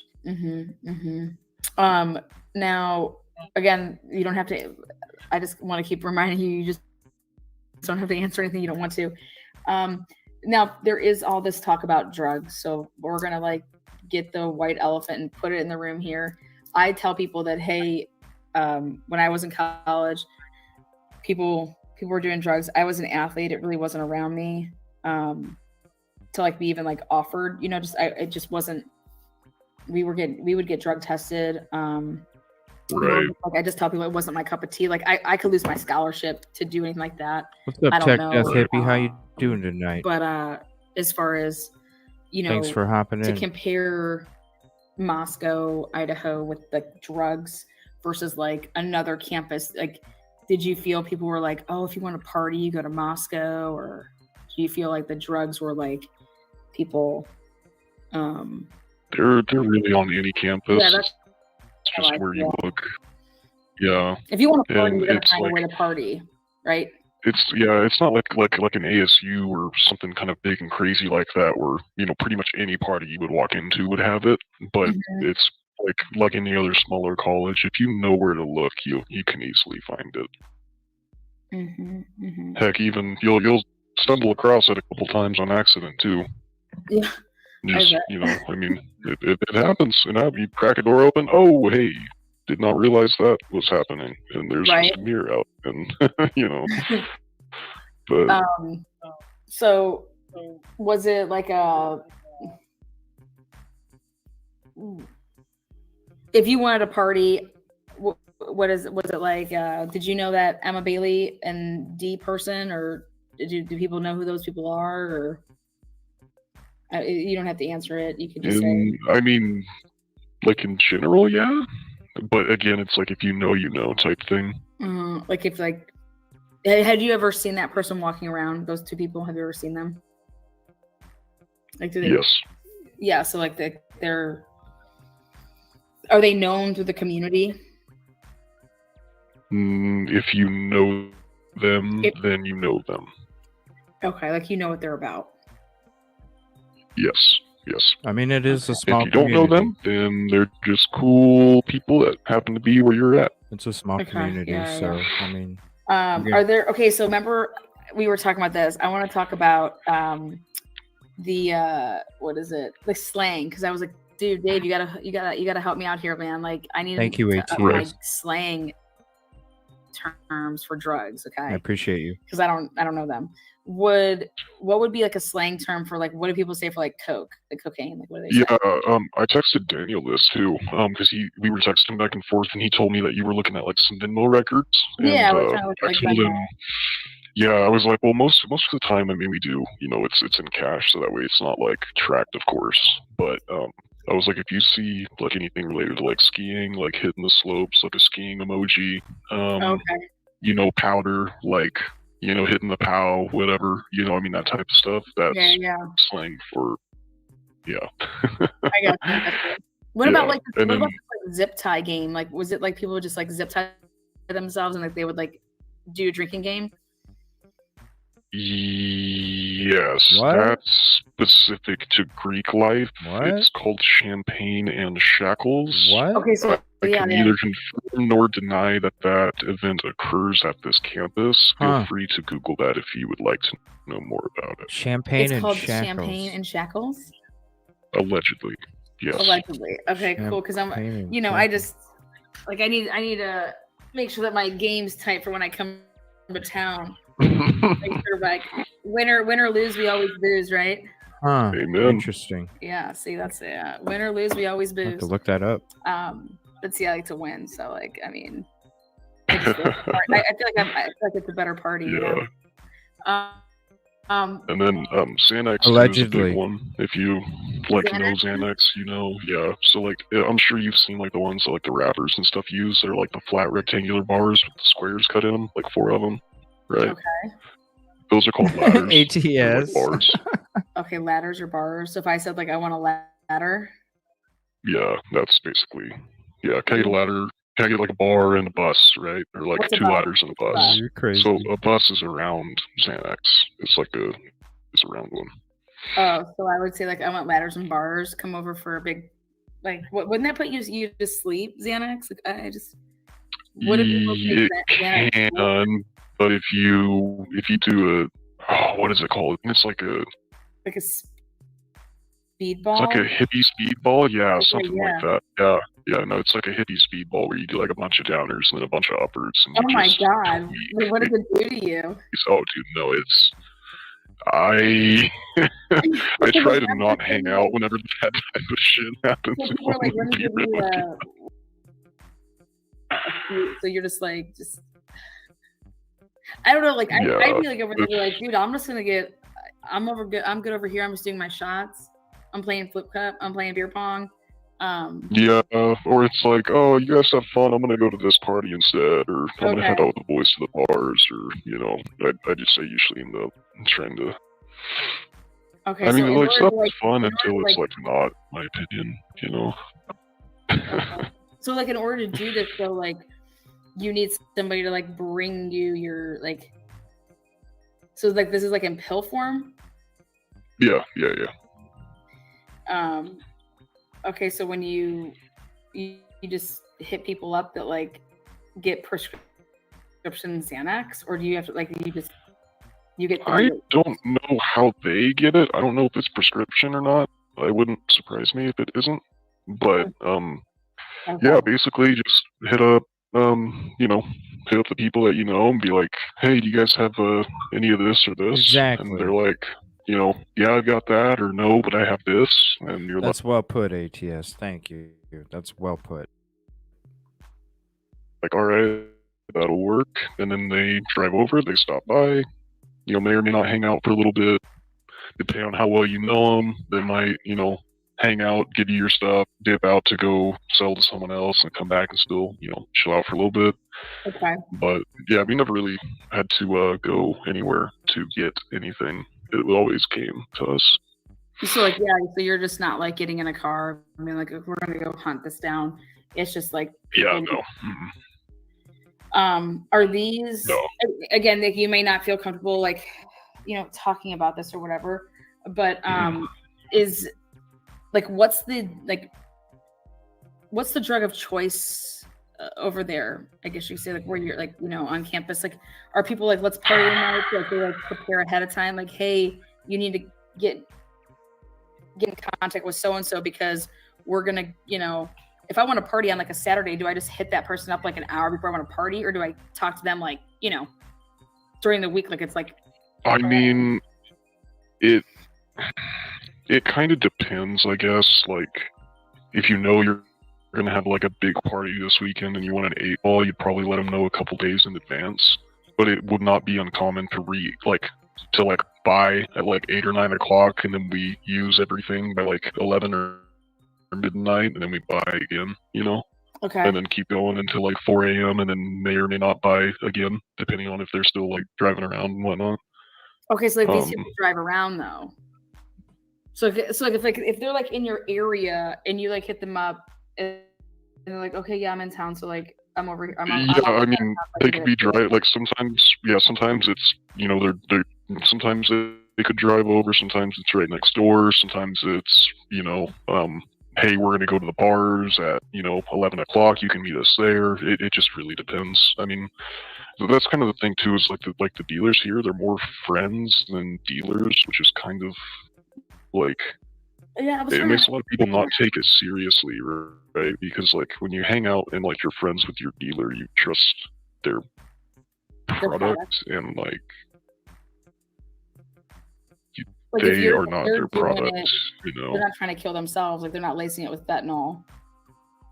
You would think, right? Oh, I always feel that Right. like whoever tries to like kill their own clientele, like if you truly think about that's what you know. That's what we think. Yeah, but I mean, you know, with what other stuff has happened, that's exactly what happened, and yeah. Or like middlemen are trying to make money, so like they're cutting the product to make more of it so that they can make more money, type of thing. That's true too. Yeah, I mean, I've thought of it because I'm a business major too. You know, I've thought about it. Like, how do you make money off of killing your freaking customers? Right? It just doesn't make sense. It doesn't like, make how sense. do you, That's never the plan. Because I you feel lose, like, right? No, you lose like, money in the end. like right? yeah, like you take like a business class, they tell you need your customers, so why would you Right. try to kill them? Right? That's. I mean, if you're making a couple hundred, yeah, like you can get a couple $100 a week from this one guy or one girl. Why would you try to give them something that could potentially, It killed I them. don't know. Yeah. Yeah, it doesn't make sense That's to a me. good point. Like, not even potentially kill them, or like, why would you because, and I thought about it this way too, right? Like from like the user side, like, well, bro, if you give me some shit like that's like mixed in with it that makes it go more down than more up, I'm gonna think it's garbage shit, and I'm not gonna buy from you. Like, I don't care if it like makes me feel like weird or different. Like, if that's not what I want, I'm not gonna buy it. So like, why? It why doesn't would make you sense because why everywhere would you else, mess with it? yeah, and like you know, Product is what you're saying. yeah, and like you look at everywhere else, everyone else tries to do the one thing that they do. They try to do it the best they can, right? Like these guys, they do the opposite. They're like, what can we get away with?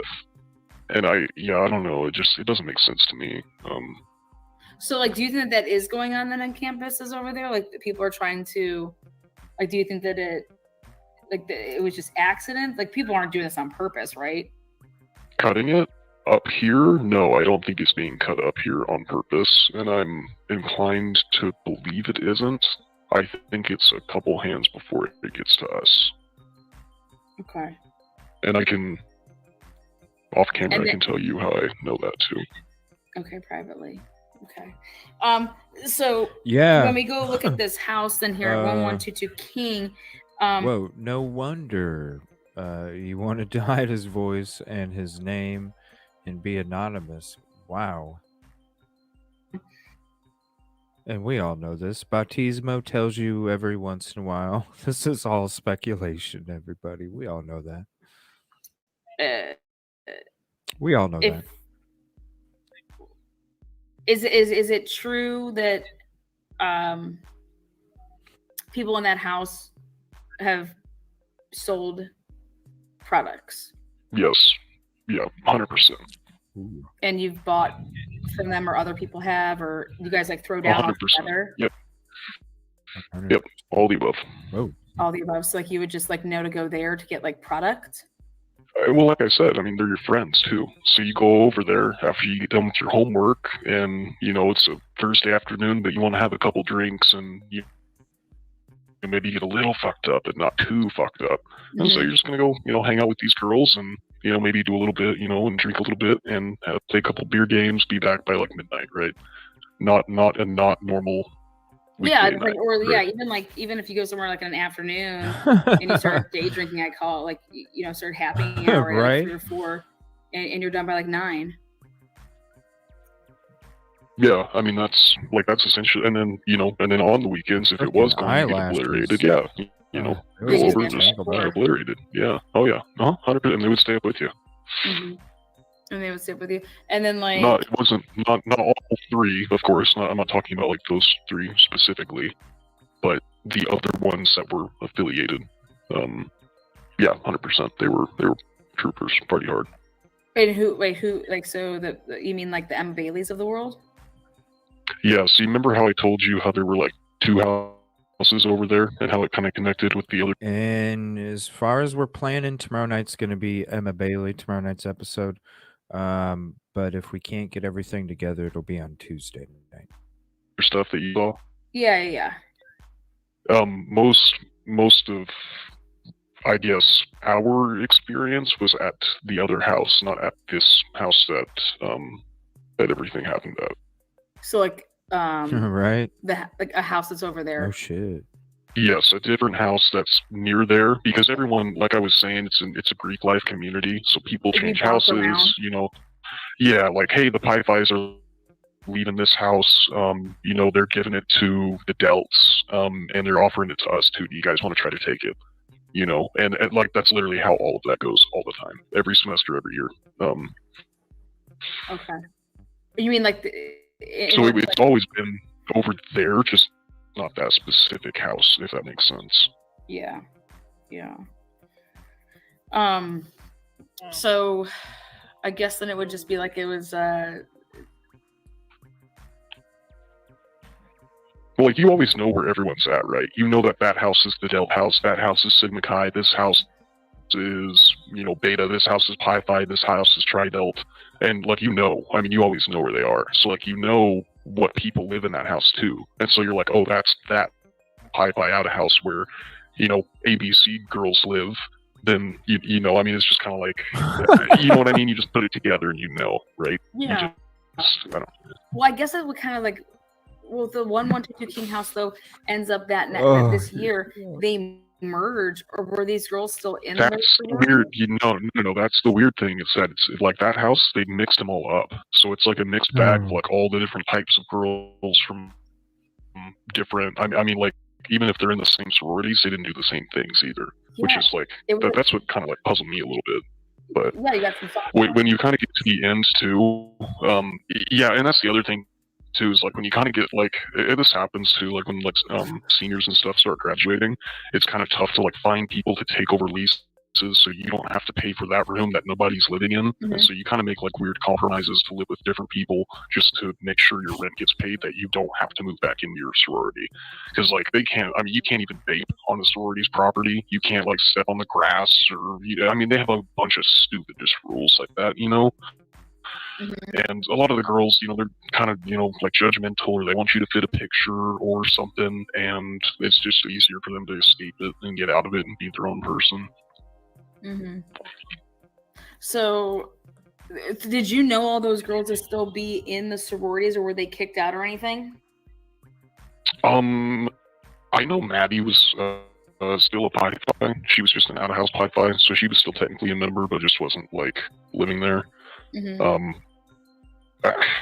The tough part is you usually you can tell by like how active they are, but whenever you're a senior and you're getting ready to leave, you don't really have to be as active inside of your house. They kind of give you a little bit more freedom and leeway to go do other things to get prepared. Mm-hmm. And so they could have still been a part of their sororities, but in the last semester of your senior year, it doesn't really make a difference, Yeah, you're on your way out. Yeah, you're on your way out. You don't have the same, you're not preparing for the next year again, and that takes a whole semester in itself, and getting, all the girls ready, getting the house ready, money. It's a whole, they're businesses, basically, Yeah. Now, did you ever think 1 second, that any of these girls' boyfriends were involved or anything like that? Because, they were part of, the fraternity, was there... No, not really. Like it was. Like we thought it was the OD, and it just made sense, you know. So we just kind of took that. You thought it was OD'd. And then this is like, you hear like the whole stabbing part of it. Were you just like, wait, what? Yeah, basically, yeah. And I mean, like, we had already heard about it too, and like, I know I personally, I just didn't want to believe it, right? Like, I wanted it to be an OD more than, you know, these 4 kids just got stabbed to death, right? Like, I don't know. It would just be because, well, then you're looking at it like, oh my god, wait, what do you mean why would these 4 kids be stabbed to death? You know what I'm saying? Like, that's what I would be looking at. Because why aren't they coming to like, like, am I next? Like, and it happens every semester, like, kids die, right? Like, car accidents or something, you know, tragic like that, right? But, and that's the thing, is, like, if it was an OD, it's an accident. But if it's a stabbing, it's on purpose. And what is, like, what does that mean? You know, like, I think that's, I don't know, like, we were all just left wondering and just trying to grab onto anything. Yeah. So when you get back from camp, or actually because it happened before you guys probably arrived, because it was, you know, winter break, they have an arrest. You see across the screen this Brian Kohlberger name. Okay. So you see Brian Kohlberger, you see this picture. Does everybody start like messaging each other? Like, oh my God, they're arresting somebody. Oh my God, they're about to announce this arrest. Yeah, more so just like, hey, like, did you see the topic guy? Oh, really? Yeah, like, this is the guy. Like, we sent a couple photos of him in the group chat. Like, anybody seen this guy? Or no, nothing. None of us had any idea. None of us seen him. None of us knew him. None of us knew he existed. Wow. So like nobody's like, oh my God, did you see that was the guy that went by Timmy? Or he's the guy that's been selling us these drugs? Or he's been over here at the parties trying to like hit up, like, you know, or, oh, that was somebody's fuck buddy. You know? No, I remember one of our upperclassmen actually, who's like pretty like into like the sorority scene and stuff. Like, has a long-time girlfriend, and, you know, just knows a lot of the girls and stuff like that. Like, he even posted it in our group chat. Like, I remember it was like the photo of him in the orange shirt, like the little orange V-neck jumpsuit shirt thing that they put him in. Pretty sure that was the photo that he had screenshotted and sent it to our group chat. And it's like, yeah, this is the guy. And we just, none of us, nothing. So nobody, so you're sitting here telling me that nobody was like, oh, I know, oh my God, that was that guy that, you know, he was at that, or he comes to these parties, he was dating so-and-so, like nobody can like say, I know who that guy is. Nothing. I ended up hearing something a little bit later that I tried to look into, but I couldn't really prove, that allegedly he had like a sister or a cousin that went to U of I that lived over off of King and Queen Road. I heard that later afterwards. I never looked into it. I don't know. It's allegedly. That tried to come out like I don't see any connection there whatsoever with any of that. Was the Brian Kohlberger's sister. It was like his sister or his cousin or. You have to remember, there's the game of telephone too. Something like that. That was at one of the houses right next to it. Somebody mentioned that they had heard of that, but that was like weeks after, and you know, I mean that totally could have been false. Totally could have been telephone. You know, whatever it is. Just said it. Just like someone trying to, you know, say whatever. Because I've always thought this was interesting. You know, I've been looking into it, and you know, no one's come forward to say that they've dated the guy or that he's ever caused any problems for them. Like, you know, truthfully come on the record and be able to provide any pictures. I mean, the guy just moved there literally a couple months beforehand, and came there for the PhD program, everything, you know, blah, blah. But if someone's stalking, you know, these 4, which again, I find that very, you know, to be stalking 4 people, this doesn't make sense. Especially like they're just, it's not like these 4 were like when you look at Xana, Ethan, Kaylee, and Madison, did they always do everything together? You know, why would those 4 be like, why wouldn't anybody take out the other 2 roommates? Yep. That's always been something, a struggle for me. Yep. This is interesting. I'll tell you that. would you leave any like Interesting as witnesses? hell. You know what I'm saying? Like, how would you know Yeah, where no, that people were doesn't like sleeping? How would we you know who was in whose room? How does anybody know? we anything? talked about that too. There's no way that he didn't know that that girl saw him. Like, because if he was wearing a mask and crap, right? And like Ooh, here's an interesting part because I don't think that he saw the person through the cracked bedroom door. I've always felt that way. This is going to be interesting. This is a different viewpoint. she says that she sees him, then he would have to have seen her, right? No. Like, I don't. That's what I say. I don't think that. but And I have a hard time. I love everybody's opinion too. Like that's why I think like the short video I made about Cassie's, it's not my ultimate theory of what I think took place, but I totally appreciate her theory. Check out the short highlight video I made. I have her name logo on the thumbnail. And hopefully we can do a part 2 soon coming up, Cassie. I appreciate it. Like I totally you know, I'm about even if I don't agree or it doesn't make sense to me, because when it comes, this is why I feel that that he didn't see her, because I feel like if he didn't see her, he would have kicked down the damn door and he would have did what he did with everybody else. The reason I don't think that he saw her is because, and I'm just going to take a quick pause real quick. I know I said I was going to show everybody the upstairs of the tour, so I'm just going to take a quick pause real quick just to share this. Respect the creator, and I'm not going to finish the whole video. I'm going to leave some of it for everybody else to go check out. It's when she switches from the guest to when she starts taking questions from chat. So I'll definitely put the link in again to the video, and total respect for the creator. I appreciate it. Awesome production. Everybody involved, very interesting information. This is why I think that he did DM when she had the door cracked, right? So when you're looking in the PCA, it states that there was 3 times that she unlocked the door and peeked out the door. Okay. Totally agree, ATS. Because we can't evolve if we don't. You know what I'm saying? That's why I call it brain stew, because we have all these ingredients that we mix together, different theories, thoughts, opinions, and we mix them all together with our conversation and our interaction. Everybody is exploring different things, and we mix that all together. Yum. So I definitely have to explore it all, even if I don't agree. But we all have to be respectful, and the people that aren't respectful know when they're not respectful, because I let them know that they're not respectful. Is this gonna work or what?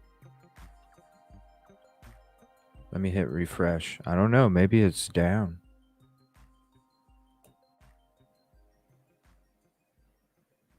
There we go. Okay. So first I'm going to show the upstairs, because I said I would earlier in the episode, right? So let's go upstairs real quick. I want to show everybody. So this is a tight corner. Look, you come in here, right? Look, you got all of this stuff right here. That is a small space, everybody. Okay? That is a very small space. So you got a small space. You got a small space here in this little, look at that. In this whole little teeny area, you got a small space. We'll go upstairs real quick. And I can show you. Look at that. Tiny stairs. And basically, there's the bedroom door to the right here. Very small bedroom. Is it going to let me? Click here. Look at how small this bedroom is that they were found in. Okay. So here's where supposedly the puppy was at. This is the bedroom that they were found in. Look. That's small as hell. Small as hell. Small as hell walkway.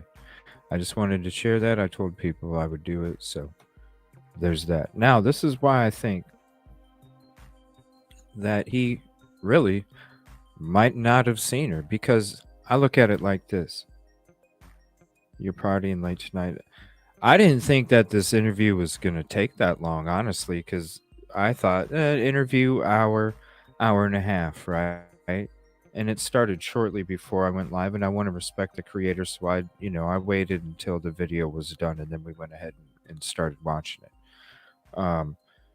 I shared it on my community and everything. Totally like appreciate everything that they're doing. Amazing production.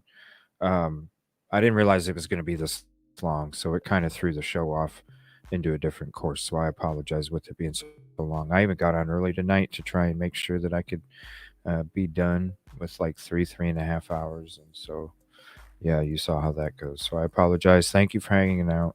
If you can't make it no more, please check out the replay. Can you send me the link for that? Yes, here we go.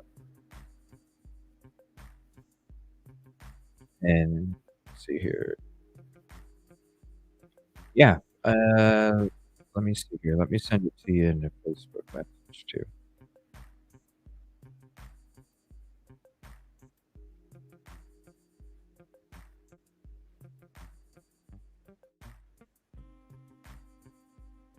Here we go. Link sent.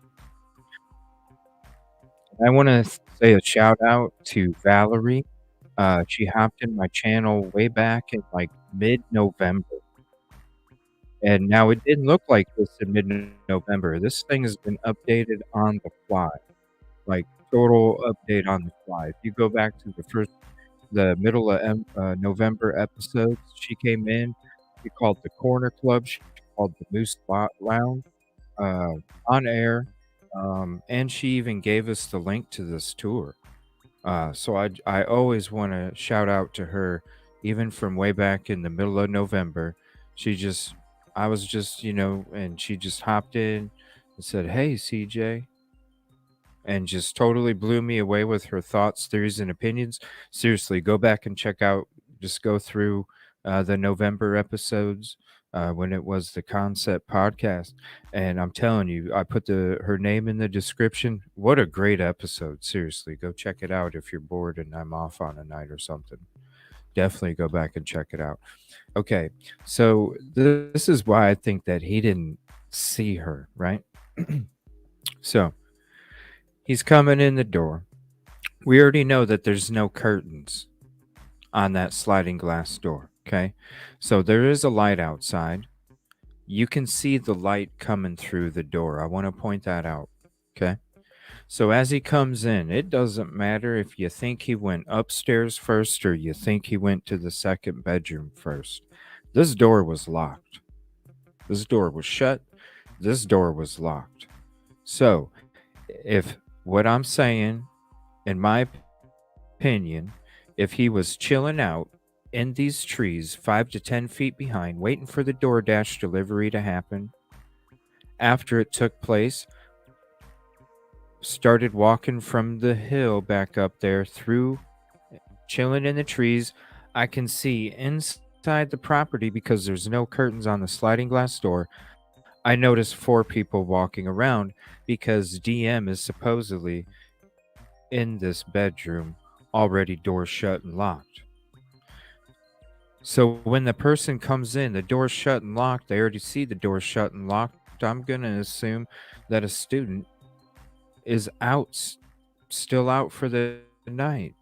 So whether I go to the second bedroom or living room area or whether I go upstairs, the door's locked. I check because it's shut. I don't know it's locked. I check and it's locked. I check it quietly because the door's shut. So then I go, okay, must be out. So I either go upstairs or I go to the second bedroom.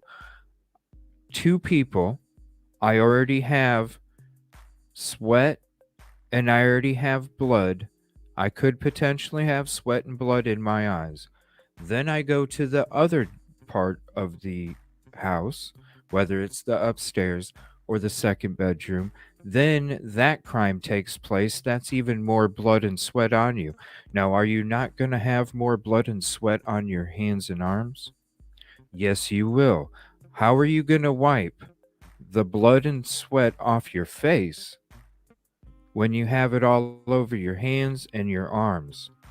you're not going to be able to wipe it off. So what's going to happen is that blood and sweat is slowly going to creep into the corners of your eyes. It's going to fog your vision. Your eyes are going to get stingy. You can't wipe them. So whenever you go to leave the crime, because the door is still shut and locked, whenever you go to leave the crime, your eyes are stingy from sweat and blood, and all you can really focus on is the light coming out of that sliding glass door. So whether you're coming from right here, which is what DM stated, came from this area right here, walked by with the door cracked, you're not going to see the door cracked. You're not going to be focused on the door cracked because you just unalived 4 people and you're trying to get the hell out, and you already checked that door, and last time it was locked, and all you can see is the light coming through the door because everything else stings, burns, and is cloudy. That's why I think that the person that did this crime could have very easily not seen that little cracked door, because as I'm walking through, all I can focus on through cloudy vision is that sliding glass door. That's just my opinion. Especially in the dark. Exactly. That's just my opinion. But I do want to explore what he has to say, because I'm very interested in him saying no. So let me rewind that just a little bit and we'll go right back to this. It's almost over, everybody. I apologize for taking up so much of the time. You know, why would those 4 be like, why wouldn't anybody take out the other 2 roommates? That's always been something to struggle for me. Is would you leave any like witnesses? You know what I'm saying? Like, how would you know? How would you know who was in whose room? How does anybody know? You would have busted down the There's door. no way that he didn't know that that girl saw him. Like, because if he was wearing a mask and crap, right? And she says that she sees him. You can't. Then he would have to have seen her, right? Like, I don't. That's what I say. Listen, I played sports growing up. I know about sweat going in the frickin' corners of your eyes and what it does. And that was just sweat. Like, I could totally see somebody not seeing a cracked door, very dark home, and all I can see is a fuzzy light coming out of the sliding glass doors because there was no curtains on them. And I have a hard time believing that. Like, did he have the knife in his hand? I'm exploring it all. When you saw him like that, how did you see? Like, are you just so tunnel visioned that you didn't see it? Like, I don't. But then she opened the door like what 2 or 3 more times after that. I can't remember. Before she actually saw him, she said, you know. Whoa. Yeah, I mean, there's, and that's like, and like I was saying, I mean, we took any information we got that made sense, and we ran with it and accepted it, and like, since a lot of this stuff is happening, I mean, you even. I know that you knew some of the people because you said that house was just like kind of like thrown together.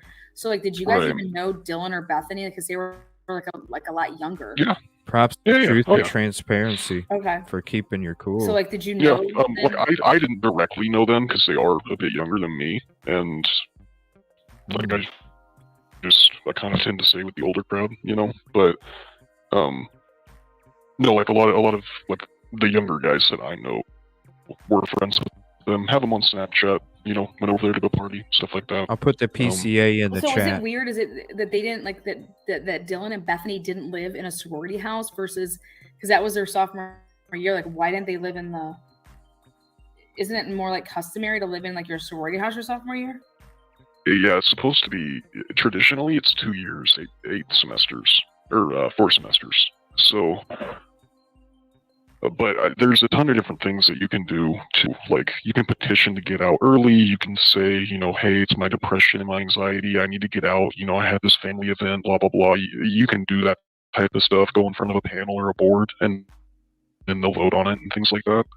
So she easily could have done that, or like a lot of girls too, I know, like they'll get in it for a year and they'll be like, F this, and then get out and just drop completely. And they still might have a technical membership left over, but it's because they dropped and didn't like finalize their membership process, or it really gets through the weeds. It's strange. Okay. So it's normally that you live in that, like, it's like like your freshman year you live in the dorms, right? You know, and then it's your sophomore and your junior year. So U of I is different. Freshman year you can live in your fraternity or sorority. Your As a freshman year. freshman. Yeah, because we are on campus. Every Greek house is on campus. So. Okay. So you could live so like your freshman year, you don't necessarily have to live in the dorms. No, and that's why a lot of kids go Greek too, so they don't have to live in the dorms their freshman year. They can just move straight into a frat house or a sorority. Oh, nice. That's interesting, right? Mm-hmm. Wow. Okay, so then I'm interested to know then if Bethany or Dylan, if they lived in the sorority house, Get them their dues, freshman you know. year, or if Get they them lived in dues. the dorms. Get them right away. Yeah, I could ask him. Probably find out and get that back to you. I don't know off the top of my head though. Yes. I was just, because I was just curious why they chose not to, I mean, that's a big age gap to me in college. People don't realize, but like if I'm a senior and you're a sophomore, you can actually get me into a lot of trouble. You can't, I can drink, you can't, right? So I'm going to bars. How do I get you into these bars? Things like that. But yeah, we're pretty good about that. Like community-wise here, like the kids and the cops and the business owners, we're all actually pretty good about that. Okay. All right. So what I'm gonna do here, we're gonna start to close this out. I'm gonna just turn over to like the live chat feature to see anybody that has questions. Unless there's something that you want to say furthermore, like on different topics, like so it's known to you, M and D, they sell drugs to the community. Like that's like that's known. Yeah, there's some of the dealers here. There's like, some of them. Well, like they are like the dealers in town, is what I would say. Okay, and then like I would say most of the party drugs are coming through. We're coming through them. Okay, so like since they have been arrested, like how are people, you think, getting their supply? I'm just curious. I mean, is it someone just picked? Everybody I know has quit or has said that they quit. So I'm not sure. And then was Emma known to be acquaintances or cool with any of the victims? Oh yeah, absolutely. There's there's some more specific stuff that I'll tell you off of camera about that I can feel a lot in on. I just don't know. That's where we kind of get to the like scary parts of.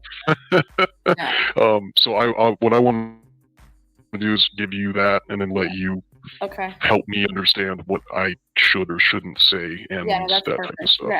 Yeah, absolutely.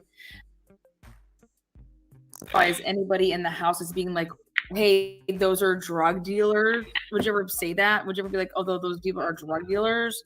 Or would you just say like those people are like a party? You know what I mean? Yeah, no, they don't. I mean, and that's what I was saying too. Like, they're more your friends than they are your dealers. You know, they just happen to be your friends that have fun stuff that you can buy off them. Basically. Okay. And then would it just be like that people would just hand them the money?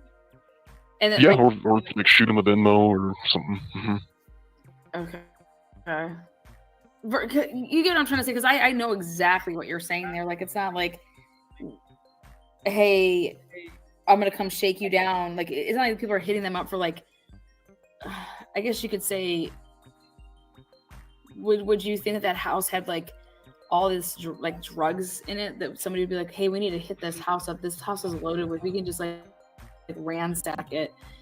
Not enough to warrant like a stabbing, but enough to take 4 of them overdosing without question, if that makes sense. So like are you saying that somebody could try to make something look like something, but it's really something else? what I'm saying is like enough was going in and or out of there that it did not surprise any of us that they could have gotten a bad batch in as quickly as a matter of a few days or a week, if that makes sense. Oh, I'm definitely gonna have to listen to all Okay. this a few times. Yeah. So like Wow. basically, if they had enough Okay. on hand, that Not if they that I- did too much, they could OD. Not that I believe it all. It's just a lot to take in.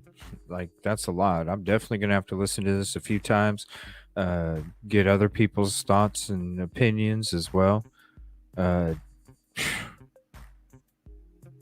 Some of it I don't agree with, some of it I do, you know, on both sides, but that's the beautiful thing about this. And that's how we evolve. 100%.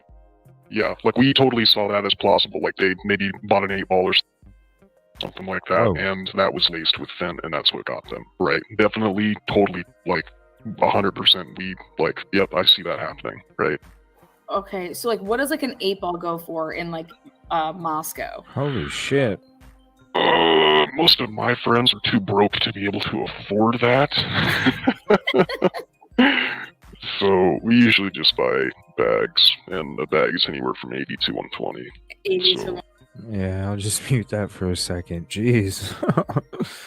But like, if you have like a bunch of people chipping in, or is that like people chipping in? Everyone's like, okay, here, come to 20. Come No, to 20. no. The way it would work is like, And I'll mute that real quick too.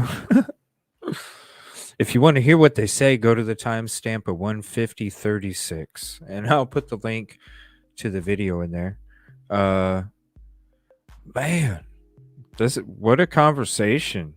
Like, seriously, what a conversation! hey, I'm gonna get a G. Oh, what a conversation! Wow. And definitely go check out the video that Truth and Transparency has about the white Hyundai. I think it was from 3 days ago. She was asking a bunch in that video, asking everybody to share it and like it. Please do. Just for the information to get out there. It's about Emma Bailey in the white Hyundai Elantra. We'll be showing it again tomorrow night if we are doing Emma Bailey for sure. Okay. yeah, 80 to 120 a gram. By the way, we call baggies grams. So All right. Does anybody know if it's just the questions after this? Because I'll go ahead and pause it. I'm already hitting 5 hours. You know what? I'll go ahead and do that. I'm sure it's just a bunch of small talk at this point. So definitely, here again is the link. Yeah, I'm going to be listening to it a few times. Again, thank you to Truth and Transparency for what an interesting video call, interview, all of that in one. Wow. Definitely going to get a lot of views from me because I'm going to be listening to this thing a few times. Big round of applause. Not saying I believe everything, or I feel the same way. I just gave you the explanation of why I don't think you saw the cracked door. But I'm not here to say anybody's right or wrong because I wasn't there. I'm not involved in the case. I don't know what happened. So therefore, all I can do is chill back, wait for the facts to come out, and see what happens, you know? That's it.